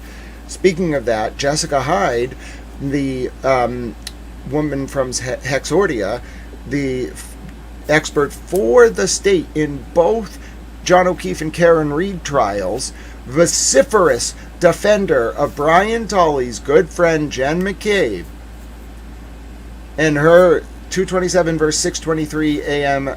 House Long to Die in Cold Google search. Jessica Hyde, the woman who in April of 2023 was sending messages, as you saw on stream yesterday, trying to bait Brian Tully into telling Jessica Hyde not to respond to messages from Alan Jackson. Jessica Hyde, who's now the cooperating federal witness, the expert witness, against that very same state police unit. This case, if you've listened until now, through 36 pages, you know this is as much about the cover-up by Brian Tully and John Fanning State Police Unit as it is about Matthew Farwell. In fact, it's actually almost entirely about the cover-up. It's clear Farwell did the unaliving of Sandra Birchmore. Clear. And the forensic evidence is a big part of this. But almost bigger than that is screaming from the pages of this document is that this was a cover-up. This was a cover-up by someone who had connections. This was a cover-up by someone who wanted Matthew Farwell to think that he was the father of Sandra Birchmore's unborn baby boy, 8 to 10 week old unborn baby boy, when Farwell was in fact not the father. That's what it is. That's what it comes down to.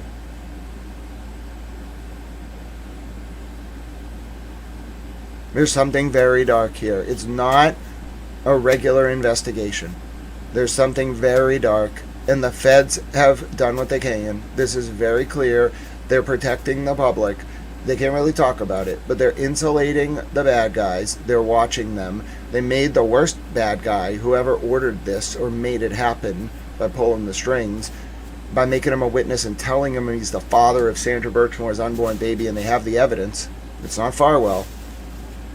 They made very clear what they're doing here, and by including, listen, if it was just Bodie, or just Hyde, maybe in a silo, I'd be like, it's a small world, like it's a small bar, anything can happen with expert witnesses.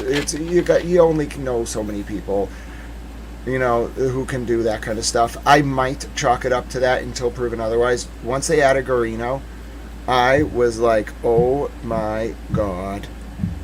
Oh my god. They flipped them. They not just flipped them, they investigated them through the trials. The Karen Reed and John O'Keefe trials. And Guarino was probably not part of the initial federal sting. he is clearly someone who flipped. And why did he flip? How much do you want to bet? Although I'm not a betting man. That Nick Guarino flipped immediately after he got hit by that car. He lived, and he immediately called the FBI. I bet you $1. I don't bet, though. But the point is, I'm telling you, hypothetically, rhetorical betting. I'm just saying, if it plays out, that, and we eventually find this out years from now, that will explain a lot, okay? Because Nick Guarino was clearly not involved originally with the feds. He became involved. There's a difference in this list, although they're not spelling it out, between people who were working with the feds as friendlies the whole time and people the feds went to and flipped. And by flipped, I mean got them to be part of the prosecution, despite the fact that by being part of this prosecution, they're going to expose the cover-up by Brian Tully State Police Unit. That means the whole chain of command knows at MSP. That means the governor knows. Everybody knows. This was the worst kept secret. Everybody knew. This was the big secret, huh? This is what everybody was hiding. Wild. And TA Sarah, good job. You can bet 70 billion bonus points. All out. Although these are rhetorical points. The points are made up. Nothing matters. We might have a final in the class. We'll see how I'm feeling. So with that context... Oh, by the way, it's been about 4 hours, so it's hard to do this, obviously. I appreciate all your support. I get reminded every once in a while, if you want to support Towel Channel, there are ways to do so. You can do memberships and the gifting. You can like and subscribe to the stream. Also in the chat and in the description, you'll find donation options if you'd like to buy me food for when we're done for the day.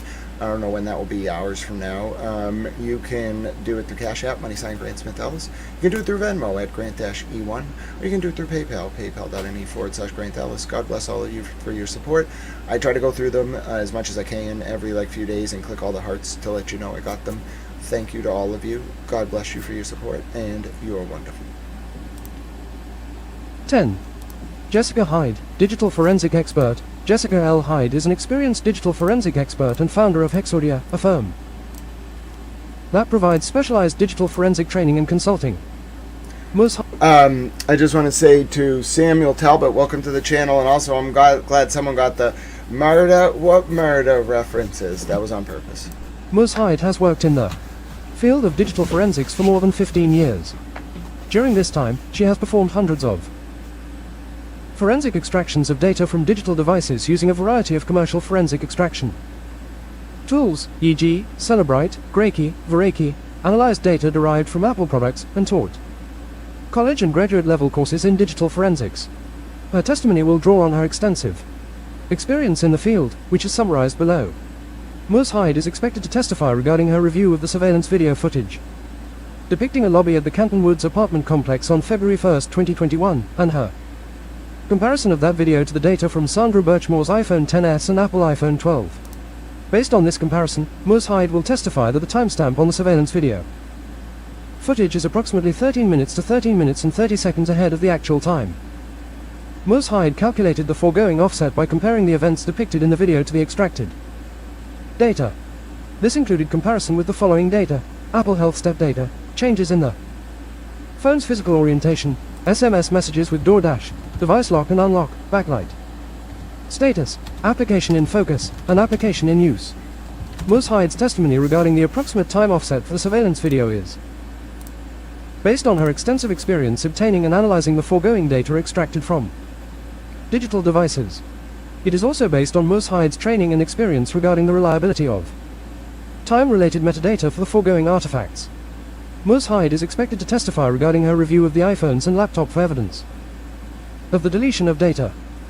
This will include testimony regarding her search for deleted text and SMS messages.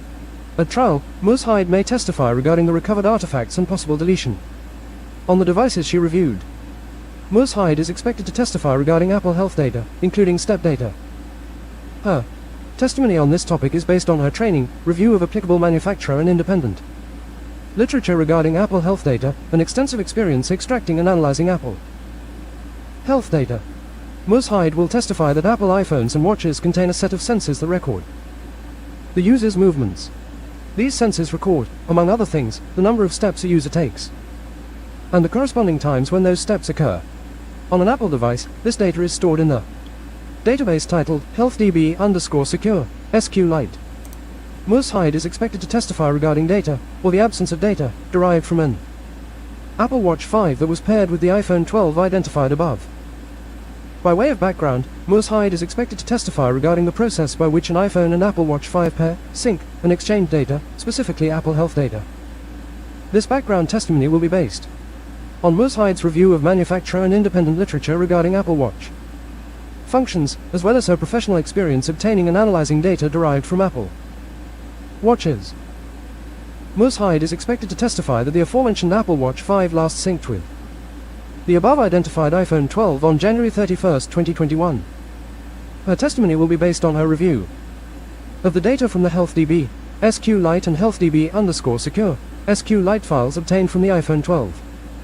She will also testify that she specifically reviewed the Apple Health data databases and corresponding WAL file from the iPhone 12 data to confirm that the Apple Watch 5 did not attempt to transfer any health data, e.g., heart rate or step data, to the iPhone 12 after January 31, 2021. Ms. Hyde is expected to testify that there may be multiple reasons why data did not transfer from the Apple Watch 5 to the iPhone 12 after January 31, 2021. The Bluetooth function on the Apple Watch may have been deactivated. A user may deactivate an Apple Watch's Bluetooth function when using Apple AirPods to listen to audio or video files on another Apple devices, e.g., MacBook laptop.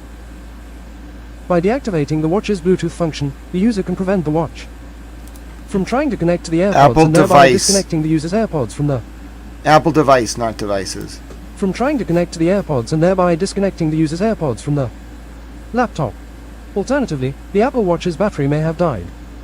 Ms. Hyde's testimony regarding the possible reasons why no data transferred between the Apple Watch 5 and iPhone 12 will be based on her review of applicable manufacturer and independent literature, and her extensive experience analyzing Apple Watch-derived data in a forensic setting. Case 1 to 24 CR 1025. Ms. Hyde will also testify regarding the absence of forensically sound methods of obtaining Apple Health data from the Apple Watch 5. 11. Dr. Before we Lisa go, Rocchio, clinical and forensic psychologist, Lisa M. Rocchio, Ph.D., is a clinical and forensic psychologist who specializes in the Before we go to that, I want to say thank you to Superstition Man, and then also to give you a little mental decompression break. We're almost done with this document. I want to take you to a very special video. We've already watched it once, but Pats Are Back is here. Thank you for the membership, Pats Are Back. And in your honor, here it is, the Towel theme song.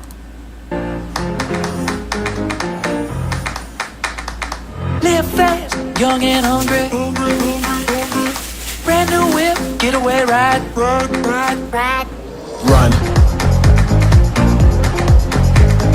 Run. Break out, find our freedom. Hands up, gonna touch the sky. Touch the sky. Run. The theme song. Run.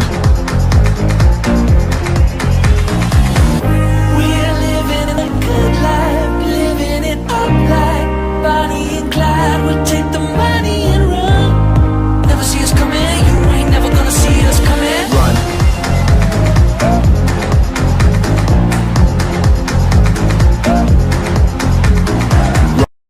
Run. That's such a great song. Thank you, Pats Are Back. We needed a little mental decompression break. We're going to continue with this document. We're going to get through as many of these motions as we can today. Might do this hurting again. Not as bad as yesterday. Yesterday, I felt like it was going to fall out because there was something stuck. I had a dental surgery, for those of you who are wondering, and I was supposed to have the last part of it. Couldn't do it for reasons, so now I have to wait. And I'm in between procedures with this temporary thing on my tooth, and it hurts. So I don't know how it hurts because the tooth doesn't have a root. I'm not a dentist. I'm not a doctor. I just explain what I feel. It hurts. The damn thing hurts. So anyway, the point is, this distracts me from my pain. So thank you all for joining. God bless all of you. Welcome to the new subscribers. Thank you for your kind words about my coverage. My name is Grant Smith Ellis. We're in this for the long haul. This is going to take a long time, okay, but we are doing the most in-depth document now. Then we're going to go through the motions, no pun intended, don't even think about it, and then we're going to get this done.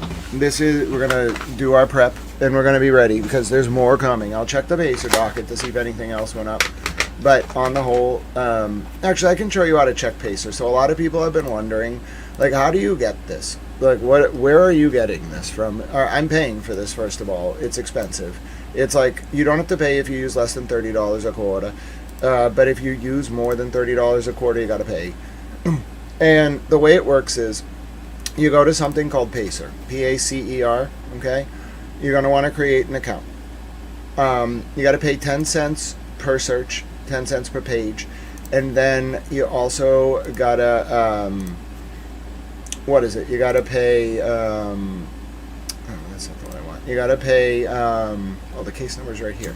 You got to pay 10 cents per page up to $3 per document. So if it's like a 49-page document, you're going to pay $3. If it's like a 9-page document, you're going to pay 90 cents.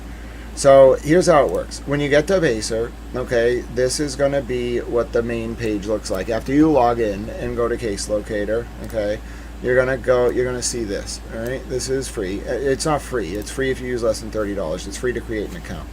You're going to want to click, okay, you need to put the case number in exactly right. They're very specific about format. You're then going to want to click search. When you click search, it's going to bring up the case docket, okay?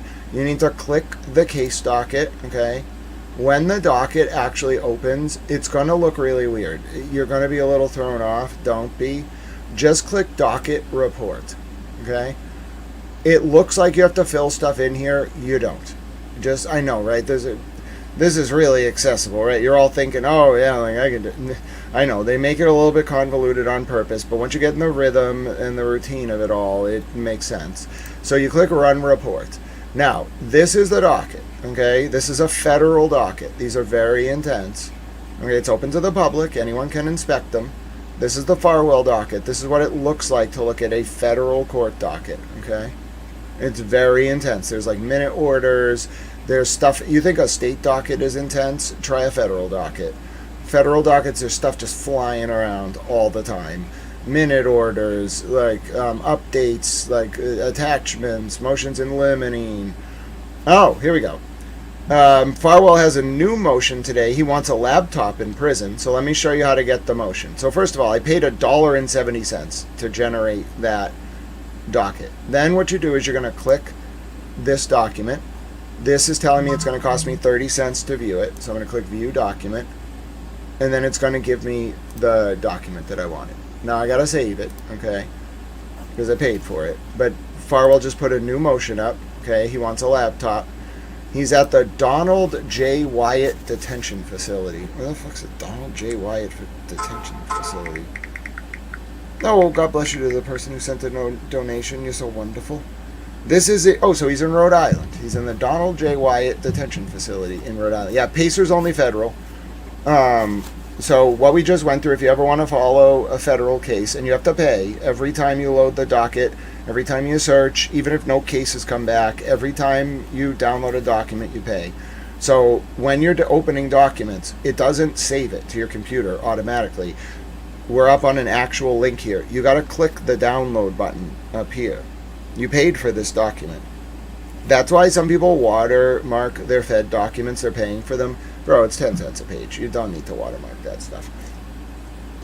I might watermark a document I go and get by hand at a court in like Massachusetts and take a picture of and upload. But the federal documents, I mean, yeah, but like, meh. And then there's also public services that aren't Pacer that allow you to do this, Court Monitor, etc. I think just learning how to use Pacer is better.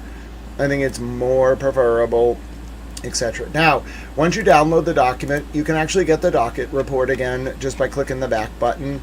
So you don't need to rerun the search, okay? You can just get right back to the docket. Now, you can see I have clicked a lot of these documents. The ones that are purple are the ones that I've clicked recently.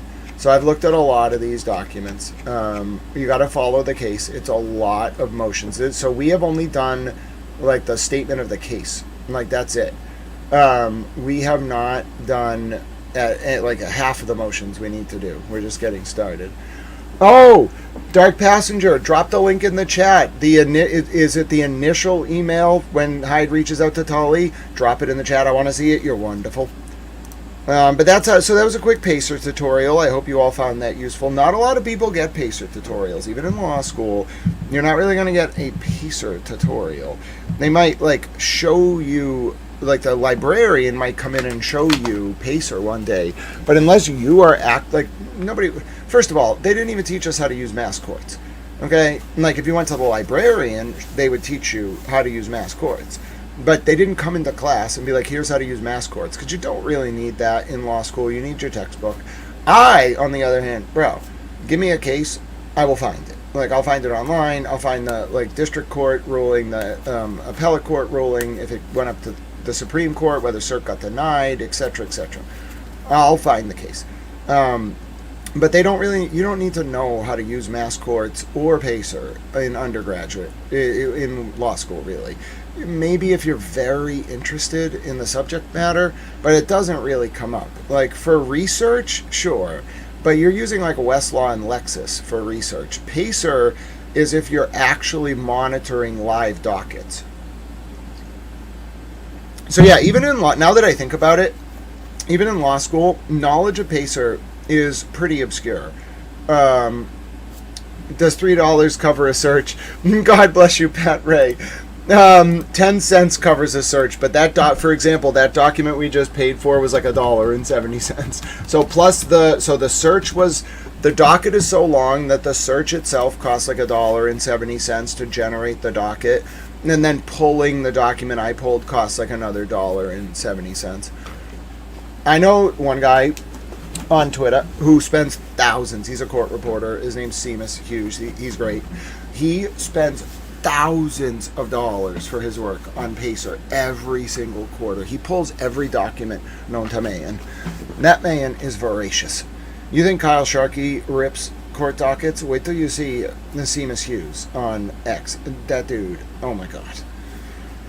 Alright, and so, thank you so much, Rocco's Life. I'm so glad you all learned how to use the Pacer system. Start from the bottom of the Tully Hyde emails and go from the bottom up. Okay, Dark Passenger. I'll try this, hold on. But Dark Passenger, you might have to tell me like the specific page. Oh, I got it. Start from the bottom of the Tully Hyde emails and go from the bottom up. Perfect. You found them. She's a genius. Dark Passenger's a genius. We got them. So before we go on to the next witness, we have the Jessica Hyde emails exactly when we need them. Oh, this is glorious. Oh, I'm so thrilled. How long is this? It's only 10 pages. All right, here we go. Let me just download the PDF so I can make it more accessible for our purposes. It's a very long document. Oh, this is important. Now we're going to be out. So I couldn't find these initial emails with Hyde and Tully yesterday, and now we have them. And then we'll continue on with our motion. So, oh, thank you so much, Carolina. That was so kind of you. Love that. Love those jewels. They're very positive energy. All right, the PDF is downloaded. Thank you very much. Okay. Now I'm going to open it for you here. Give me 1 second.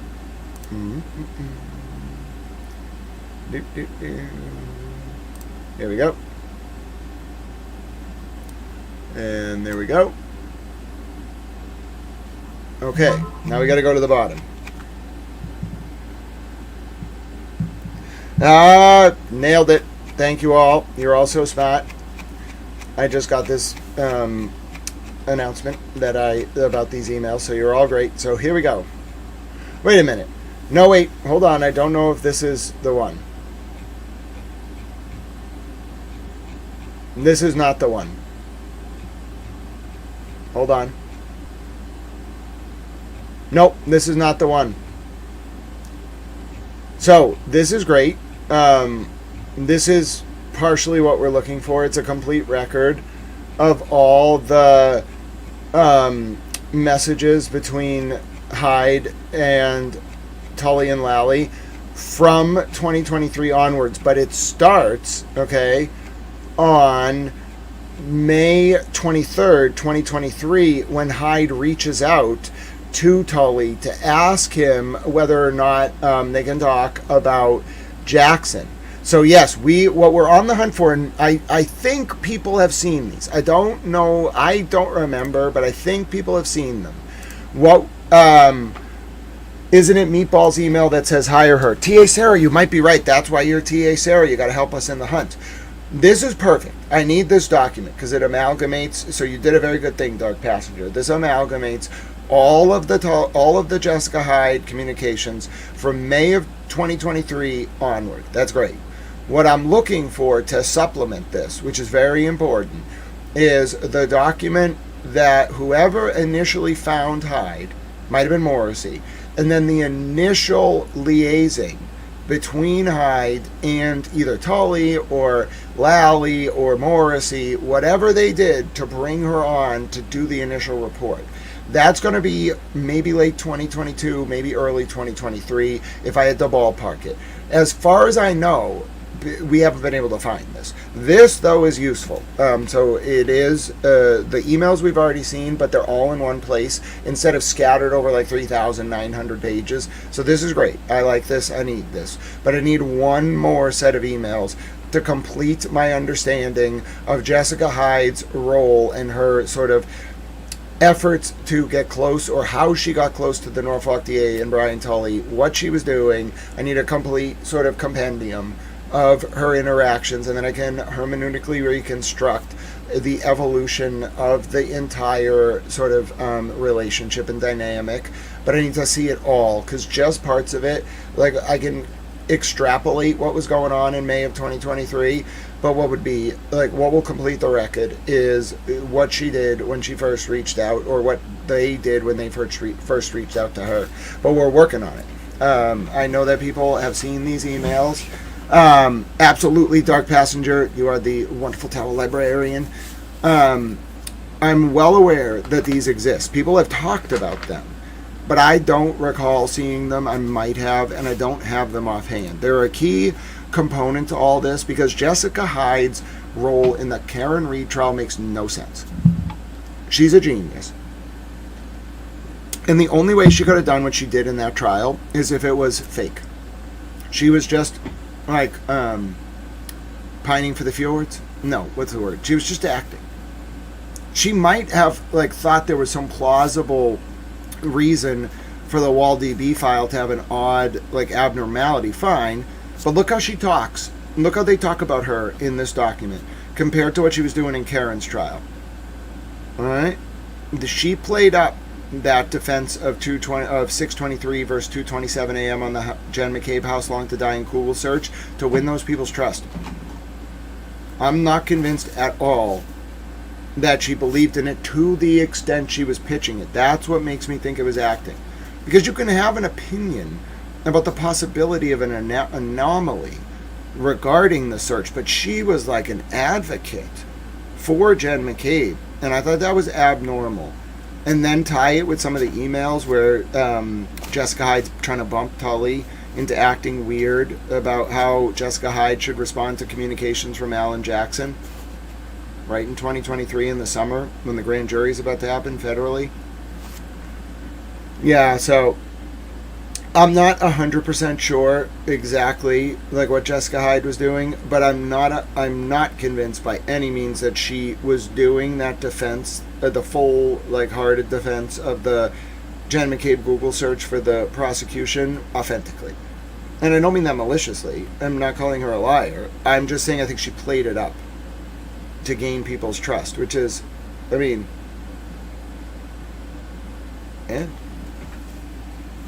And so, it's not really, and it doesn't really impugn her credibility either to play it up. She can be like, yeah, that's what I thought. It's not really an expert issue. It won't see her disqualified under Daubert Lonigan. And that's my opinion as a layperson. I did go to law school though, but I'm not a lawyer.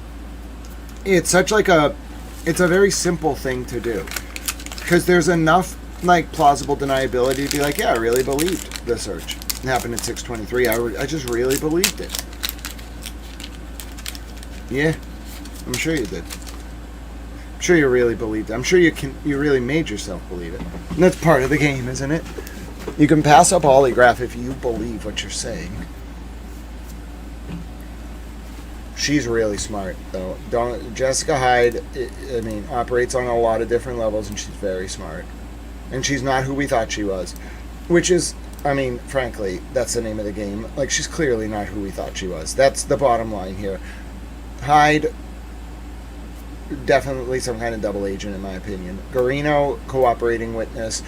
MSP Crime Lab, cooperating witness, 3 of them. Medical examiner, cooperating witness. Hyde was the, if Sean on the Gulf wanted to learn a thing or two about actually running an op, he'd pay far more attention to Jessica Hyde and far less attention to certain other people. That's all I have to say.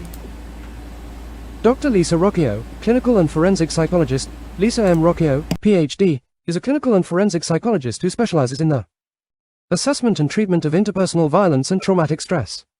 Dr. Rocchio earned her Ph.D. in 1995, and after completing a postdoc, became licensed in 1997. She owns and operates an interdisciplinary group psychotherapy practice and an independent forensic practice in Rhode Island. She is a clinical assistant professor within the Department of Psychiatry and Human Behavior at the Brown University Alpert School of Medicine, where she conducts supervision and training for psychiatry fellows. Over the course of her career, Dr. Rocchio has obtained specialized training regarding, and has specialized her clinical and forensic practice in, the assessment and treatment of patients who have experienced traumatic stress and interpersonal violence, which includes but is not limited to rape, sexual assault, childhood sexual abuse, intimate partner violence, and sexual harassment. In the last 25 years, Dr. Rocchio has evaluated and treated hundreds of individuals who have experienced interpersonal violence, including childhood sexual abuse, rape and sexual assault, intimate partner violence, and sexual harassment. Dr. Rocchio has published and presented at national and international conferences in her areas of expertise, and regularly provides supervision, consultation, and training to other professionals. She is a Fellow of the American Psychological Association, APA, where she is a past president and founding member of APA's Division of Trauma Psychology and a former member of the APA Ethics Committee. Dr. Rocchio has served as president of the Rhode Island Psychological Association, RIPA, and as RIPA's representative to APA's Council of Representatives. Dr. Case 1-24 CR 10259 DJC. Document 179. Filed the 8th of March 26. Page 40 of 49. Rocchio never met or treated Sandra Birchmore and has not reviewed any of the discovery in this case nor interviewed any of the potential witnesses. Dr. Rocchio will testify regarding the following. Grooming refers a series of deceptive tactics, strategies, or modus operandi that are used by perpetrators for the purpose of sexually abusing a child. Most instances of childhood sexual abuse are not perpetrated through the direct use of force.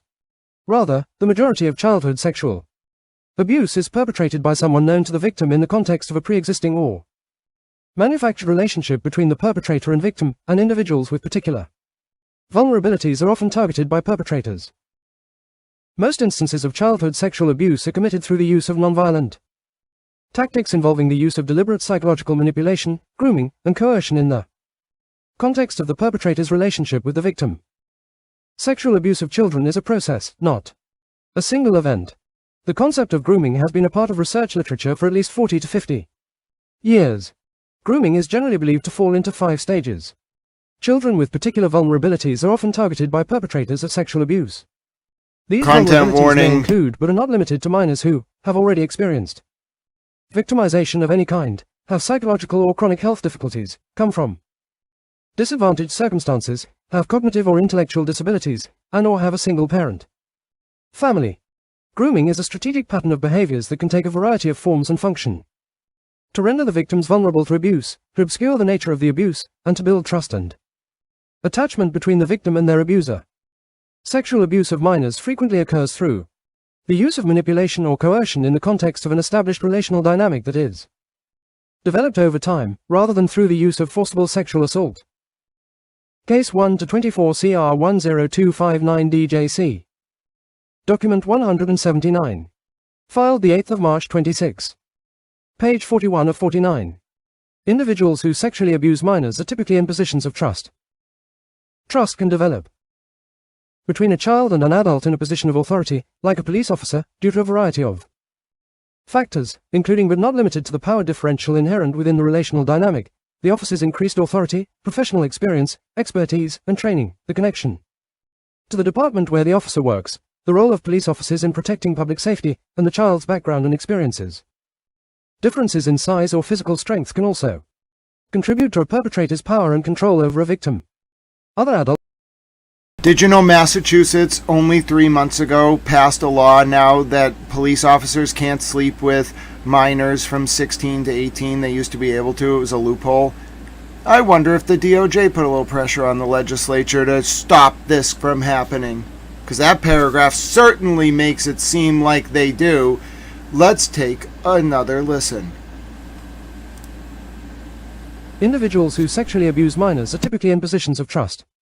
Trust can develop between a child and an adult in a position of authority, like a police officer, due to a variety of factors, including but not limited to the power differential inherent within the relational dynamic, the officer's increased authority, professional experience, expertise, and training, the connection to the department where the officer works, the role of police officers in protecting public safety, and the child's background and experiences.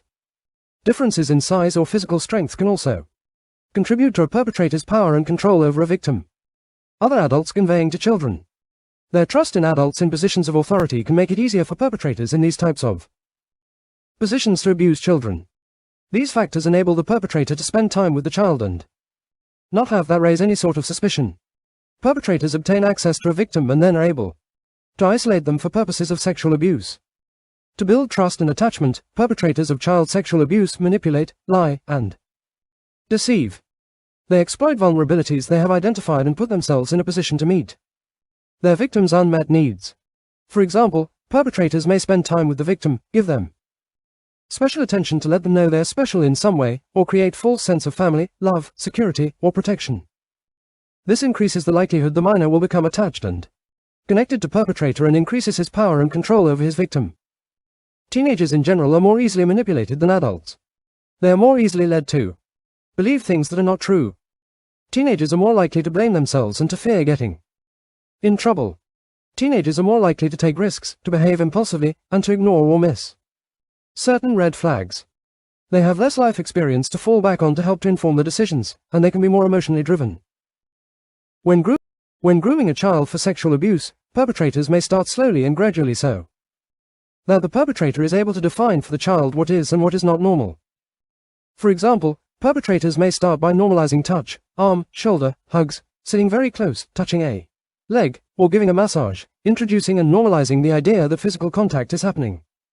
Then they may begin slowly introducing the topic of sex by talking about it, telling sexual jokes, or showing movies with sex scenes. Those grooming behaviors escalate over time, typically involving increasingly exploitative types of sexually abusive actions. The relational dynamic of trust and attachment and this normalization of sexual touch can prevent victims from being aware that what they're experiencing is abuse. Children who are victims of abuse are often manipulated into believing that they are making an adult choice, thereby reducing the likelihood of disclosure. Perpetrators then seek to maintain control of their victims in order to coerce them into continued sexual abuse and reduce the likelihood of disclosure. Perpetrators often use coercive control strategies to commit child sexual abuse and to attain and maintain power and control over victims. Coercive control refers to a strategic pattern of behavior that is designed to attain and maintain control in a relationship. It is defined as an ongoing pattern of domination by which perpetrators interweave physical and sexual violence with intimidation, sexual degradation, isolation, deprivation, and/or control. Intimidation is often used to maintain secrecy and to instill fear, dependence, compliance, loyalty, and shame.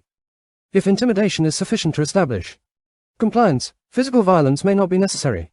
Control is used to compel obedience more indirectly.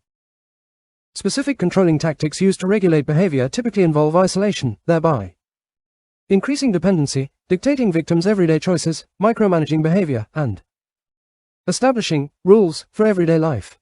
Violation of these rules is severely punished, and compliance is strictly enforced. Examples of coercive control may include engaging in rough, violent sex acts as a punishment for non-compliance or the use of surveillance behaviors such as tracking a victim's location to extend the boundaries of the perpetrator's control. The effects of coercive control are exacerbated in interactions between adults and children, because children generally have less power, access to resources, autonomy, cognitive abilities, and experience than adults. Negative aspects of the relationship, i.e., Autonomy. Hey, That's the word we put in the Massachusetts coercive control law that I helped to work on. I was just part of the, getting it over the finish line. Other people did a lot of work. But you bring Towel in on something, all of a sudden there's press conferences going on. We're looking at the red line version. Towel's got suggestions. The vote is never going to be anything but like 156-3. Like, just bring Towel in on something, and guess who helped create the standard for coercive control in Massachusetts? Hello, I'm Adele. I petitioned my government, and I said, government, you've got to respect people's autonomy. Okay, the foundation of coercive control legislation is human autonomy. And one time, Attorney Tim Bradle was in court with Aidan Carney, and Aidan was having a ball that day because the coercive control law ended up benefiting him. And Mr. Bradle is on at the defense table or plaintiff table asking Aidan questions. And Mr. Bradle's like, now, Mr. Carney, do you feel that whoever it was violated your autonomy? And I could hear Mr. Bradle because he was just reading from the statute in Massachusetts, I could hear him like audibly on the stream breathe in. And I know he was thinking to himself, oh my God, Grant!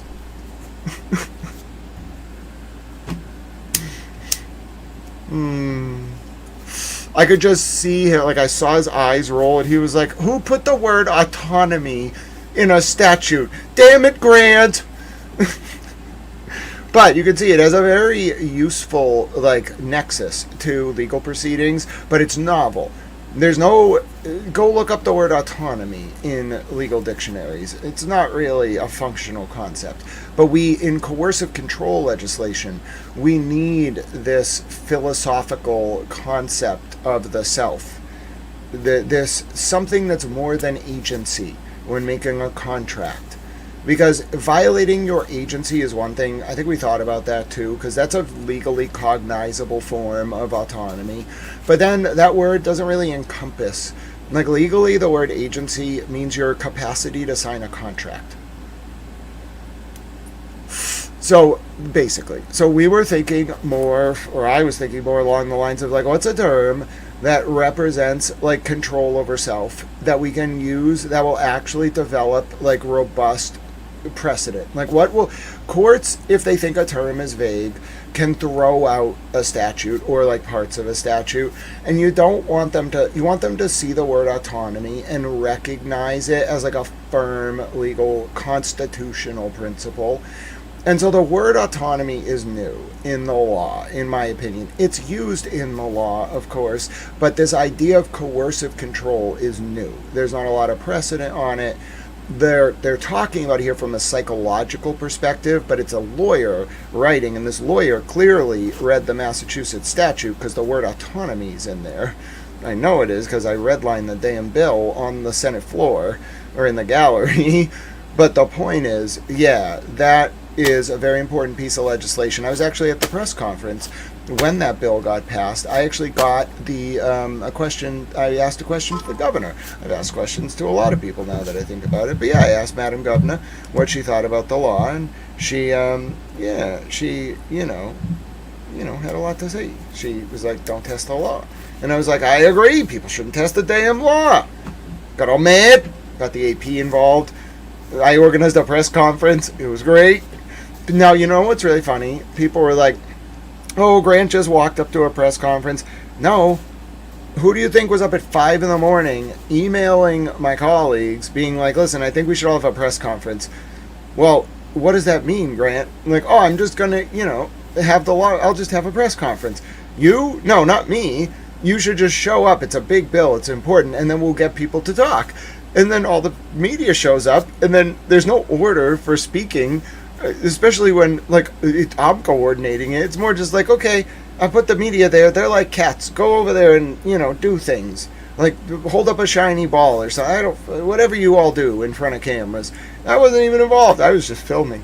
I set the whole thing up, though. That press conference was literally the press conference I set up. So in terms of like who got to speak and when and where, if anyone had a say over it, it was probably the senators. But it was more like I set the damn thing up. Like, be respectful of it. Like, go do your thing. And the only person I would have stopped from speaking is Kate Peter. I've been like, no.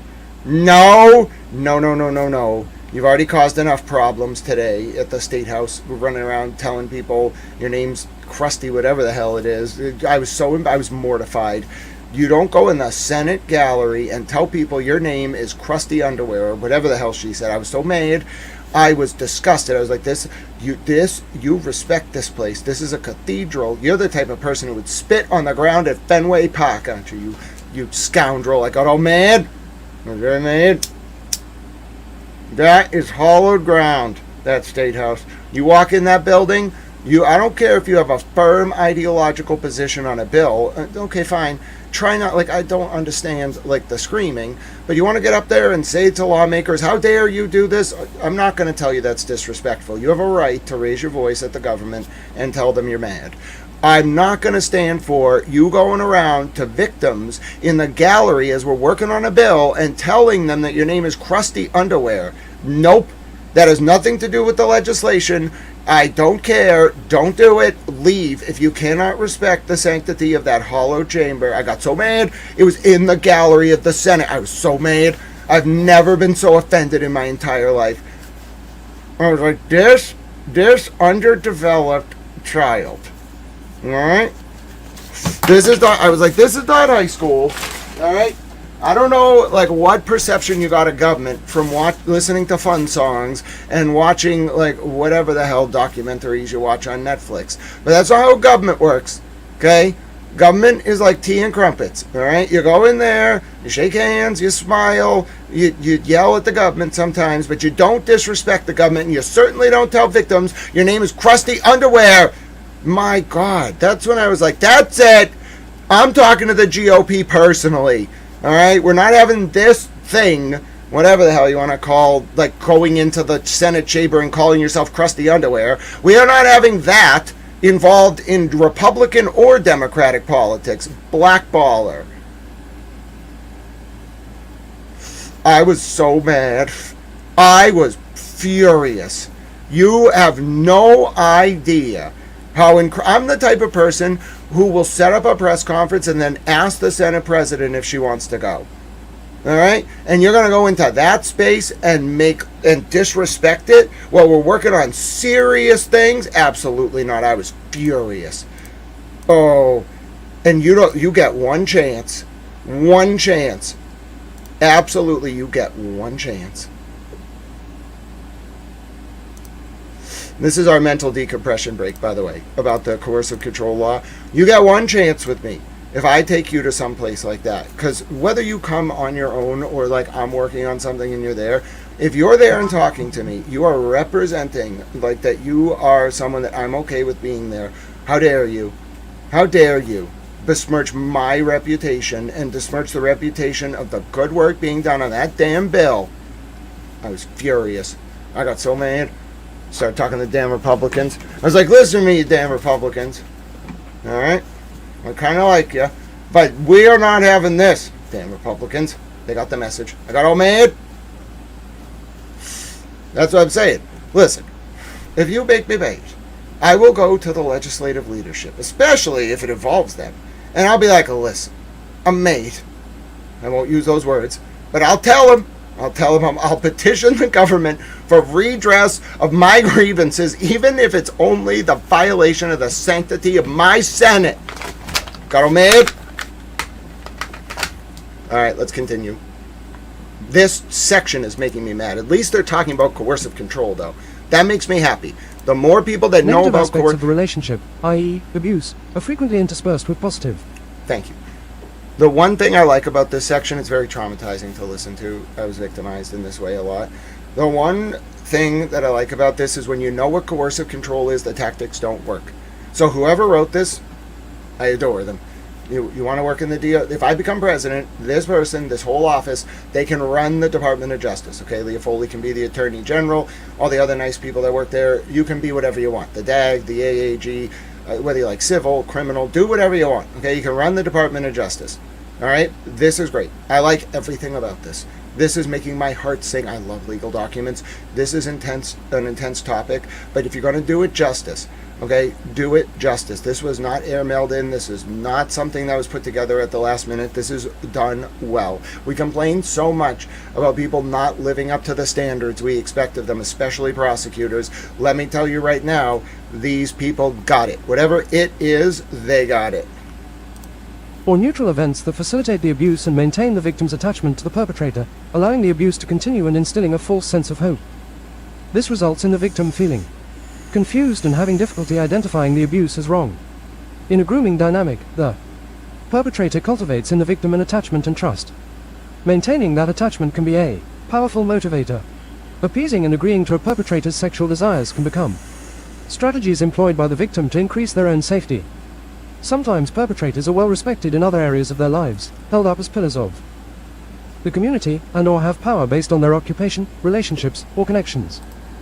When victims see their perpetrators as appropriate and highly respected in public, this adds to the power differential and reduces the likelihood of disclosure.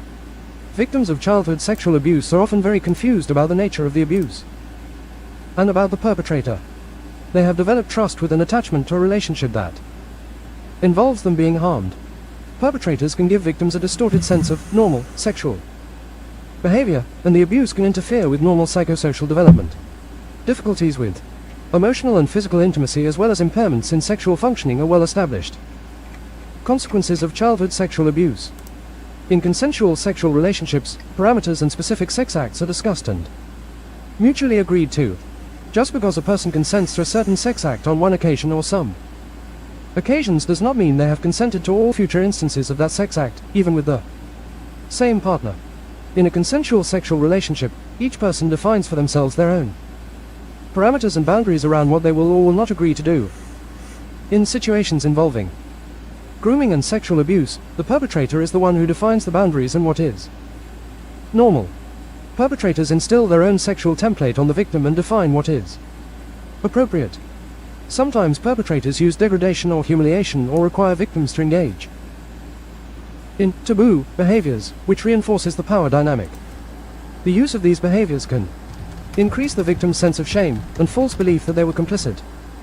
The tactics and manipulation utilized by the perpetrator during the grooming process both informs and influences the relational dynamic as the victim ages. Even after the victim is legally old enough to consent to sex, if the relational dynamic continues, the perpetrator maintains his position of power over her due to the history of grooming and ongoing coercive control. From the start of the grooming process, often the perpetrator is the only one of the two of them that continues to have a stable job, power and authority in the community, permanent housing, and financial stability, which further extends the unequal power dynamic. The disclosure of rape and sexual assault is a process that occurs over time, and commonly well after the incident. This is particularly true for individuals who are raped or sexually assaulted as children and by someone they know. The majority of children who are sexually abused do not disclose that abuse until adulthood. Disclosure that occurs after some period of time following the abuse is referred to as delayed disclosure and is common for a variety of reasons, including but not limited to confusion, fear of backlash, self-blame, shame, difficulty labeling the experience as abuse, and fear of not being believed. Adolescents in particular may avoid disclosure due to factors such as fear of getting in trouble, a fear of having freedom constricted if they disclose, fear of judgment or blame, fear that perpetrator will get in trouble, and a sense of loyalty to perpetrator. If and when victims of child sexual abuse are ready to disclose, they will most often tell a trusted friend or close family member, and are less likely to report to perceived authority figures. The dynamics of coercive control within the context of childhood sexual abuse frequently result in experiences of emotional and mental distress and confusion that can further interfere with the ability to disclose abuse or to seek help. The violence, abuse, and abuse of power in combination with the perpetrator's use of tactics of degradation, dehumanization, and humiliation results in the victim's deterioration in psychological well-being and functioning, and can make it exceedingly difficult and, at times, impossible for the victim to extricate themselves from the abuse.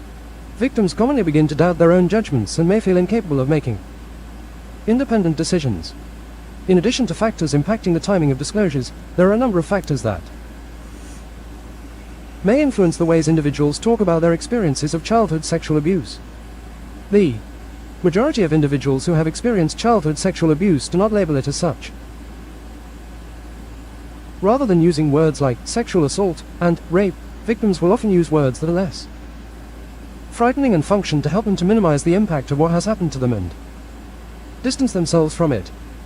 Coping strategies and psychological defenses commonly used by victims in response to child sexual abuse and child sexual assault include, but are not limited to, avoidance, compartmentalization, minimization, directed forgetting, making excuses for others, self-blame, and denial.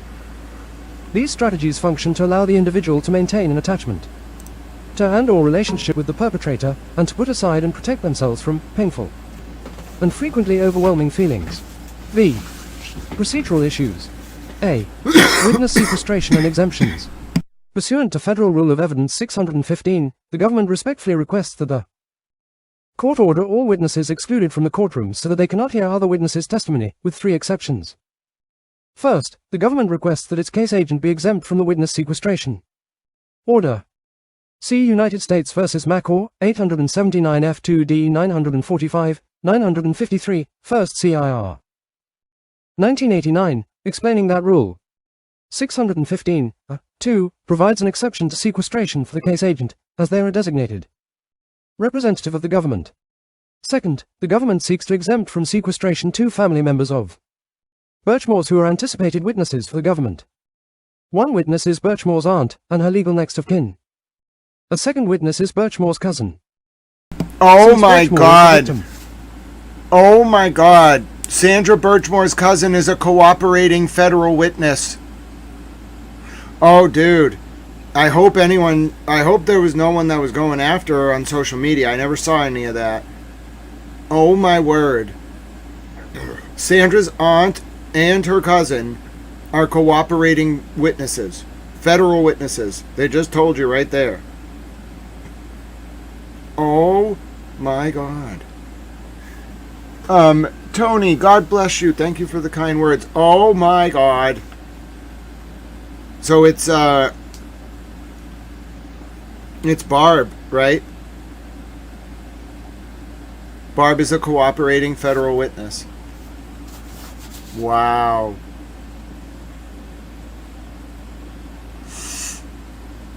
And Sandra's aunt. I don't know Sandra's aunt. I don't know if she's ever spoken in public. She might have. I don't know.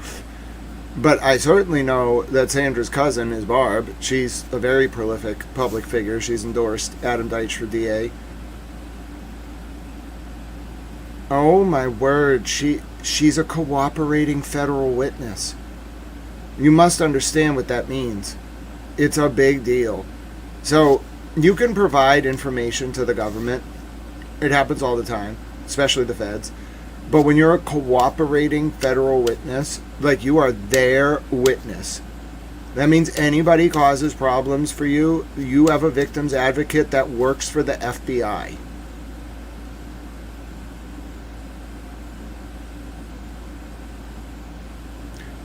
Boom. I hope nobody messed with Barb. Let's put it that way. I don't think anyone did. I hope no one was dumb enough to do that. Wow. Wow. No wonder she was so measured in her public statements. She's a federal witness.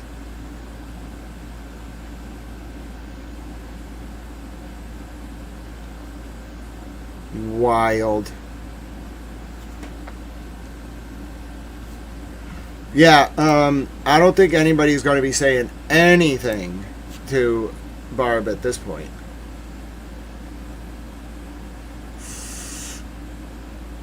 Oh my God. It was all real.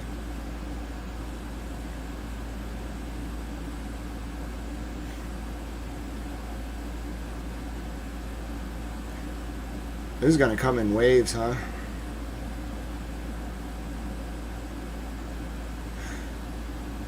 I thought about it more overnight. I think the reason why I'm so baffled is the work that I do, the vocation. The stories that I cover, a lot of them are like very sensitive, like personnel stuff, like government stuff. And the rule of thumb with what I cover is I will drop it most of the time if like the bureaucracy like rights its ship.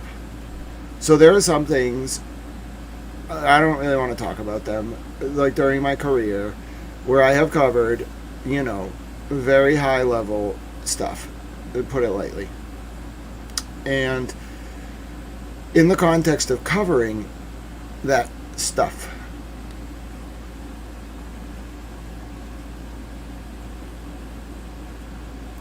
you very quickly learn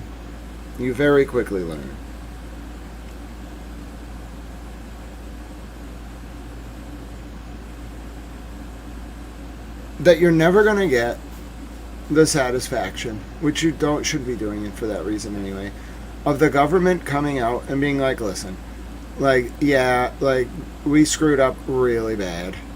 You know, like, we did everything and worse, and, you know, we're sorry. And that's not what we have here, I just want to be clear. But as a reporter, I'm unique. If you look at my previous coverage, what I do is very long form investigative journalism. I really like Edith Arbell. And so I'm not expecting ever, most of the time, for the work I do to lead to like a moment of catharsis for me, because I don't really care about me. I just want the system to fix itself. My mantra when doing my work is it's easier to get something done when you don't take credit. That's been my story for a long time. That's like how I like to work. I'd way rather just let other people go stand and be like, I did this. As long as it gets done, I don't give a shit. I don't care who takes credit for it. Just get it done. And I have other stuff to do. Get it done. You want a parade? I'll give you a damn parade. I don't care. Get it done. I don't want to go to your damn parade. I hope you have a great time. It's too hot. There's too many people. So anyway, my point is, that's the nature of my work, and I accepted that a long time ago. I like that. I don't want to stop and be like, oh yeah, that was great. I'm glad that they acknowledge that. This theory, I just want to be clear to you. What I was working on with this case, everyone contributed who is involved in this, okay, in their own way. Everyone was focused on very important compartmentalized aspects of this. But I brought to this my normal style of reporting, which is, what's the problem? I understand the symptoms of the disease. What's the problem? And I just want to know what the problem is so I can fix it. I never in a million years, never thought that my theory about the Karen Reed trial being a federal investigation, both of them, would be, in essence, validated by the federal government in the Matthew Farwell and Sandra Birchmore case. It didn't cross my mind. I don't even know if I've even had time to take stock of what has unfolded over the past 24 hours. I don't think most people even realize what has happened, because it's too much at once. It's a lot. It's incredible. It's astounding. It's stunning. The scope of it, the breadth of it. If you go back, wow. If this is true, if you go back over my streams for months, years, I was saying, as soon as I figured this out, this is the most impressive federal investigation I've ever seen. And you know what worked to the Fed's advantage? The people close to Tully and Proctor were saying I was just like into conspiracies. Bro, conspiracy is a law, 274-7. What do you mean I'm into conspiracies? Like, do you mean that like when people conspire to do bad things, I want to find out about it? I mean, yeah, but like any crime with two people is probably a conspiracy. Two or more people. Like, yeah, I'm very interested in like the joint venture exception to the hearsay rules. under the co-conspirator rules, I'm fat. Do you know how much fun I have talking about the split in the circuits between the Fifth and the First Circuit on what you need to establish a joint venture theory of admissibility under the hearsay exception to the co-conspirator exception to the hearsay rule? Dude, I love that stuff. So what are you talking about? I'd be like, but then I realized why the feds loved that. Because the one guy who had no inside knowledge, I assure you, who was out there nailing it, the people closest to the targets were like, oh, that guy's just crazy. Which is stupid if you actually listen to what I'm saying. Where do you get that from? Like, autistic, sure. But like, I'm a war reporter. Like, I depend on primary sources. I don't ever, like, I might tell you I'm analyzing, but I don't guess. I don't guess. Why would I do that? I might use the word like, oh, I'm going to analyze and I have some guesses, but that's very different than my factual reporting. Which is also different than my petitioning, although they sometimes blend over. Sometimes petitioning the government in the form of reporting is the most important way for the Fourth Estate to function. In fact, a lot of my reporting I know very wide swaths of the government read my reporting. I know that. Same with Turtle Boy. He knows the government reads his reporting. You think the government's reading Channel 5? Dude, they might watch it on the weekends, like with their adult parents. But the government is not getting real-time news from Channel 5. Sorry, David Bannock. I don't know where that condescension comes from, bro. Because, dude, look at your quarter hours. And look at your audience ratings. Look at who your audience is. I'm going to get an over-the-air antenna one of these days, you know what I'm saying? I'm going to keep it old school. But my point is, more with... The government reads independent media. They depend on it. It's quicker than their fusion centers. These dudes who monitor dockets and cover stuff, and girls, and who, like all that, like source, primary source stuff, if you're not an ideologue, if you're actually covering documents, all the lawyers are reading you, all the judges, all the politicians. How many of them do you think there are? Like 700 politicians in this state, maybe? Maybe roughly that many judges, maybe a little more, maybe a little less, I don't know, I haven't counted. It's not a large group of people. How big do you think the bar is in Massachusetts? It's not that big. Everybody knows everybody. They want the news immediately. So yeah, of course they're reading this stuff. So I'm well aware.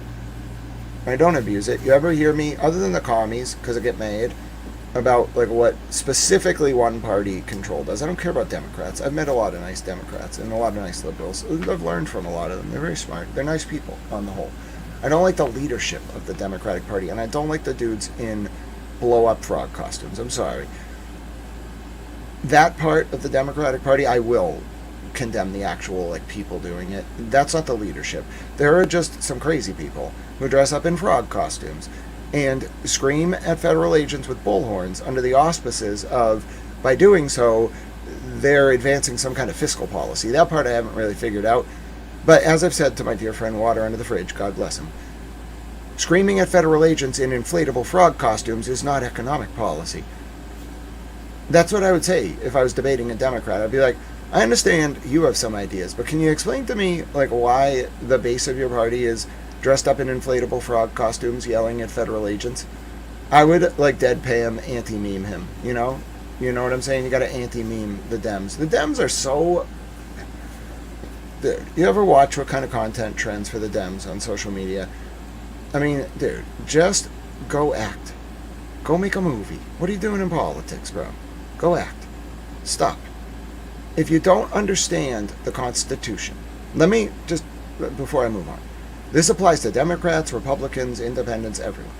If you don't understand the Constitution, you got to think to yourself, if you're in politics, and I don't mean if you watch politics and vote, I mean if you're literally like an influencer in politics, or like a power broker, ask yourself this question: do I know what the Constitution is? If the first thing you think about, if you're in politics, as an influencer or otherwise, about the Constitution is some like folded up scrolled document from National Treasure, you're probably, like, you should not be in politics. You need to know what as a baseline, you have to know what the Constitution is. Then we can work on all the precedent, interpreting every word of it over 250 years. Then we'll get that. Okay, then we'll work on that. Then we can talk about, like, how the different branches function, what each branch should do, how they should do it. All right? But if you don't understand what the Constitution is, and you are like a political influencer, especially among the Dems, just stop. You're actually an actor. You want to be in show business, not politics. Leave politics. I'm glad you have an opinion. Lots of people have them. I want you to express them at the ballot box. Leave politics. You're hurting America. Okay, I'm going to pull a Jon Stewart on Crossfire. You're hurting America. Leave politics. Thank you for your attention to this important announcement. Since Birchmore is the victim of the crime alleged in count 1 of the superseding indictment and Birchmore is deceased, these 2 witnesses, as her family members, have the right not to be excluded from the trial pursuant to 18 U.S.C. Section 3771, B, 2, D. This right not to be excluded exists unless the court, after receiving clear and convincing evidence, determines that testimony by the family member would be materially altered if the family member heard other testimony at that proceeding. 18 U.S.C. Section 3771, 3.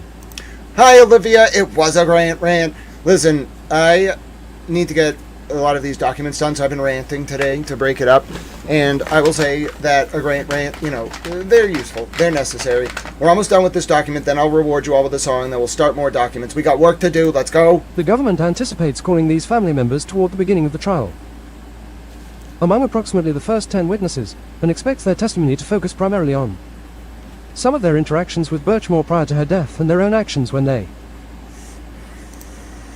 Case 1 to 24 CR 10259 DJC. Document 179. Filed the 8th of March 26. Learned of Birchmore's death. These areas of testimony are not subject to alteration based on hearing other testimony at trial. Further, the government has interviewed both of these family members and has produced reports of those interviews to Oh! B. Jury Wow. selection. They Due are, to the anticipated While they are cooperating federal witnesses. Due to the anticipated length of the trial, the government proposes that the court select 4 alternate jurors rather than 2. The government intends to file a proposed jury questionnaire in lieu of voir dire questions. The parties are working together on this issue. C. Demonstratives. Chucks. Pursuant to Federal Rule of Evidence 107, at trial the government intends to introduce text messages between Farwell and Birchmore. Due to the volume of these messages, in addition to publishing texts, the government intends to play audio recordings of individuals 7 reading these text messages exchanged between the defendant and Birchmore. The government does not intend to seek to admit these recordings as evidence, but intends to use them only as demonstrative exhibits, like using a demonstrative transcript of an audio or visual recording that is played during trial. Use of the audio recordings of the text messages will enable jurors to receive the evidence visually and orally. Use of the audio recordings will also prevent any accidental misreading of the text messages, which contain abbreviations, typos, and incorrect grammar, by the prosecutor or the testifying witness. The government will share the audio recordings of the text messages with defense counsel and the court, should the court wish to receive advance copies prior to trial for their review. Rule 107 of the Federal Rules of Evidence states that the court may allow a party to present an illustrative aid to help the trier of fact understand the evidence or argument if the aids. 7. FBI agents who are not part of the case team will record the text conversations. Case 1 to 24 CR 10259 DJC. Document 179. Filed the 8th of March 26. Page 48 of 49. Utility in assisting comprehension is not substantially outweighed by the danger of unfair prejudice, confusing the issues, misleading the jury, undue delay, or wasting time. An illustrative aid can be any presentation offered not as evidence, but to help the trier of fact to understand. Fed. R. Everd. 107, Advisory Committee Note to 2024 Amendments. The First Circuit has held the courts have broad discretion in admitting demonstrative evidence. United States v. Lopez, 282. F.3d1, 15-16, 1st CIR. 2002. The government would not oppose a limiting instruction regarding the audio recordings in which the court would inform the jury that the audio is only being played to assist them, that the written text messages in the exhibits, and not the audio, are the evidence in the case, and any difference that they may hear between the audio and the exhibits is to be resolved in favor of what they read in the exhibits. See, e.g., United States versus Anderson, 452 F3D 66, 77-78, 1st CIR. 2006, describing a similar instruction. D. Trial schedule. Given the large number of witnesses, the anticipated length of trial, and the sensitive nature of the anticipated evidence, the government respectfully requests that the court set a trial schedule that provides for 3 full days and 2 half days per week. The interspersed half days will enable jurors to take a break from the intensity of the trial. Defense counsel joins in this request. Respectfully submitted, Leah B. Foley, United States Attorney. By S. Elizabeth C. Riley, Tori B. Cummings, Brian A. Fogarty, Elizabeth C. Riley, Assistant United States Attorneys. This seems to be parallel construction. This whole trial is going to be designed to reconstruct, to make evidence, make a case against more people. That's why Farwell's not pleading. He is being like, he is a criminal, in my opinion. So the DOJ is like, listen, we're going to let you not be killed. We're going to take the death penalty off the table, but we're doing this trial. We don't want to plea from you. We want this trial. We need to get evidence on the record. This was a cover-up.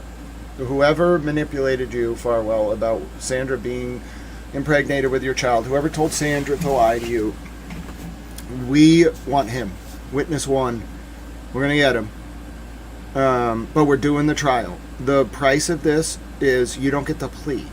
This is a... Are you kidding me? I think I'm not a lawyer, but I did go to law school. I think lawyers should examine this and then tell me, just on the basis of this, whether any reasonable defense attorney would take this to trial. Are you kidding me? Are you out of your mind? I mean, unless your client is guaranteed to go into WITSEC in the BOP, why would you ever expose all of this stuff to the public? The trial is part of Farwell's punishment, okay? He's going to be exposed, like, literally as embarrassing, as a predator on children.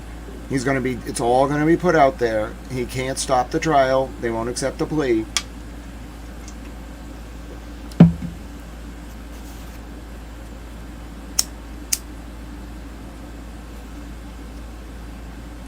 In fact, I think they made a deal with him that he's not allowed to plead guilty. He's got to go through with the trial, but no death penalty, because they want the trial. Did you listen to that 50-page document? It took us 6 hours to read it.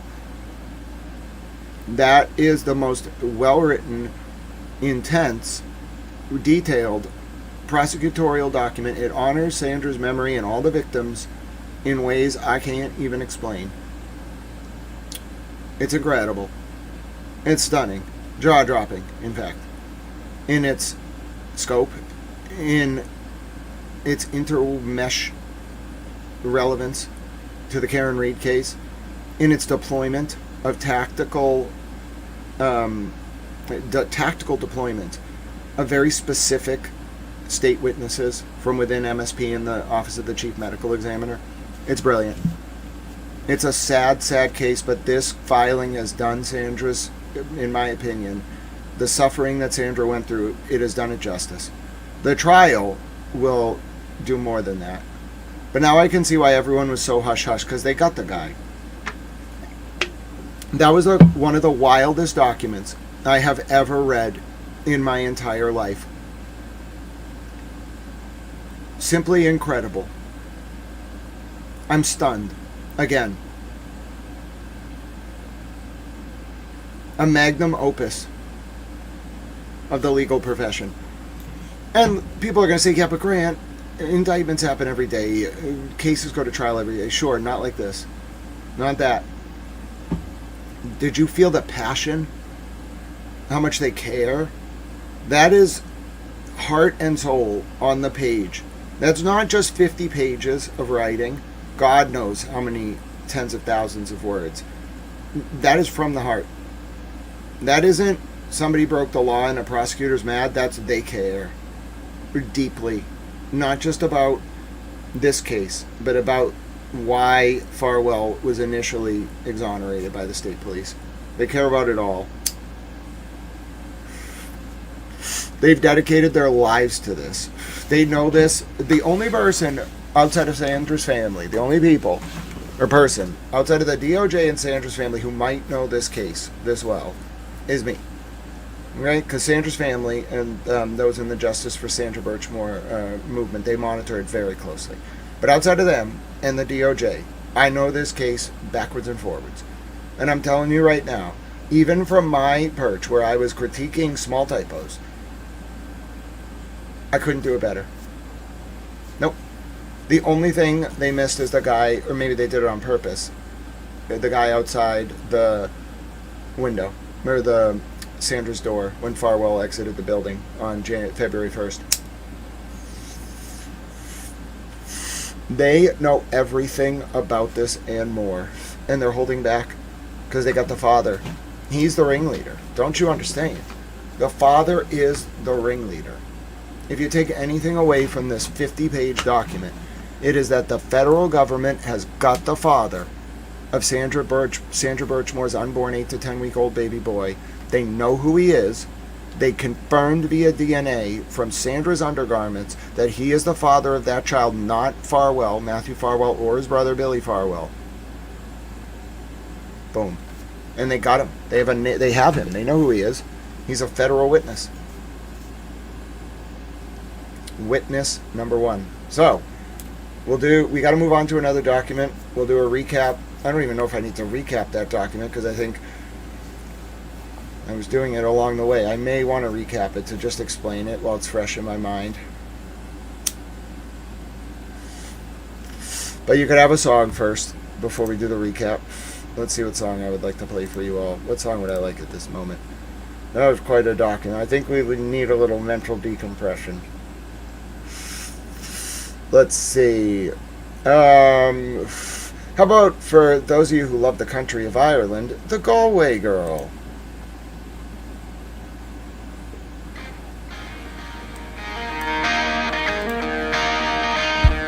I took a stroll down the old long walk of a day. I met a little girl and we stopped to talk on a fine soft day. And I asked you now, what would you do? 'Cause her hair was black and her eyes were blue. And I knew right then I'd be taking the world down the Salt Hill Prom with the Galway Girl.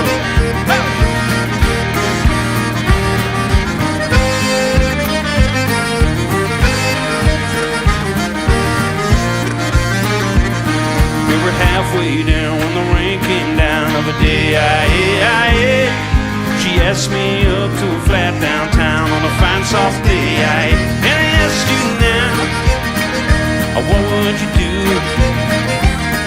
if her hair was black and her eyes are blue? So I took her hand and I gave her a twirl, and I lost my heart to a Galway girl.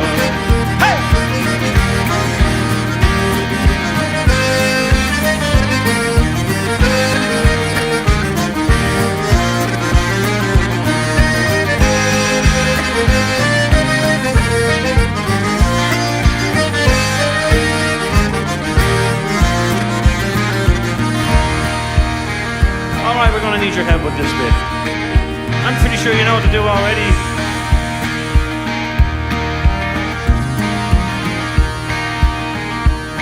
So when I woke up, I was all alone,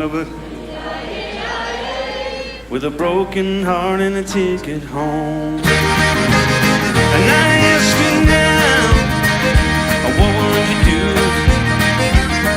if her hair was black and her eyes are blue? And I've been all over this world. Boys, I've never seen nothing like a Galway girl. Hey!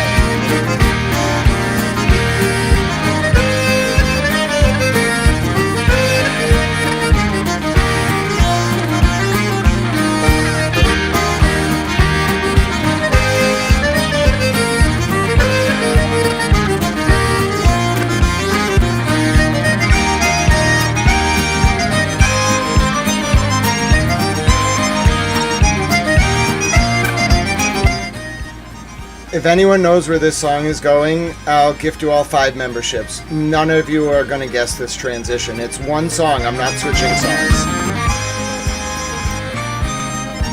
Wait till you see where this goes. I love this next song. So that, first of all, these 2 songs together, they're crazy to do this. Not this. Not yet. This is the transition. There you go. Do you recognize it? Did you get it right? I guarantee you didn't. Yes, it's that song.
The fiddle really makes it. It works really well.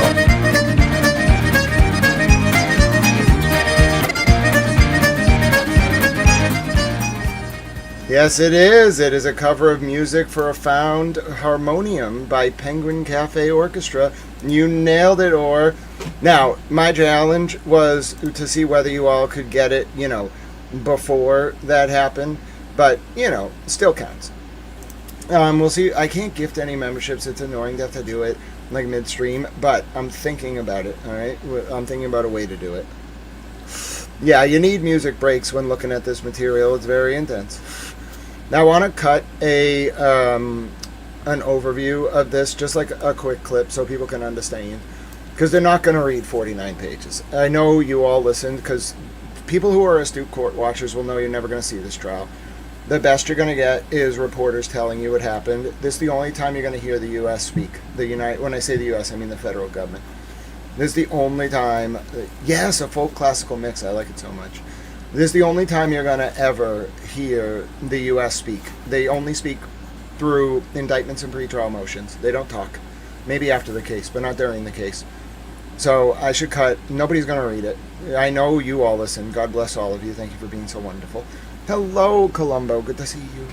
Hello to Making It Count. I do love orchestras. They're wonderful. But I should cut an overview for the people who need it, like in 8 minutes. All right, we'll start it at 4:43. So 30 seconds to kind of get the Kinks out. The Kinks are a good band. Welcome to Towel News. We're going to do an overview. So you turned in at the right moment. If you missed the 6 hours it took us to read that 50 pages, I'm now going to summarize it in an erudite towel fashion in about 10 seconds. All right, cut starting. 5, 3, 2, 1.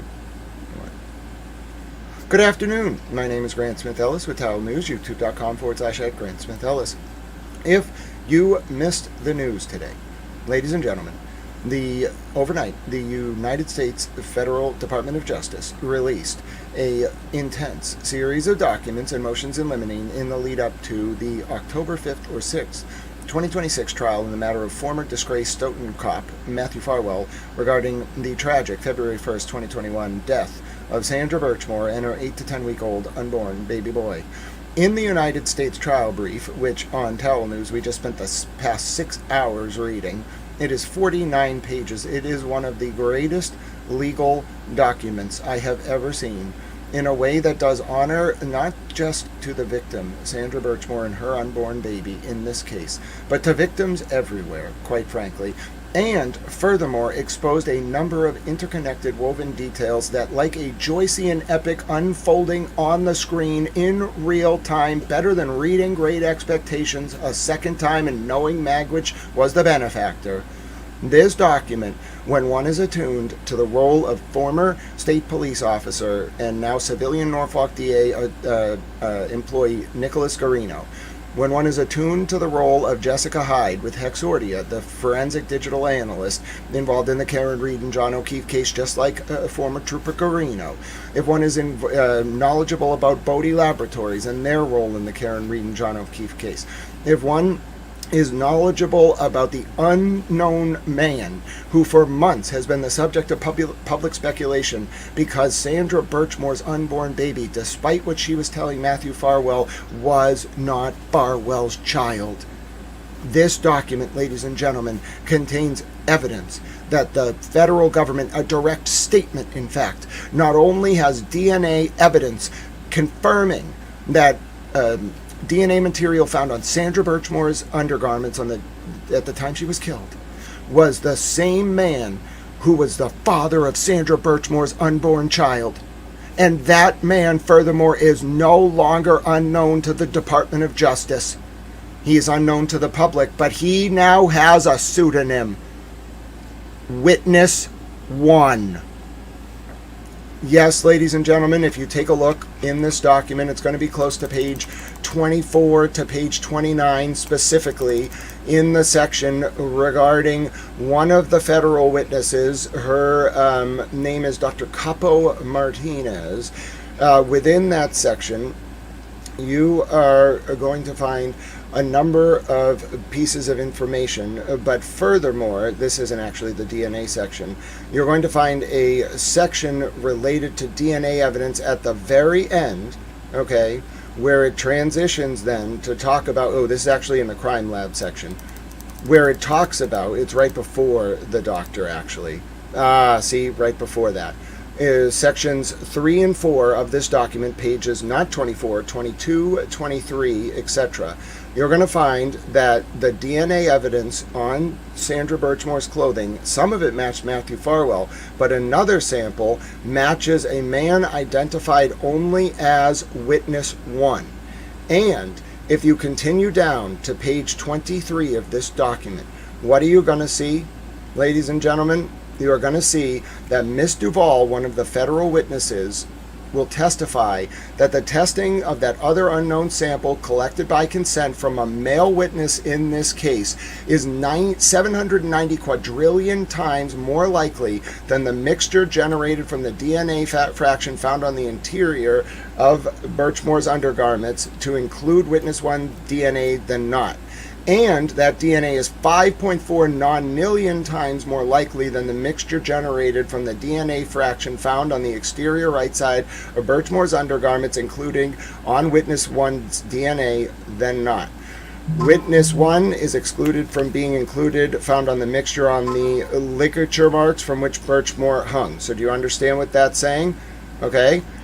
The DNA on one part of Sandra's underwear links to Matthew Farwell. The DNA on another part links to Witness 1. Okay? Now, take a look at what Danielle Reed from Bodie Laboratory is going to testify to. Okay? This is on page 23 into 24. Ms. Reed will testify that she used DNA profiles generated by the Massachusetts State Police Crime Lab, collected from known samples from Sandra Birchmore, Matthew Farwell, and Witness 1. She generated a DNA profile from the fetal tissue of Sandra Birchmore's unborn 8 to 10-week-old baby boy. Based on her testing, she excluded the defendant, Matthew Farwell, from being the paternal contributor to the fetal tissue. Witness 1 was included as being the potential paternal contributor to the fetal tissue. Ms. Reed will explain that Witness 1 is 5 trillion times more likely to be the paternal contributor to the fetal tissue than untested individuals. Boom. Also, thank you to Kim's Ladybug, who says, keep going on, Grant, you're doing a wonderful job in your reporting. I am a terrible. God bless you. So I just want to state, ladies and gentlemen, that was a bombshell revelation on pages 23 into 24 of the government's trial brief in the Farwell case, demonstrating specifically, that the witness one, who is known to them, is the father of Sandra Birchmore's unborn 8 to 10 week old baby boy, and that his DNA was on this man, witness one, his DNA was on her undergarments, and he's not Matthew Farwell. Why is that wild? Because when you look at what else this document says, you're going to find out that a number of the cooperating witnesses, this case in 2021 was initially investigated by the Massachusetts State Police. Brian Tully, the detective lieutenant, worked for the Norfolk County DA Michael Morrissey, the infamous state police unit that included the first officer, John Fanning, who used to be a cop in Stoughton, and yes, that does become very relevant in the government's argument here from the U.S. Attorney's Office, and their laying out of their theory of the case. That included Yuri Buchanan as the sergeant, third in command, and that also included the infamous Michael Proctor of Proctorgate, and that included Nicholas Guarino, the forensic expert. Remember that name. He was involved in both the Karen Reed and John O'Keefe case, and you're going to find out the Sandra Birchmore case. That also included Connor Keefe, Matt Duane, and Kristen Prince, and a few other troopers. Now, what you're going to see in the government's motion here, or their trial brief, you are going to see a shocking series of revelations, including that the officer who took over almost right away the investigation of Sandra's death, he's unnamed, although it's clear it's John Fanning, was an officer who, a sergeant at the time, who used to work in Stoughton. It says it right here on page 6 of 49. Within 1 hour, the state police sergeant, who had formerly served as a Stoughton police officer, and the former lead state police investigator interviewed Farwell in the parking lot of a Stoughton elementary school. Okay? And then you'll find out that man, the former Stoughton cop, took over. It was John Fanning who did the investigation of Matthew Farwell. Well, why is this so wild? Because the U.S. Attorney's Office, in their arguments against Farwell, actually lays out more so than anything else the cover-up by Brian Tully's State Police Unit and the Canton PD, the town where Sandra lived, of the investigation of Sandra's death, including that the medical examiner, who is a federal witness for the DOJ, was told by the Canton PD and MSP before doing an autopsy to write that Sandra died of self-harm. And that ME relied on those representations and has now changed her opinion and will be testifying for the federal government. But that's not all. Who else is going to be testifying for the federal government? Ladies and gentlemen, you're going to find out almost all of the witnesses in the beginning of this document that are listed out here, the experts and such. 3 of them, the first 3, are from the state police crime lab, folks. That means the state police were infiltrated, and there are multiple members of the state police who have been cooperating with the federal government, okay, including Alicia Zimmerman from MSP, Stephanie Waite from MSP, the crime lab, both of them, and then Elizabeth Duvall from the crime lab. And then who comes up next? None other than Danielle Reed from Bodie Laboratories, the same lab involved in the Karen Reed case. Then Dr. Maria Capel-Martinez is the medical examiner that was manipulated by John Fanning and the Canton Police into initially ruling Sandra's death self-harm. She's a federal witness. But that's not all, because the man who was working within the state police, Nick Guarino, he is also a federal witness. He was the one who missed, quote-unquote, 30,000 texts between Sandra and John Fanning that the federal government has and is part of their case. Why is Nick Guarino on the federal witness list? Because he's clearly a cooperating federal witness. He left the state police. He processed data, very odd data, in the Karen Reed and John O'Keefe case. He processed a clearly fraudulent analysis of Sandra Birchmore and Matthew Farwell's communications, probably at the instruction of John Fanning. And then, right after all that goes down, right after the grand jury into Farwell gets impaneled in 2023 or so, Guarino gets hit by a car while he's on duty doing a detail on the Mass Pike in front of Route 123, in front of exit 123 in Watertown. All right, gets smashed into by a apparently drunk driver. No one was ever charged for it, and he almost dies. He then medically retires from the state police and ends up working as a civilian employee in the Norfolk DA's office while being a cooperating federal witness as of April 2026, when Michael Morrissey had already announced he's not running for re-election and Adam Deitch looked almost guaranteed to win the office in the September 1st, 2026 primary. Nick Guarino, at some point after that car crash, almost certainly became a cooperating federal witness. This Sandra Birchmore case, what I believe you're going to find is that the case is just the beginning. Whoever lied to Matthew Farwell about being the father of Sandra Birchmore's father, unborn baby, whoever told Sandra to lie to Farwell about that, that is the ringleader here. That person, the federal government has them. They know who they are. Witness one. They're watching them. Furthermore, we now know the federal government is clearly zeroed in on John Fanning's role in all this, the man who exonerated Farwell initially, and the people who pressured the Office of the Chief Medical Examiner to initially, within 24 hours, to find that Sandra died of self-harm. And it gets more intense than that, because what else are you going to find? Nick Guarino, by the way, why would you call Nick Guarino to talk about the extractions he did when he, in IA documentation from the Stoughton Police Department from 2023, it's documented that Guarino did not report 30,000 messages on that extraction that were very damning to Farwell. Do you think maybe Nick Guarino's being called up there on the stand to be like, yeah, I did the extraction and then John Fanning and Brian Tully told me to ignore those messages? I would think so. Because he's a cooperating federal witness. I have been saying it for a year or two on this channel, and people did believe me. But no, like I was saying, Nick Guarino is the best potential cooperating witness, and he was the whole time. They kept him alive. It's incredible. And it gets even more intense because Guarino knows where the bodies are buried. Like when if you're going to manipulate a case into a cover-up forensic trail, like manipulating the forensic trail is the most important part. Guarino knows everything. They picked the best possible people to flip. They flipped people within the crime lab.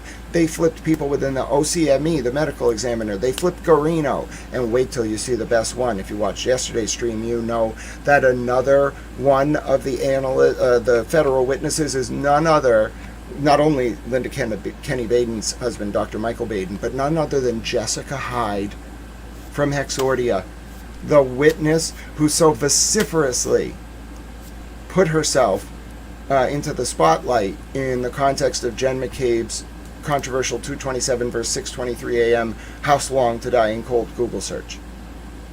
That Jessica Hyde. And you might be saying to yourself, Grant, I missed your coverage yesterday. Are you telling me the Karen Reed trial may have actually been an undercover federal operation to spy on the Norfolk DA and Brian Tully State Police Unit? Grant, that's, even with everything you just showed me, Grant, that's a little bit far out. Oh, is it? How would you feel if I showed you this May 2023 email from Jessica Hyde to Brian Tully? After Jessica Hyde, remember, she was a very vehemently pro Michael Morrissey and state police witness in the Karen Reed trial.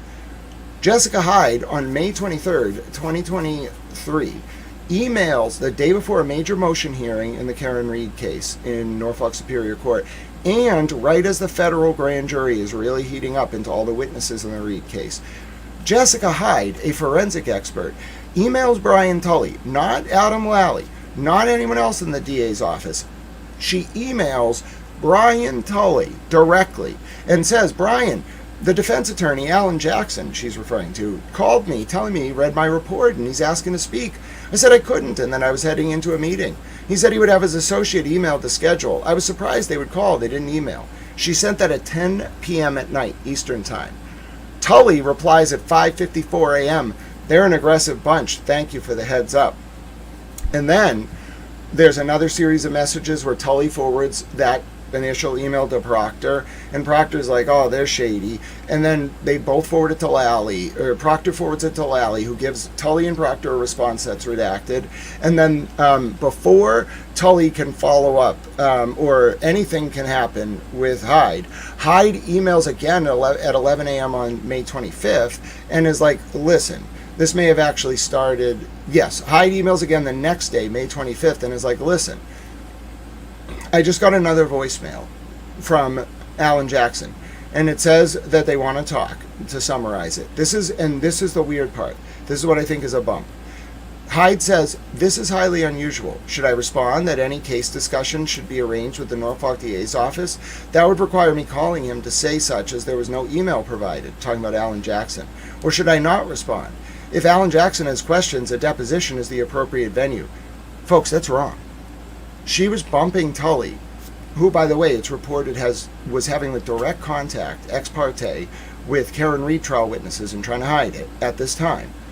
She's trying to bump Brian Tully in that message. If you really look at what she's saying, she's trying to encourage him to do something inappropriate.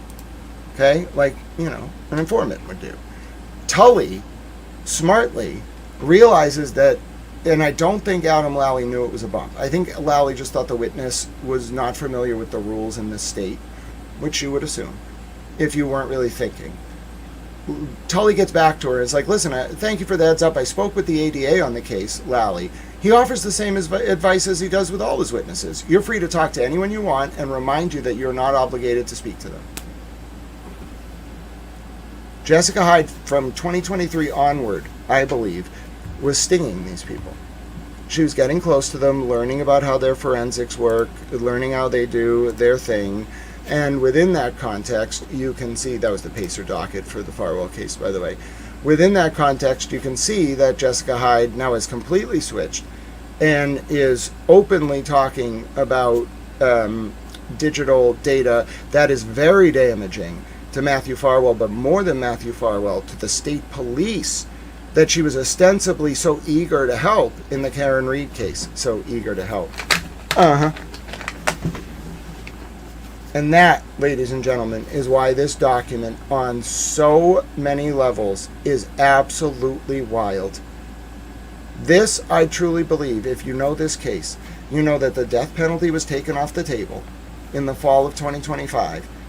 And you also know that Matthew Farwell's defense is that the state police and the Norfolk DA exonerated him, so therefore he's not guilty. Is it starting to seem that maybe Matthew Farwell made a deal, an unusual deal, where he doesn't get to plea? He has to go to trial, but the death penalty was taken off the table, and the trial is going to be used to expose the cover-up, and whoever it was, the man, the unknown witness number one, who's clearly under close federal watch, whoever it was that manipulated Sandra and told her to lie to Farwell about who the father of her child was, whoever that man is, and the same man I bet you Farwell went to, and that man encouraged Farwell, was probably saying, oh, Sandra is going to have your baby, that's tough, like she's going to extort you, you got to get rid of her. I guarantee you that's why Farwell flipped, because he realized he got played. That's why Joe Valachi flipped, because they played him over something. I don't know if it was money or whatever it was. And he was a hitter, serious hitter, and he flipped because they betrayed him. I think Farwell flipped. I think he is in witness protection already. I would imagine he's not in the regular housing unit, I don't know, of the prison, but I would imagine he is in what's called BOP WITSEC. He's going to be in prison for life, but it will be moderately comfortable. And you know what else they can do? So if he agrees to testify against a bunch of people, they can bring him back to court over and over and over again, and then he can get like slightly better accommodations in prison, better access to food, more yard time, like better like accommodations. He can get all of that by continuing to testify. That's what they do. That's the carrot. And Farwell's got way more credibility than somebody like Stevie Flemmi. And they got convictions off Flemmi's testimony, so they can definitely get convictions off Farwell's. So that's what I think's going on, ladies and gentlemen. That was a very long update. It went till about 5:03. I'm not done with the stream for the day. That was just the recap. I am getting tired, so we are going to pick this up tomorrow. We have a lot more documents to go. We got to read the motion to exclude Dr. Baden. We got to read a bunch of motions in limine from Farwell about evidence. We got to read motions from the government, but that was the longest document. None of the other documents are longer than like 8 to 13 pages. So what we just did today was the equivalent of doing every other document we have to finish. A few other things. I'm trying to think. So that was this recap. Oh, so before I end the recap, because I'm going to stay live, but I clip these and upload them for people who missed the stream. You can support Towel News via donations, subscribing, liking the channel. All those things are wonderful. If you want to hype this video when it gets clipped and uploaded, that's great. Thank you to YouTube for all their wonderful features and support. The donate links will be in the chat and in the stream description. It's Cash App, $, Grant Smith Ellis. You can just scan the emoji over there, or the icon over there, the QR code. If you want to donate on Venmo, it's at Grant-E1 and paypal.me/Grant Ellis. Mostly just to like buy me food, get me to doctor's appointments, etc., etc. It helps. I'm grateful. My tooth really hurts, for example, but I have other disabilities. I just need help. I don't really have a family right now. I have a family, but they've abandoned me. And the one person in my family who was probably most supportive is dead, unfortunately. I miss him very much. I loved him dearly. It was my dad. So, yeah, I just, any help you can give would be great. I don't need it. What I mean by I don't need it is I don't need it from you, though, if it would be a burden on you. Or if it would take money away from your ability to, feed yourself or your family. Don't do that. I'll be made. Okay, but if you have the ability to do so and you want to support this sort of effort, I strive to educate, inform, and entertain people. 20% entertainment to buffer your brain, insulate it from trauma. 40% education, 40% information. And the goal here is to engender cogent public discourse, such as to ward off the usurpation of our forms of government worldwide. So, and there you go. Thank you very much for indulging me there. Now, thank you to C-Star. God bless you for extending your membership. You can also become a member of the channel. We have emojis. There's goat emojis. Boozy Beauty's an emoji. She's in France. David and Nettie's an emoji. It's an exclusive club to be in. Listen, if you can say you're in the same club as Clerk Margaret, David and Eddie, Kofi, who's a dog. He's listening right now. How are you, Kofi? How you doing? Kofi's a dog. Kofi's wagging his tail. He's all excited. He's like, oh, the teepee man knows me. But if you can consider yourself if you can consider yourself among the same group as David Yannetti and Boozy Beauty and Clerk Margaret and Judge Doolin and Kofi the dog and sheep and goats, then you are an exclusive club. All right. So pancakes, and we have penguins. Chat Mom Lynn loves penguins. So anyway, hi Nanya, how you doing? Thank you for your consideration of your support of Towel Channel. I'll drop those donate links. They're actually pinned in the chat at all times. We can do a little bit more, actually. I see a lot of you are still engaged. I don't mind. I should probably order some food, but we can do some more documents. I'm a little tired, but that's fine. That was a good summary. I can clip that later today. And I got to do a few things in the morning. But overall, I can stay up with you. And I think it's better to shift my sleep schedule back a little bit, especially if we have peace. Although I shouldn't speak too soon, because God knows that will cause there to be less peace. All right, let's take a look at some of these other documents. We're going to keep tearing through. People are like, Grant, you're still going? Well, have you ever watched the war coverage? As long as I can sit, we've gone easily 24 hours in a row, 12 to 24. It's great. I think it's important. Because my physical body's not good, and so if I were just focused on the pain I'm in all the time, and just my body being broken, I would be miserable. This allows me to kind of distract myself, and since I don't have to move, I can just sit, and that's it's very nice. I'm so grateful that you all, even among these intense things that we cover, have managed to give me a voice in the world. I feel like my life has meaning, and for a disabled person, it's really hard, because imagine just walking down the road and you're just burping, and it's just embarrassing, and you can't really walk straight, and just everything you do, you feel very judged by your physical disability. But when you're just talking, as long as people take you seriously, which I think a lot of you are very good with that, because we do only use kind of like entertainment as a buffer. It's not like an entertainment-based stream, so everyone's very respectful. Because of that, I feel like I have like a role in the world, and like people don't just look at me and they're like, oh, that's that hobbled man, you know, like who like burps and is weird. I'm like, well, you know, it's okay.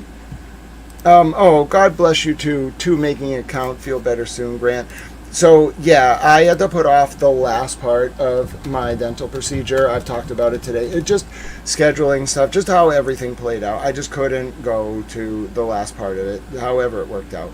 I managed to move it, but in doing so, I now have like another like week where I don't have the surgery complete. So my gum is just being like obliterated by this like temporary thing, and I can go get it fixed. Hopefully insurance will pay for it. But the point is, like, every minute of every day is already bad, and the fact that my gum, of all things, is just being, like, ripped, it sucks. So, I don't mean to complain, though. This distracted me. That's kind of what I was talking about. But, yeah, lesson learned. My dentist, who's a very good surgeon, it was actually the surgeon, not the dentist, she was like, Grant, like, I know you hate needles, because we have a routine to keep me from fainting. And she was like, Grant, if you're going to do this, okay, if we're going to do this procedure over like a week or two, just don't eat on that side of your mouth. And of course, I remembered that because I listened to everything. Like, you got to tell me how you want to treat me as a doctor. But if you get my buy-in, I'm going to follow your instructions. You're a doctor, I'm not. So the doctor told me, do not eat on that side of your mouth. And I didn't listen, I paid the price. So, but yeah. Even at the dentist, we have like procedures to keep me from fainting. That was your mental decompression break. Let's go on to the next document. I know we got a lot to get done. All right. So the next one that I want to take a look at is, let's see. Hold on here. I want to take a look at the one about the Karen Reed case and the chief of the Stoughton Police Department, Donna McNamara. So let me find that one for you. Here it is. Defendant's motion in limine to preclude reference to the Karen Reed trial or civil suit, and then Donna McNamara's trial. So let's take a listen to this. All right. I know this is only 8 pages, but this one I think is quite important. And we're going to get through all these. I am getting a little tired, but I think I got 1 or 2 more in me. And once I start something, even if it takes a few days, we will get through it. Alright, so which one am I looking for? The one about the Karen Reed trial, right? Here it is. I got to get it ready for British Reporter Towel. Hold, please. British Reporter Towel is really smart. Don't you like them? So, I'm disabled, obviously, and one of my disabilities affects my optic nerve. So like I don't know how to explain it. It's kind of like if I close my eyes, my nerve is constantly stimulated. So imagine like pressing on your eye. Imagine like if a light were flashing in your eye all the time. So like when you close your eyes, even if the room's dark, it's actually worse when the room's dark. Like every minute there's like a flashing light. It's actually the nerve being activated. But it's just like this strobing, you know, and it's positional, so it's like how the nerve is being like impacted. I have a very weird disability that impacts like my neck and throat, and it also impacts my optic nerve, and my facial nerve. And so the way that it manifests when I have my eyes open is I can see words, but when I'm reading a lot of text, it might like get hard to track lines. So I have an accommodation feature that's a very great piece of free software. I recommend you use it if you ever need this kind of thing for accommodation, or even just if it makes your life easier. That will actually read it out. Now the free versions don't have the best voices. This one has a lot of voices because it's actually for disabled people who need screen reading help. So that's why I use it. And that's what British Reporter Towel is. So I really just want to extol the virtue of using this type of thing. I realize the voices aren't perfect. This is my favorite voice, the British Reporter Towel voice. But if you need any accessibility help, reach out to me anytime. I'll be happy to take you through how to install the extension. If you feel like you can't read documents just because you're having trouble seeing them and you're able to get the extension installed, I think that's great. I think it's very important, and I do try to let people know about it. I saw a question about it earlier, so I wanted to answer that. Someone asked, like, can we do a Morgan Freeman Case 1 voice? to 24. And I was like, no, I don't think we can do that quite yet, but we do have British Reporter Towel. Oh, we hit our goal. All right, we hit our goal. That means as soon as we get through a little bit of this motion, you get rewarded. God bless you, too. It's good to be free. You helped us hit our goal. We have done it, ladies and gentlemen. I mean, you get an early reward. I don't know what to tell you. Look at the confetti. Listen, I don't make the rules, okay? I don't make the rules. I wanted to read the document, okay? I don't make the rules. I owe you all goat videos. I also have to, and we'll just leave this up for a second, but I have to start this again because sometimes people go to do it thinking that they're going to help the goal fill, and then it's already done. So I just start another one just in case people want to feel like they're contributing. It's actually good. It tells YouTube that the channel is supported. I just think it's a good feature. So, all right. Are you not going to let me do it now? All right, fine. I won't deal with that right now. I will give you your goat videos. So you earned this. You get a bonus mental decompression break. If you've never been on this channel, it's not a goat-based channel. Contrary to popular reports, this is not a goat-based channel. Okay, there are a lot of people who have advocated that we become a goat-based channel. Hello, nefarious shenanigans. It's so good to see you. A lot of people have advocated that we become a goat-based channel. We're just not doing that. We do love our goats. Okay, our goats were displaced from southern Lebanon on March 9th of 2026. We want to build them goat bomb shelters.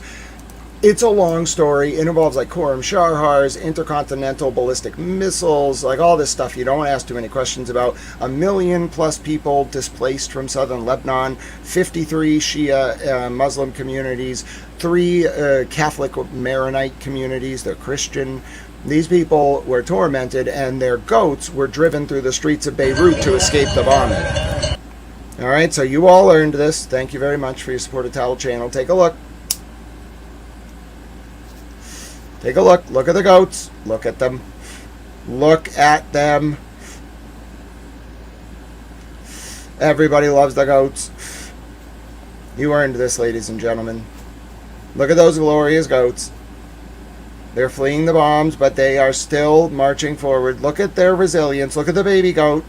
Watch the baby goat. See the baby goat? Those are dogs. But look at the baby goat. He's coming up a little lame. He's a baby goat. See, he's struggling. Now, wait till you see the surprise at the end. Wait for it. Look at the horse. Look at the horse. Look at it. Wait for it. Wait for it. Look at the baby goat on the horse. That's a baby goat on a horse. His shepherd was like, I'm just going to put him on the horse. I mean, frankly, that's a good idea, sir. That's a baby goat on a horse. I know. Isn't that the greatest thing you've ever seen? You all earned this. Good job. I'm so proud of you all. Oh, yes, Mimi was very sad that day. And I will say, when we first found out that the goats were displaced, we were devastated as a war reporter, collective. Mimi was inconsolable. I was mad. We were praying. Only like 4 months later did we find out, and this was with God's blessing, I truly believe. And I'm not kidding you. Oh, Mimi, by the way, did you see that the Pennsylvania State Police saved this goat? Yep. So this goat, Mimi, he was stuck on the side of the road in Pennsylvania last week. This is what I do, with my OSINT skills and my war reporter towel skills. This goat was stuck on the side of the road, Mimi. Look at how they saved the goat. The police officers with the Pennsylvania State Patrol, they were like, nope, we're not leaving that goat there. No goat left behind. They ran right onto the highway. Now, I'm not sure it was the best idea to, prevent the goat from bucking its head by just grabbing its horn. As you can see, the goat's facial expression, just to take one moment here, because, you did earn a goat break. The goat generally looks displeased. If we take a look here at, in particular, the goat's mouth, the goat looks a little mad. The goat's all mad. Oh, yes, Mimi, I thought you would. But, I'm saying, this man, he's a little too proud of himself. This guy, he's very photogenic. He could be on the cover of Save the Goats magazine, okay? If we're going to have a magazine cover, dedicated to saving goats, this man can be on the cover. He is just all about it. He knows what to do. He's cradling the goat appropriately. He's saving the goat. The other man, I understand the goat's natural proclivity is to buck its head up and down. I understand. But this man is far too jolly about this goat who's sticking its tongue out. And he's grabbing his little goat horn. And he's like, all right, goat, don't buck your head. And the goat's like, what are you doing to me? I'm a goat. So I really love this picture. You know, it's going to be on Save the Goats magazine. It's going to be on our calendar. When we go around and create a nonprofit, it doesn't exist yet. This is hypothetical, that builds bomb shelters for goats in northern Israel and southern Lebanon. We got to be fair. So the goats get bomb shelters in both places. I'm going to use this image and be like, this is not the appropriate way to save a goat from a missile. If you want to save a goat from the missile, you put it in the bomb shelter. Now, I think a lot of people are going to be like, Grant, is this really an international priority? And I'm going to be like, think about what goats do for you. They bring joy to the world. They create milk, I'm sure. They eat grass. They do all sorts of other things that goats do. I don't pay that much attention to them. Mimi does, though. They're great. So anyway, my point is, I'm going to start a goat-based bomb shelter charity. And when I get to the UN, and they're going to be like, sir, are you like mocking us? Like Borat? And I'm like, no. Listen to me. If you're going to didactically teach the world, sorry about that.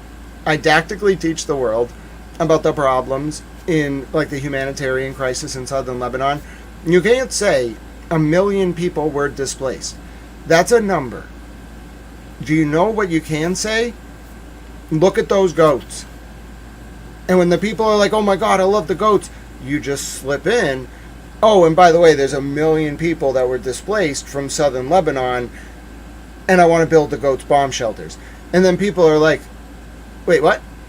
And then you have the end to be like, oh, there's 52 Shia Arab communities in the south of Lebanon. There's 3 Catholic Maronite communities. Let me tell you about Father Eddie and how he was killed in the early days of the war by a bomb. And let me tell you about how the Pope sent Cardinal Borgia or Nunzio Borgia into the Catholic Maronite communities. Let me tell you about Mount Carmel and cloistered nuns. And you see what I mean? Then the UN will be like, so you're doing goat-based diplomacy. And I'd be like, yeah, I suppose. It's a form of goat-based didactic instruction. It's benevolent. And they're going to be like, sir. And they'll be like, yes. So about those goat bomb shelters, I got a plan. So anyway, I think about this a lot. You know, on a humanitarian level, I don't want the goats to be scared of the bombs. So I want the bomb shelters to be, comfortable. I don't think they're really going to understand like how to get there. So we got to like create like platforms. Okay? This is what I'm envisioning. When the air raid sirens start, all of the goats, wherever they are on the farm, will have movable platforms that just go underground. It'll kind of be like the Coliseum, but a little bit more modern, and we won't watch them for sport. The point is, they're just going to go under wherever they are. When the missile alert comes, they're just going to go down under the ground. How this is going to work, I haven't really thought about. But if we could put all that money into building a line in Saudi Arabia, we absolutely can do this. I've thought about this a lot. I have plans. I don't really have any plans, and I have no idea how to accomplish any of this. But I keep thinking about it, and eventually one day we're going to get those goat-based bomb shelters. Because frankly, this is, if somebody fires a Khorram Sharhar at a goat, doing this is not going to save the goat. You're putting yourself in incredible peril, and the goat's all mad, and it's not going to protect you from the bomblets. If we just pulled them underground, then they won't get hit with the bombs, and they don't have to do this, whatever that is. So anyway, if you're wondering, Grant, did the goats eventually return from North Lebanon, but not until like June? Yeah, they did. The goats returned. Hold on, where are the goats? They were in Nabatayeth. We tracked them. So some people would track like missiles, with their war reporter skills. I do that sometimes. But more importantly, and to the point, I try to track where the goats are. Here we go. So this is the Zifta Highway from Nabatayeth in southern Lebanon on June 15th. Our goats returned home. Look at them.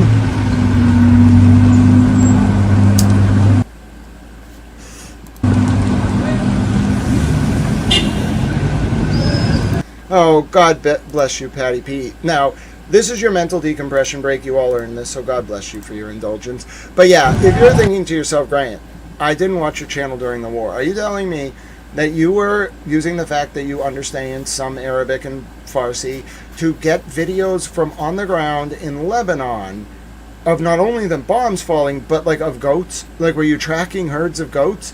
Yeah, we absolutely were doing that. Listen, if you can't use your real-time access to Arabic-speaking people in Lebanon and the Middle East to track displaced herds of goats, what are you really doing in the world of journalism? You know what I'm saying? And that's why we have the reputation of being a goat-based channel. Okay, back to the work we have to do. That was your mental decompression break. God bless you all. Thank you for your support of Towel Chain. We can set another one up. All right, I just have to refresh this. Give me 1 second, and then we're going to go back to our motion. Let's go.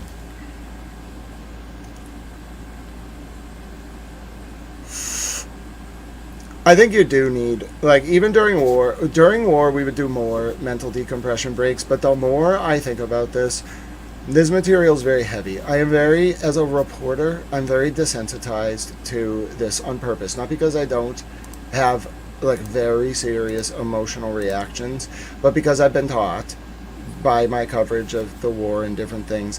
Like, if you're gonna cover, like, a bomb falling, your job is not to cry because of the people who died. It's horribly sad. It really does wear on me. But in that moment, like, what the people's family, or like people who might know people who live there or otherwise need to know is, where did the bomb come from? Where did it land? How many people were hurt? How many people were injured? And who fired it, and for what reason? And then furthermore, what is the retaliation? Did it happen already? Is it going to happen? It's like one thing that you have to do. And so I've learned to apply that just through work hardening and doing this coverage to cases.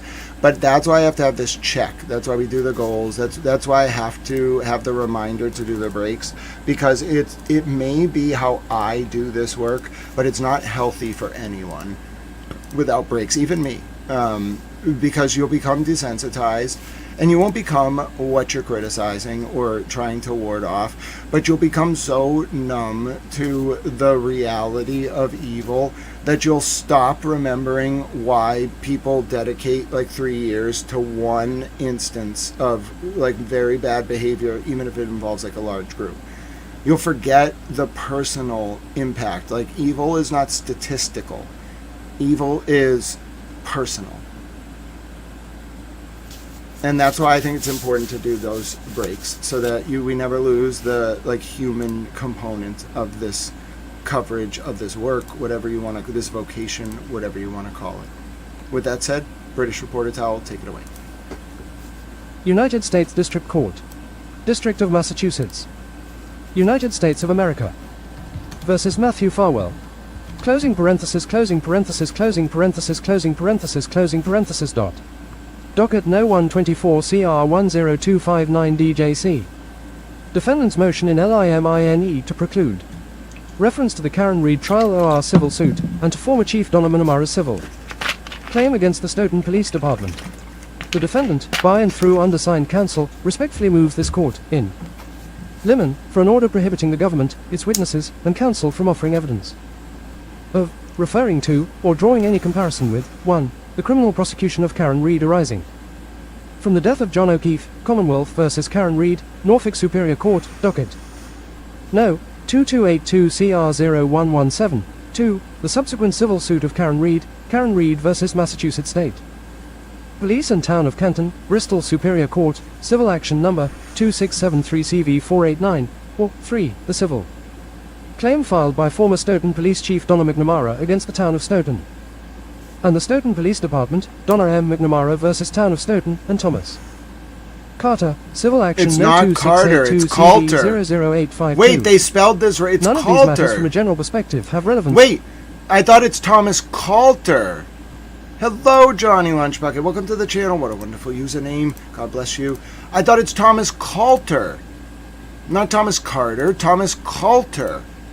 None of these matters from a general perspective have relevance to the charges in this federal case, and all carry a substantial risk of unfair prejudice, jury confusion, and improper Propensity reasoning, in this instance directed at attempting to undermine the credibility of the Canton Police Department, who discovered the body of Sandra Birchmore on February 4, 2021, the Massachusetts State Police and the Office of the Chief Medical Examiner, OCME, as well as to undermine the general credibility of the Stoughton Police Department. Injection of these matters into the present trial would create trials within this trial itself. None of the Canton Police Just so everyone understands, a trial within a trial, he's not just saying that, it's not a phrase, like a term of art. It is a term of art. It's a precedent. You can't, create a derivative trial of other matters within a trial. It's a very loosey-goosey standard, but yeah. None of the Canton Police officers, Massachusetts State Police officers, or OCME personnel who responded to the scene of the death of Sandra Birchmore at her Canton apartment on February 4, 2021 were involved in the Karen. Of Sandra Birchmore at her Canton apartment on February 4, 2021 were involved in the Karen Reed case. What? Further, the OCME's Wait, medical what? examiner who performed the autopsy in this case is not. Wait, what? Kevin Albert? Excuse me? And furthermore, to the second point, the OCME, even though it wasn't the same doctor, it's the same office. Further, the OCME's medical examiner who performed the autopsy in this case is not. Kirks, Guarino works as a civilian forensic data analyst for the Norfolk DA as of April 2026. He is going to work for Deitch. Further, the OCME's medical examiner who performed the autopsy in this case is not the same medical examiner who performed the autopsy on John O'Keefe. In support of this motion, the defendant states as follows. Introduction. The Canton Police Department discovered the body of Sandra Birchmore on February 4, 2026, and the early investigation in this case was conducted by the Massachusetts State Police. Additionally, personnel from the OCME were present at the Birchmore death scene to transport the body to the OCME. The OCME then was responsible for the autopsy that was conducted on Ms. Birchmore. Those are the same general agencies whose conduct was at the center of the criminal prosecution of Karen Reed for the death of her boyfriend, Boston police officer John O'Keefe, whose body was found in Canton in January 2022. Nunya, hi Nunya. Nunya, Nick Guarino is a cooperating federal witness confirmed against Farwell and against the state police, frankly, for Leah Foley's DOJ in the Sandra Birchmore and Matthew Farwell case. Nick Guarino is a cooperating federal witness. Nick Guarino, as of April 2026, was no longer working at the state police, but instead, after Michael Morrissey announced he was not running for re-election and after Adam Deitch was way ahead in the polls, clearly, Guarino took a civilian job while cooperating with the FBI, unbeknownst to anyone until now, although I did guess it. And then now, currently, to this day, works as a civilian forensic data analyst for the Norfolk DA while simultaneously cooperating with the federal government via Leah Foley against Matthew Farwell in a way that will inevitably expose Michael Morrissey and Brian Tully's former state police unit to liability because of the cover-up that Guarino did at the instruction of John Fanning, in my opinion, with Tully's tacit approval. Boom. That's how you do it to him.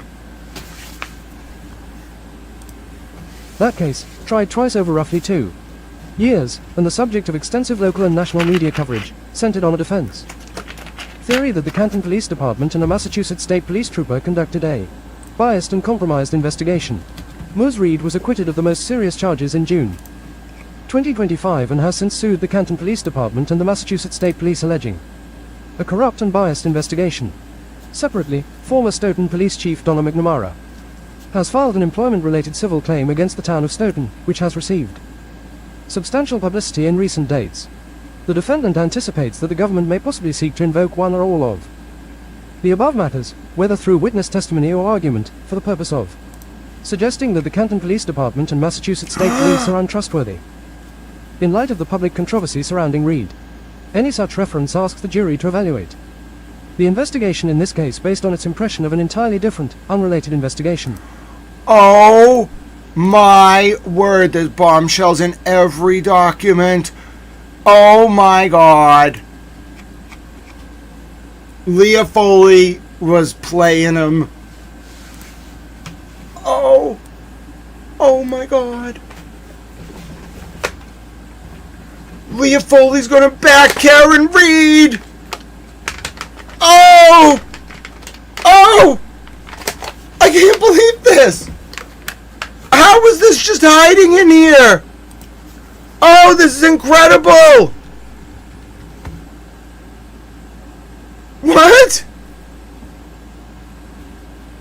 Matthew Farwell is saying that he anticipates through his lawyers that the government, Leah Foley, is going to seek to invoke one or all of the above matters, being the Karen Reed lawsuit against the state police or Donna McNamara's lawsuit against the town of Stoughton, whether through witness testimony or argument, for the purpose of suggesting that the Canton police and the Massachusetts State Police are untrustworthy in light of the public controversy surrounding Reed. And he didn't say Stoughton police. Oh my word. That's it. That's it.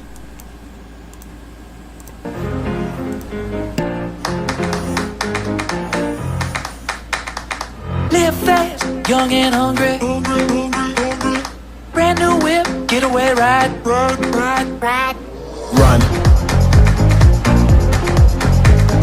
Run. Break out, find our freedom. Hands up, gonna touch the sky. Touch the sky. Run.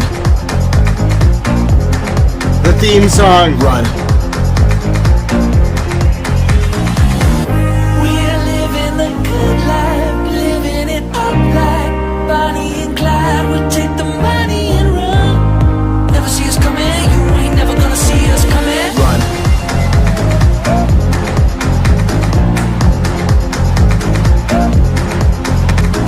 Run.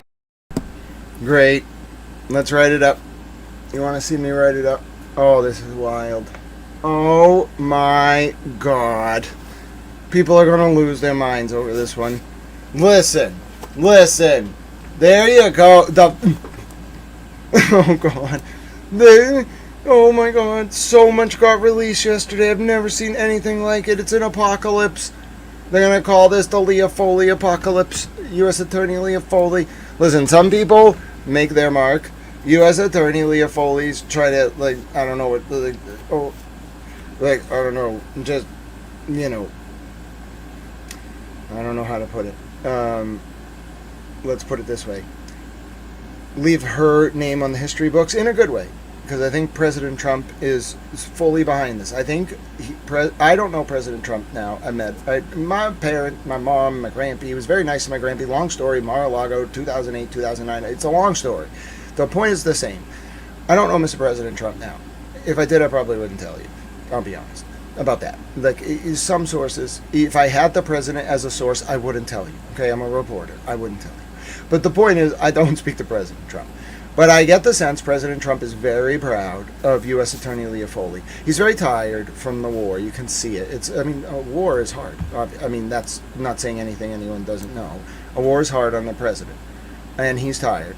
But I think he's proud of her. She's a Republican in deep blue Massachusetts, making some serious good progress to hold dangerous people accountable in the face of incredible, deep blue political resistance. She's a boss. All right, and I sense he likes her in a way that's she's something to be proud of. So if Mr. President thinks you being successful and accomplishing your goal will make him and his work look good and accomplish his objectives, he's not selfish. He really isn't. To get things done, you have to be willing to give credit.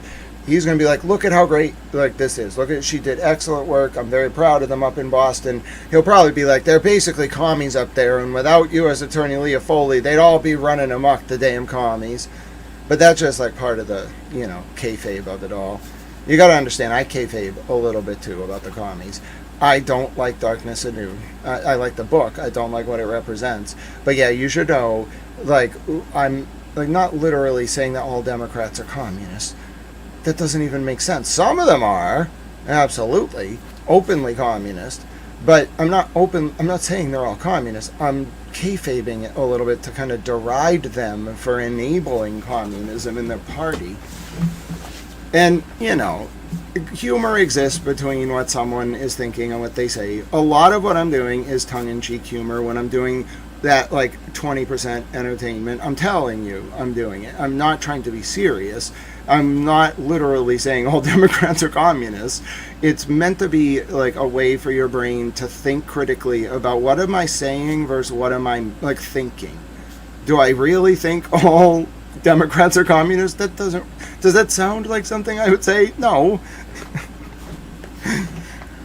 But anyway, the reason I belabor it is I did, a very nice person in the comments was like, Grant, you're wonderful, I enjoy, but sometimes you go on about the liberals and I'm convinced, like, you know, you hate all of us. And I'm like, so that's why I keep addressing it. Nobody watches all day. It's a news channel. People tune in and out. But I want them, if they just hear it, to know, like, I've said it twice today, I want them to know that, yeah, it is sardonic, that in particular. I'm sorry to pull the curtain back and break the fourth wall on it, but I don't want any like well-meaning like older Democrats to be like, oh, he hates me and thinks I'm a communist. Like, no, I don't. Like, on a personal level, you're probably wonderful, nor do I think you're a communist.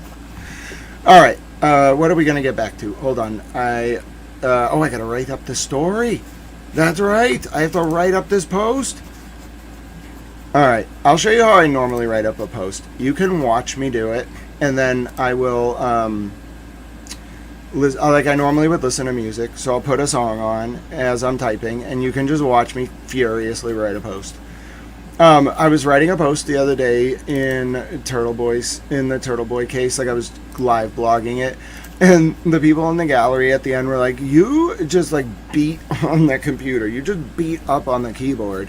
And I'm like, well, it's not that, it's just to like type that many words per minute, you have to move your fingers at a certain speed, and like it's gonna cause, you know, it's just a very rapid pace of typing. So yeah, it has a lot of force to it. To generate to move the muscles that fast is going to be force. But all right, let me show you what it's like when I write a post. I've done this before, and I think it's kind of interesting. So I'm writing up what we just saw. So just so you understand how my process works, what I like to do is, so we came across that bombshell piece of information. Just no one would pick this up. There was like 40 documents yesterday. All that's in there, all that it looks like, it does look like it's about the Karen Reed case, but all that it looks like is an objection to it being mentioned because it's like prejudicial. You actually get into the substance, and the argument is that the defendant anticipates the federal government, Leah Foley's DOJ, is going to try to introduce Karen's lawsuit against the Canton PD and the state police, along with Stoughton Police Chief Donna McNamara's lawsuit against the town of Stoughton, for the purposes of suggesting the Canton police and the state police are untrustworthy. Donna McNamara's lawsuit has nothing to do with the Karen Reed case, sir. Donna McNamara's lawsuit has nothing to do with the Karen Reed case. I've read it from front to back. It's about the Sandra Birchmore case. What is this guy saying?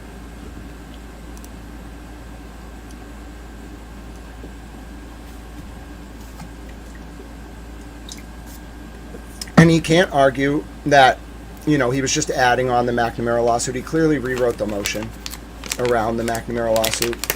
This was originally just going to be about the Karen Reed case. So if he added it in, you know, he's incorporating it by reference. So why is he saying that the government's going to point to the Karen Reed case as an example that does that make a lot of sense to you? Does that make a lot of sense to you in light of the investigation being quote-unquote closed into John O'Keefe's death in February of 2024? And does it really make sense to you that the DOJ is going to argue that it's the public's perception, the public controversy, the public's discourse that's bringing about concerns about the untrustworthiness? No. BS. BS. This is exactly what it sounds like. They're going to argue cover-up. Oh my God. The DOJ to this day thinks John's death was, the Karen's trial and whatnot, was an attempted cover-up. I wonder if they're going to get the person who killed John, or the people. That's my first thought. Wow.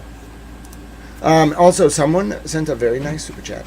And in their honor, it was actually a donation. I'm going to play a song. They didn't ask for a song. But there's a song I like, okay? And it's about Florida. Alright, so I'm just going to play it. And I'm going to type this up while we listen. Okay? Ready? So this is called Florida Boy Blues. And before we actually get going, I'm going to get my towels again. So this is a song. And when I write, I like music, okay? So you're going to see my process here. It's going to be unique. Most journos in real time wouldn't show you how they write. It's a very personal thing. They're very protective. Me, writing for me is like talking. I can't type as fast as I talk, but when you read my writing, I'm sure most of you are like, yeah, Grant, I read it in your voice because it's like you're talking. Yeah, I'm not structuring my writing. I'm structuring it as I go. Like, I'm thinking about what I wrote before, what I'm writing now, what I'm going to write. But I'm not planning it. I do my drafting in my head. If I'm writing, I know what I want to say, how I want to say it, exactly how it's going to be written. I see it before I write it. I don't need to storyboard it. So there's no 5-paragraph structure. It's like someone talking to you, but I'm thinking about how to present the information to someone who might not have learned about the case yet. I'm talking to both of you at the same time. And there are little things in there that reward informed reader. The more you know about the case, the more you're going to get out of my writing. Because I put a lot of puns, I put a lot of references, a lot of stuff that on the surface to a first-time reader might look just like a random term is actually a reference to something, or an in-joke, or a pun. And they're everywhere. They're hidden throughout the writing. It's meant to reward the people. It's good art should bring, journalism is art. And good art should reward you for what you bring to it. All right, let's get to work. Here we go.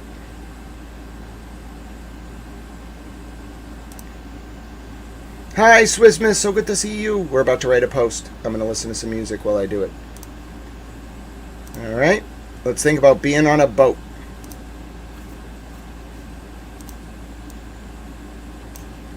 Who needs a job when you got a boat? Time to get in that water. Boat on a trailer headed down to the dock. You know it's always happy hour when the cooler is stocked. I got a blonde hair beauty sitting right by my side, and we'll be posted on the sandbar till the day that we die. Yeah, I think I'm loving this life more and more every day. 'Cause when we're drinking, we'll be drinking more than just 1 or 2. We got Toby on the speakers preaching red, white, and blue. Life is better on the water, let me tell you the truth. There ain't no such thing as a floatable blue. Floatable blue. I went to Hollywood to make it big, but then I quickly figured out that I'm a small town kid. My collar's blue and my neck is red. On the intercoastal waters I was born and bred. Yeah, I think I'm loving this life more and more every day. 'Cause when we're drinking, we'll be drinking more than just 1 or 2. We got candy on the speaker saying take off your shoes. Life is better on the water, let me tell you the truth. There ain't no such thing as a floatable blue. Floatable blue. Yeah, I'm a floatable blue. Floatable blues. All right, we're going to need something else. That was a nice song, though. That was a good way to start us off. I need something, specific to write. I really need music to write, or I get homemade. All right, what do we got? Oh, yeah, I like this one. Let's go.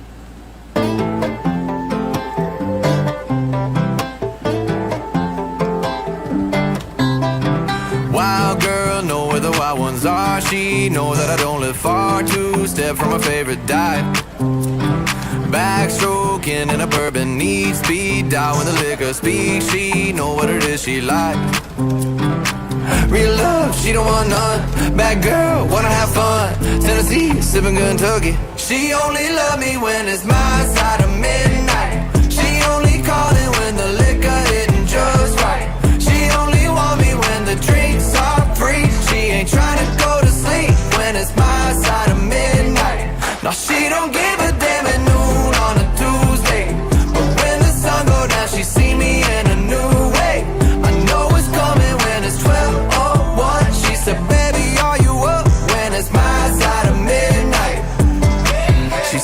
different. Keep me on the line, she stay fishing. And I don't even mind, yeah, I'm with it. And I know this won't last long. Gonna end up like a sad song. When the sunrise, she'll be long gone. Real love, she don't want none. Bad girl, wanna have fun. Tennessee, sipping Kentucky. She only love me when it's my side of midnight. She only call it when the liquor hitting just right. She only want me when the drinks are free. She ain't trying to go to sleep when it's my side of midnight. No, she don't give a damn at noon on a Tuesday. But when the sun go down, she see me in a new way. I know it's coming when it's 12:01. She said, baby, are you up when it's my side of midnight?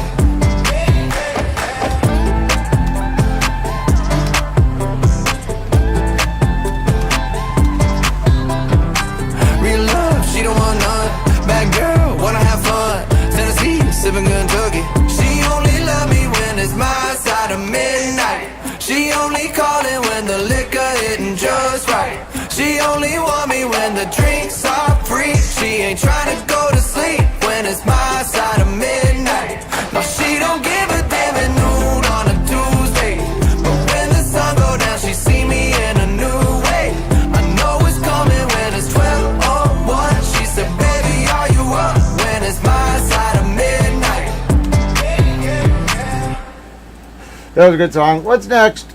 God bless you, Amber. We're doing some writing. You're watching real-time journalism. Oh, Caramel, yeah.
I do it. Very good song. I got a little bit more work to do, so you can keep listening to music. Oh, this is a good song.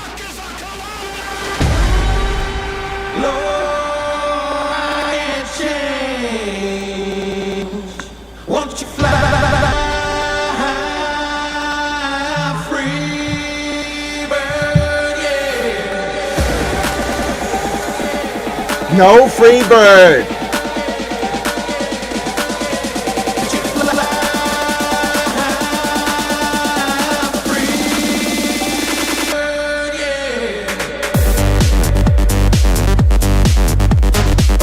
How you gotta write. It's the only way to write. I mean, seriously, doesn't every journalist write this way? Just hard techno.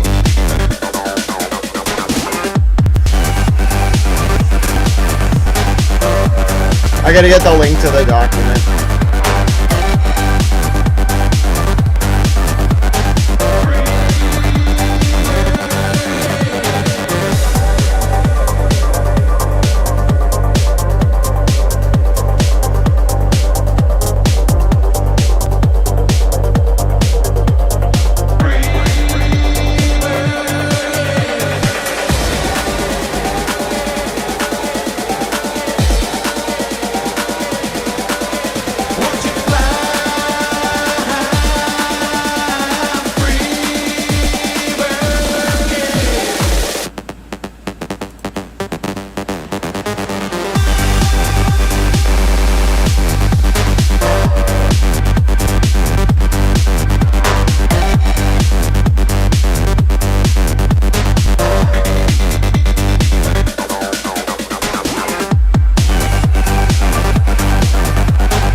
Untrustworthy. That's not a...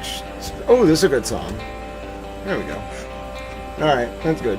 I think it needs a siren, though. Cigarettes and cheap champagne. Watching movies in the dark, really listening to the rain. Jealousy, 2 years of tainted history. Swallowed all can dig a hole deeper than any cemetery. Also, Can wear you out, 'cause you're solid gold. Cigarettes, old regrets, they can't compare with Alright, that was fun. stars and all the cars. That's how I like to write.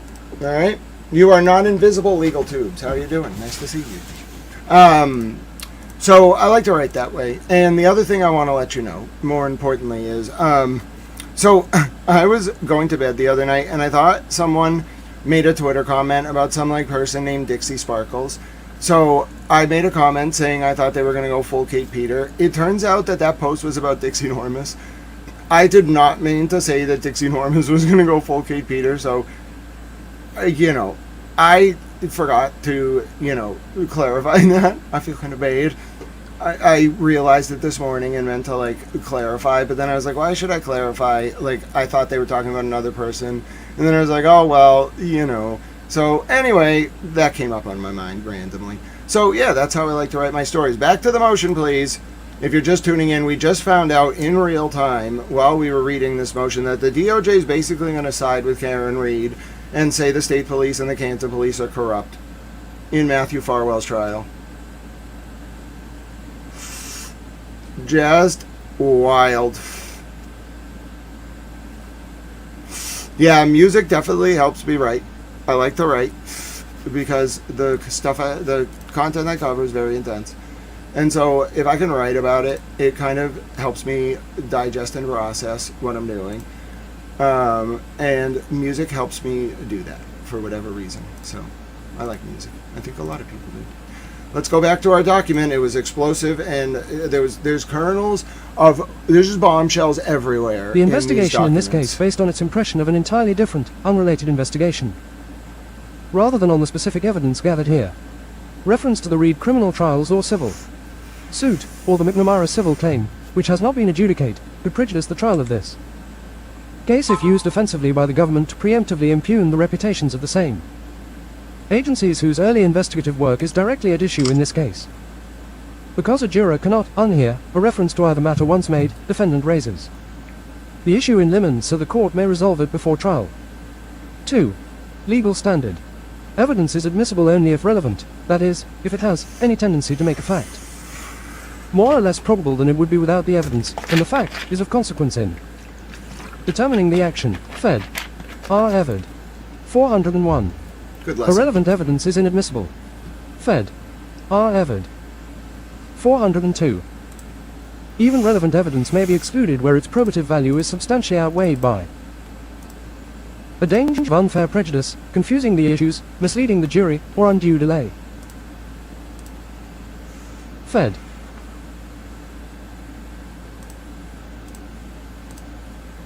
R. Everett. R. Everett. Yes. 403. Okay. We're going to have to start this again. It's getting all bait. Pardon me. The First Circuit defines unfair prejudice as an undue tendency to suggest decision on an improper basis, including evidence or argument that inflames the passions of the jury or otherwise distorts it. Oh, someone asked if Farwell's brother could be witness one. I don't think so. Because he would be excluded by Farwell being excluded by the DNA. Please tell me if I'm wrong. But I believe that it would, if in excluding Farwell, it excludes his brother, which means there's one man, I think a lot of people think, is responsible for that DNA, but we don't know. Distorts its assessment of the evidence actually before it. United States versus Varoudakis, 233 F3D. 113, 122, First CIR. 2000. Rule 403 requires the court to weigh the true probative value of the proposed evidence against that risk. Rule 404b bars the use of other wrongs or acts to prove that a person or institution acted in conformity with a supposed pattern or character. Fed. R. Everett. 404. B. 1. That prohibition. 3. Case 1-24 CR 10259 DJC. Document 185. Filed the 8th of March 26. Page 4 of 8. Is not one-directional. It forecloses using an unrelated matter to suggest an investigating agency. Yep, they're brothers Behaved fraternal. badly here because it may have behaved badly elsewhere. Conduct in one unrelated. Matter is not probative of conduct in this one. The First Circuit applies a two-step inquiry to any.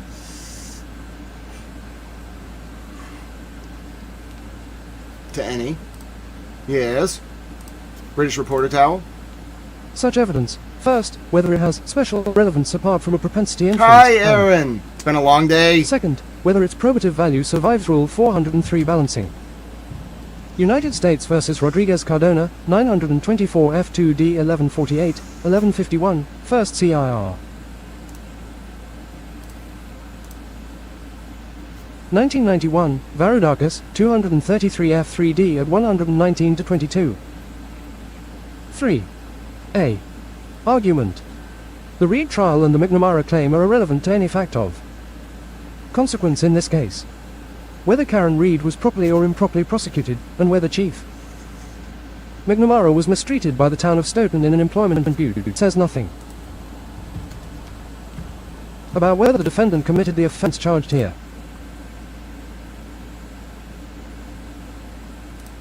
Hi, Valhalla. How you doing? Continue, British Reporter Towel. Fed. R. Everett. 401. Neither Reed. Matter involves this decedent, this death scene, this physical evidence, or the specific investigative decisions the jury must evaluate in this case. To the extent either matter is offered, by either party, to suggest that the Canton Police Department, the Massachusetts State Police, or the office of the Chief Medical Examiner are, or are not, generally reliable, it invites the jury to substitute a general... Wait, there's a typo there. It's not neither Reed matter, it's neither matter. This said the Reed matter initially. Wait, neither Reed matter, the Reed matter. Wait, neither Reed matter? He's talking about McNamara's suit and Karen's case and saying neither Reed matter. It's just very confusing. Maybe he means both Reed trials. Either way, it's terribly written. Where are we? We're at the top of page 4. Let's continue.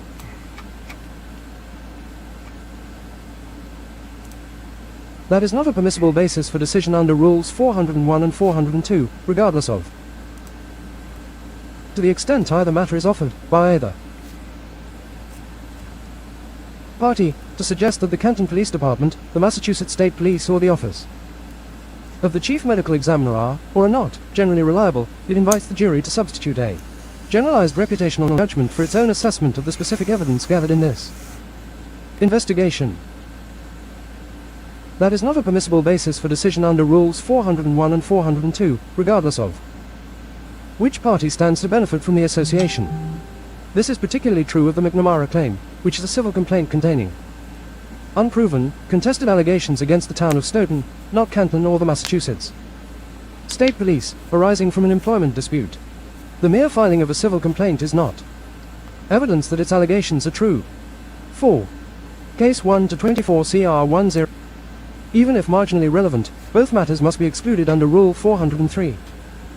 Even assuming some marginal relevance, both matters present an acute risk of unfair prejudice, jury confusion, and undue delay that substantially outweighs any probative value.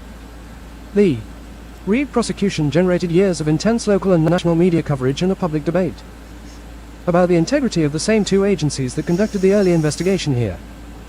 Introducing it risks activating jurors' pre-existing, extra record opinions about the Canton Police Department and Massachusetts State Police, which is precisely the kind of decision on an improper basis Rule 403 is designed to prevent.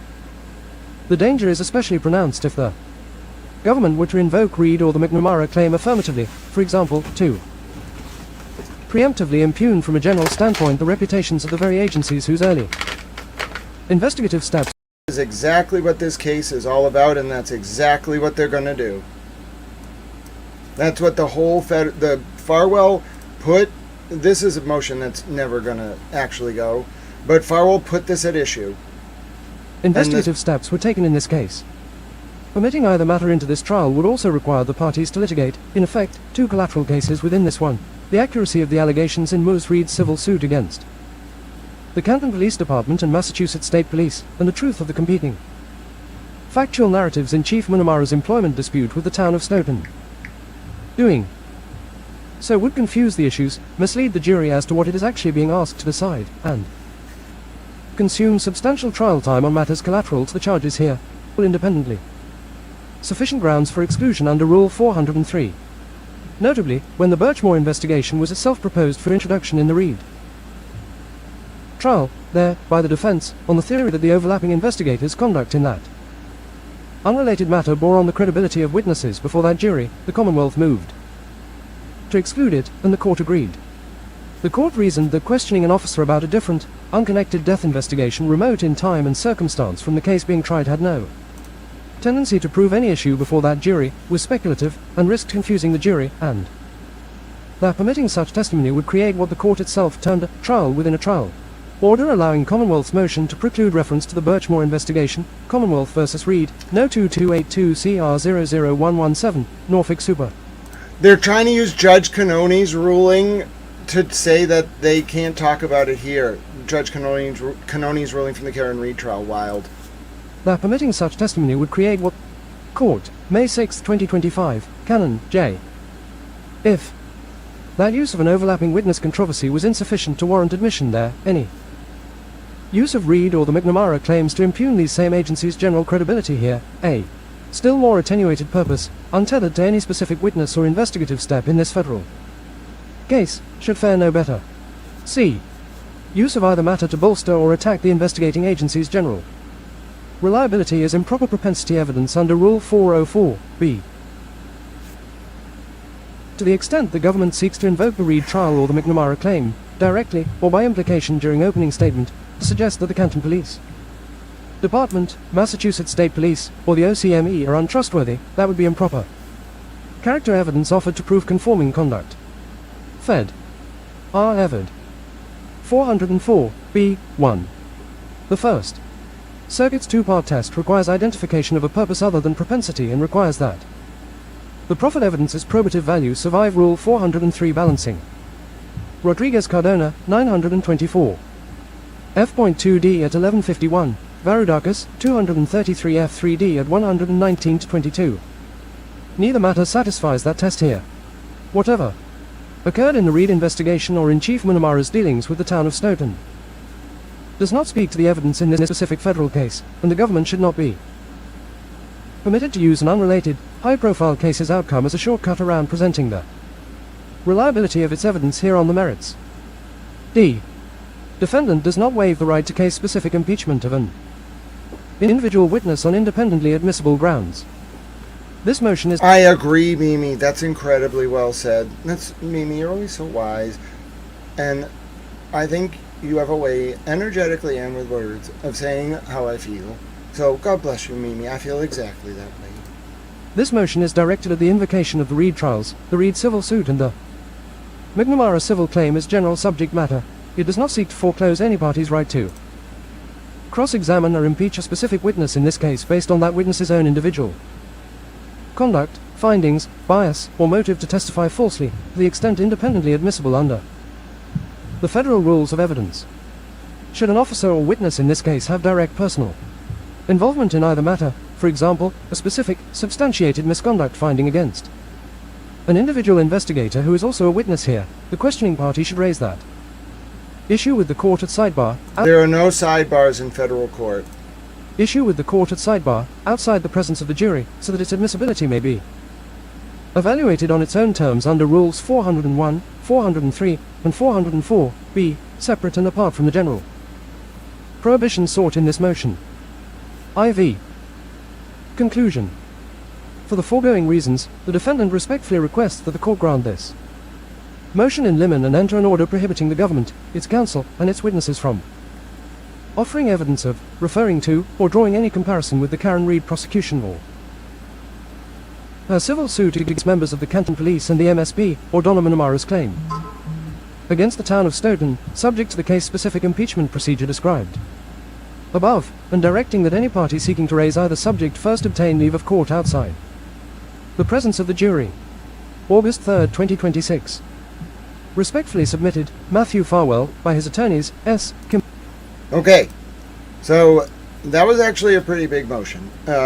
Now, obviously, I think that the federal government's position was a little bit different, maybe, than they revealed, okay, to the public regarding the integrity of the Karen Reed investigation. All right, so that is very intense. I'm sweating, which means I'm not doing well. It's been 8 hours. So I think we're not going to call it, but I'm going to get to the outro now. If you've never been here before during an outro, I like to do a few things. I'm very sweaty, though, which is that when my body sweats, it's that my body telling me it's shutting down, and I have to stop. Like, it's overproducing sweats because I'm overheating, and if I'm overheating, I have to go to bed. So we're going to pick up tomorrow. We have, let me tell you how many more motions. We'll do it in the afternoon. I have some things in the morning. We have 1, 2, 3, 4, 5, 6, 7, 8, 9, 10, 11, 12, 13, 14, 15, 16, 17, 18, 19, 20. We have 18 more motions to go. We've done 2 of 20. This is going to take a few days. I'm honored that you've spent the time with me doing this today. I appreciate every one of you. We will be back. We're going to pick up exactly where we left off tomorrow. If I push myself too hard today, I'll be non-functional tomorrow. So thank you for watching Towel News. It's been a few hours. We've done almost 8 hours of coverage today. So if you enjoyed this, if you benefited from this stream, it's kind of designed to educate, inform, and entertain the public in the hope that I can use entertainment as a buffer to insulate your brain from trauma, to therefore educate and entertain you, and educate and inform you, and in turn engender, coach, and public discourse, and ward off the usurpation of our forms of government worldwide. So if you'd like to support me, feed me, get me some water in the morning, whatever it may be during my errands, there's donation information in the description. I'm sure someone will drop it in the chat. You can get it in the chat by just typing !donate. We have a Discord, by the way, if you ever want to hang out with some of the Towel friends. I hop in there in the morning. Feel free to come in anytime. Hang out with us. It's great. You can discuss everything from the Ukraine war. There's very active updates about that. There's actually shelling going on in Kiev right now, so we pray for the civilians in the line of fire tonight in the Ukrainian capital of Kiev. An important American ally, of course, who will be producing interceptor missiles, PAC-3s in particular, going forward. Dude, this is turning into a towel-thon. Thank you for being you. Yeah, so, I don't know, Nicole, God bless you. I don't know if you all have been here before for, like, our legal Mount Everest. Oh, yes, Tiffany Bob says, come hang out on Discord, it's great. If I ever set out to read, like, a long document, like a sidebar, or a bunch of documents, we might not be able to do it all in one day, just due to my physical health, but we will stick on it until we finish. I don't start something and not finish it. It's very important to me, for the record, and then also for my own understanding and your edification.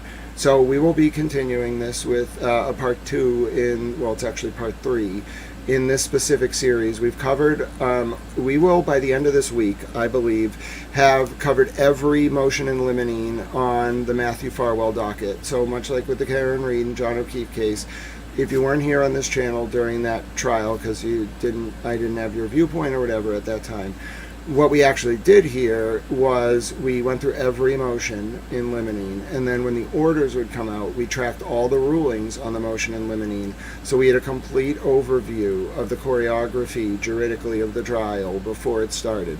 Now in the federal court, this actually has more value for you as a consumer of information trying to be informed about what's going on, because this won't be televised and there will be no audio. So you might get some tweets from Shelley Murphy, a few of the other reporters, national reporters, but you're not going to get the case. The closest you're ever going to get to the government talking about its case are these motions.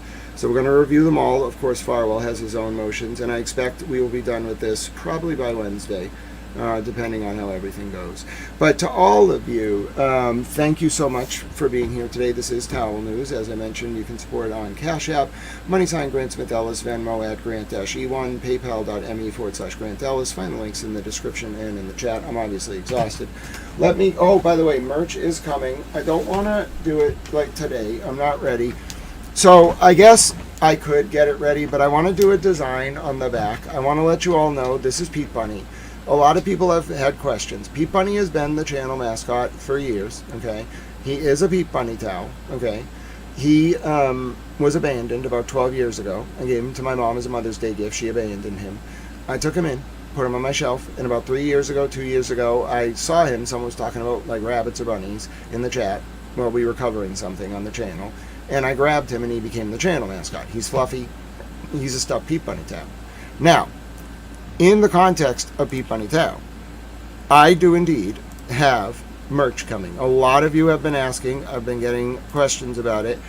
I'm not ready to do it yet, okay? I'm also lightheaded right now, so I'm a little tired. But this is what's coming. So I want to tell my friend Francine and all the folks, all the Pete Bunny fans out there, we're going to call them Bunny Towel. All the Bunny Towel fans out there, I made this, okay? It's the hottest item on X, apparently. Everyone wants one. I didn't know. I made this myself, okay? So that's Bunny Towel, and I know it's great. I know you are all in heaven. Take a look, yes. Now, do you see, not only is it a hoodie, but when you pick the background color, the rabbit's teeth and eyes match the color of the sweatshirt. I know it's wild that the graphics work this way. A lot of people ask for this. It's not something I've really thought about a lot over the years. I've thought about it, but just a lot of people asked, and so I didn't want to let people down. So I made them. I had to select the colors to kind of make it work with the print. So you're limited in what colors you can pick. It's not ready yet. This is a kind of fun one, and as you can see, his eyes, the bunny's eyes and teeth will change with the color you pick. So I think it's kind of nice. They're coming along. I'm not ready to release them yet, but I'm very close. That V-neck you can only get in one color. This V-neck you can get in multiple colors. So I like this one. It only comes in white, but it's probably the one I thought looked the best with the print. And then this one you can get multiple colors and multiple sizes. So someone asked for V-necks. I don't really know why, but I just was like, okay, if that's important to you. So anyway, my name is Grant Smith Ellis. You'll see those coming out soon enough. Thank you very much for your support of Towel Channel. That's my favorite one. Just a yellow sweatshirt. And I think I get one free because I am a partner or verified by the company that does the drop shipping. So I'm going to get that one and tell you what I think. So my name is Grant Smith Ellis. Thank you for supporting Towel News. We traditionally end our coverage by me listing the U.S. presidents, which I'm going to do for you. We call this Tippecanoe and Tyler 2. Shout out to Triple Bob. All right, this tests my mental acuity at the end of streams. So you'd have President Washington, and President Adams, President Jefferson, President Madison, President Monroe, President Adams Jr., President Jackson, President Van Buren, William Henry Harrison is 9. I don't know 10. 11, 12, Tippecanoe and Tyler 2. So it's going to be Polk, Tyler, Taylor. Then it's going to be 13 is Millard Fillmore. Then it's going to be Pierce Buchanan, Lincoln Johnson, Grant, Rutherford B.A.'s, Garfield, Chester A. Arthur, Cleveland, Harrison, Cleveland, McKinley, Teddy Roosevelt, William Howard, Taft, Woodrow Wilson, Harding, Coolidge, Hoover, FDR, Truman, Eisenhower, Kennedy, Johnson, Nixon, Ford, Carter, Reagan, Bush 1, Clinton, Bush 2, Obama, Trump, Biden, Trump. How do you like them apples? God bless all of you. If you benefited from this stream, if you learned something today, consider paying it forward. Consider a donation to our homeless vets or service members or their families today. Ladies and gentlemen, there should not be one homeless vet in the United States of America against their will. We have failed as a society. You can help them today. Consider paying it forward with a small act of service of kindness by donating today to our homeless vets, service members, or their family. You may also consider a donation if you like our furry friends to animal shelters run by our veterans or service members that help our service members or vets. It's a great way to help our furry friends, and it's a great way to help our service members or vets.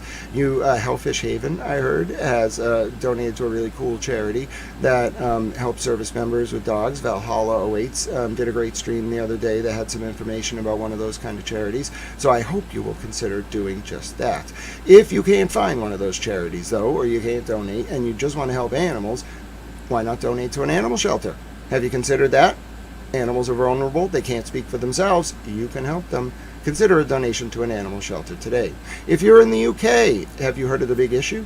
That's a great way to help populations experiencing homelessness in the UK. Consider a donation to that great organization today. They can't yell on the street corner anymore to sell their newspapers, but you can help them today. If you're in the Somerville area, you can also help the Spare Change News. But it doesn't have to be a donation. It can be something as simple as smiling at someone on the street, reaching out to a friend or family member you haven't heard from in a while, or yes, ladies and gentlemen, even giving away 200 tomato plants like Francis Rutrell did one time and having them designated honorary towels during the outro forevermore. Yes, in that way, ladies and gentlemen, may we pray the current realpolitik continues to change from one centered on preserving, expanding, and demonstrating our power to instead one centered on expanding, preserving, and demonstrating our capacity to engage in small acts of service and kindness rooted in unconditional love, therein allowing us to live up to our God bless you all. I believe that better world is possible because of you all. Thank you for being with me. Thank you for being you. Thank you for helping each other and being such positive sources of inspiration in a world that sorely needs it. My name is Grant Smith Ellis. For Towel News, youtube.com/Grant Smith Ellis. It's 6:21 p.m. Eastern Time here in Boston, a very hot, sweltering 86 degrees Fahrenheit. It's 12:21 a.m. in South Africa. It's 1:21 a.m. in Tel Aviv, Israel, and it's 1:51 a.m. in Tehran, Iran. That would be August 4th, Tuesday, in the United States, 2026. Wednesday, August 5th, 2026, in South Africa, Tel Aviv, and Tehran, respectively. Thank you all again for your support of Towel News. I need to rest. I'm sweaty. I'm tired. I appreciate all of you. I could name you all, but my voice is so tired. You know who you are. I love you dearly. You're all towels close to my heart. Pete Bunny Towel sends his love. Be well. Have a great rest of your night or afternoon or morning, whatever the case may be, until we see each other again. This thus concludes your broadcast day on Towel News. My name is Grant Smith Ellis. God bless you again, and please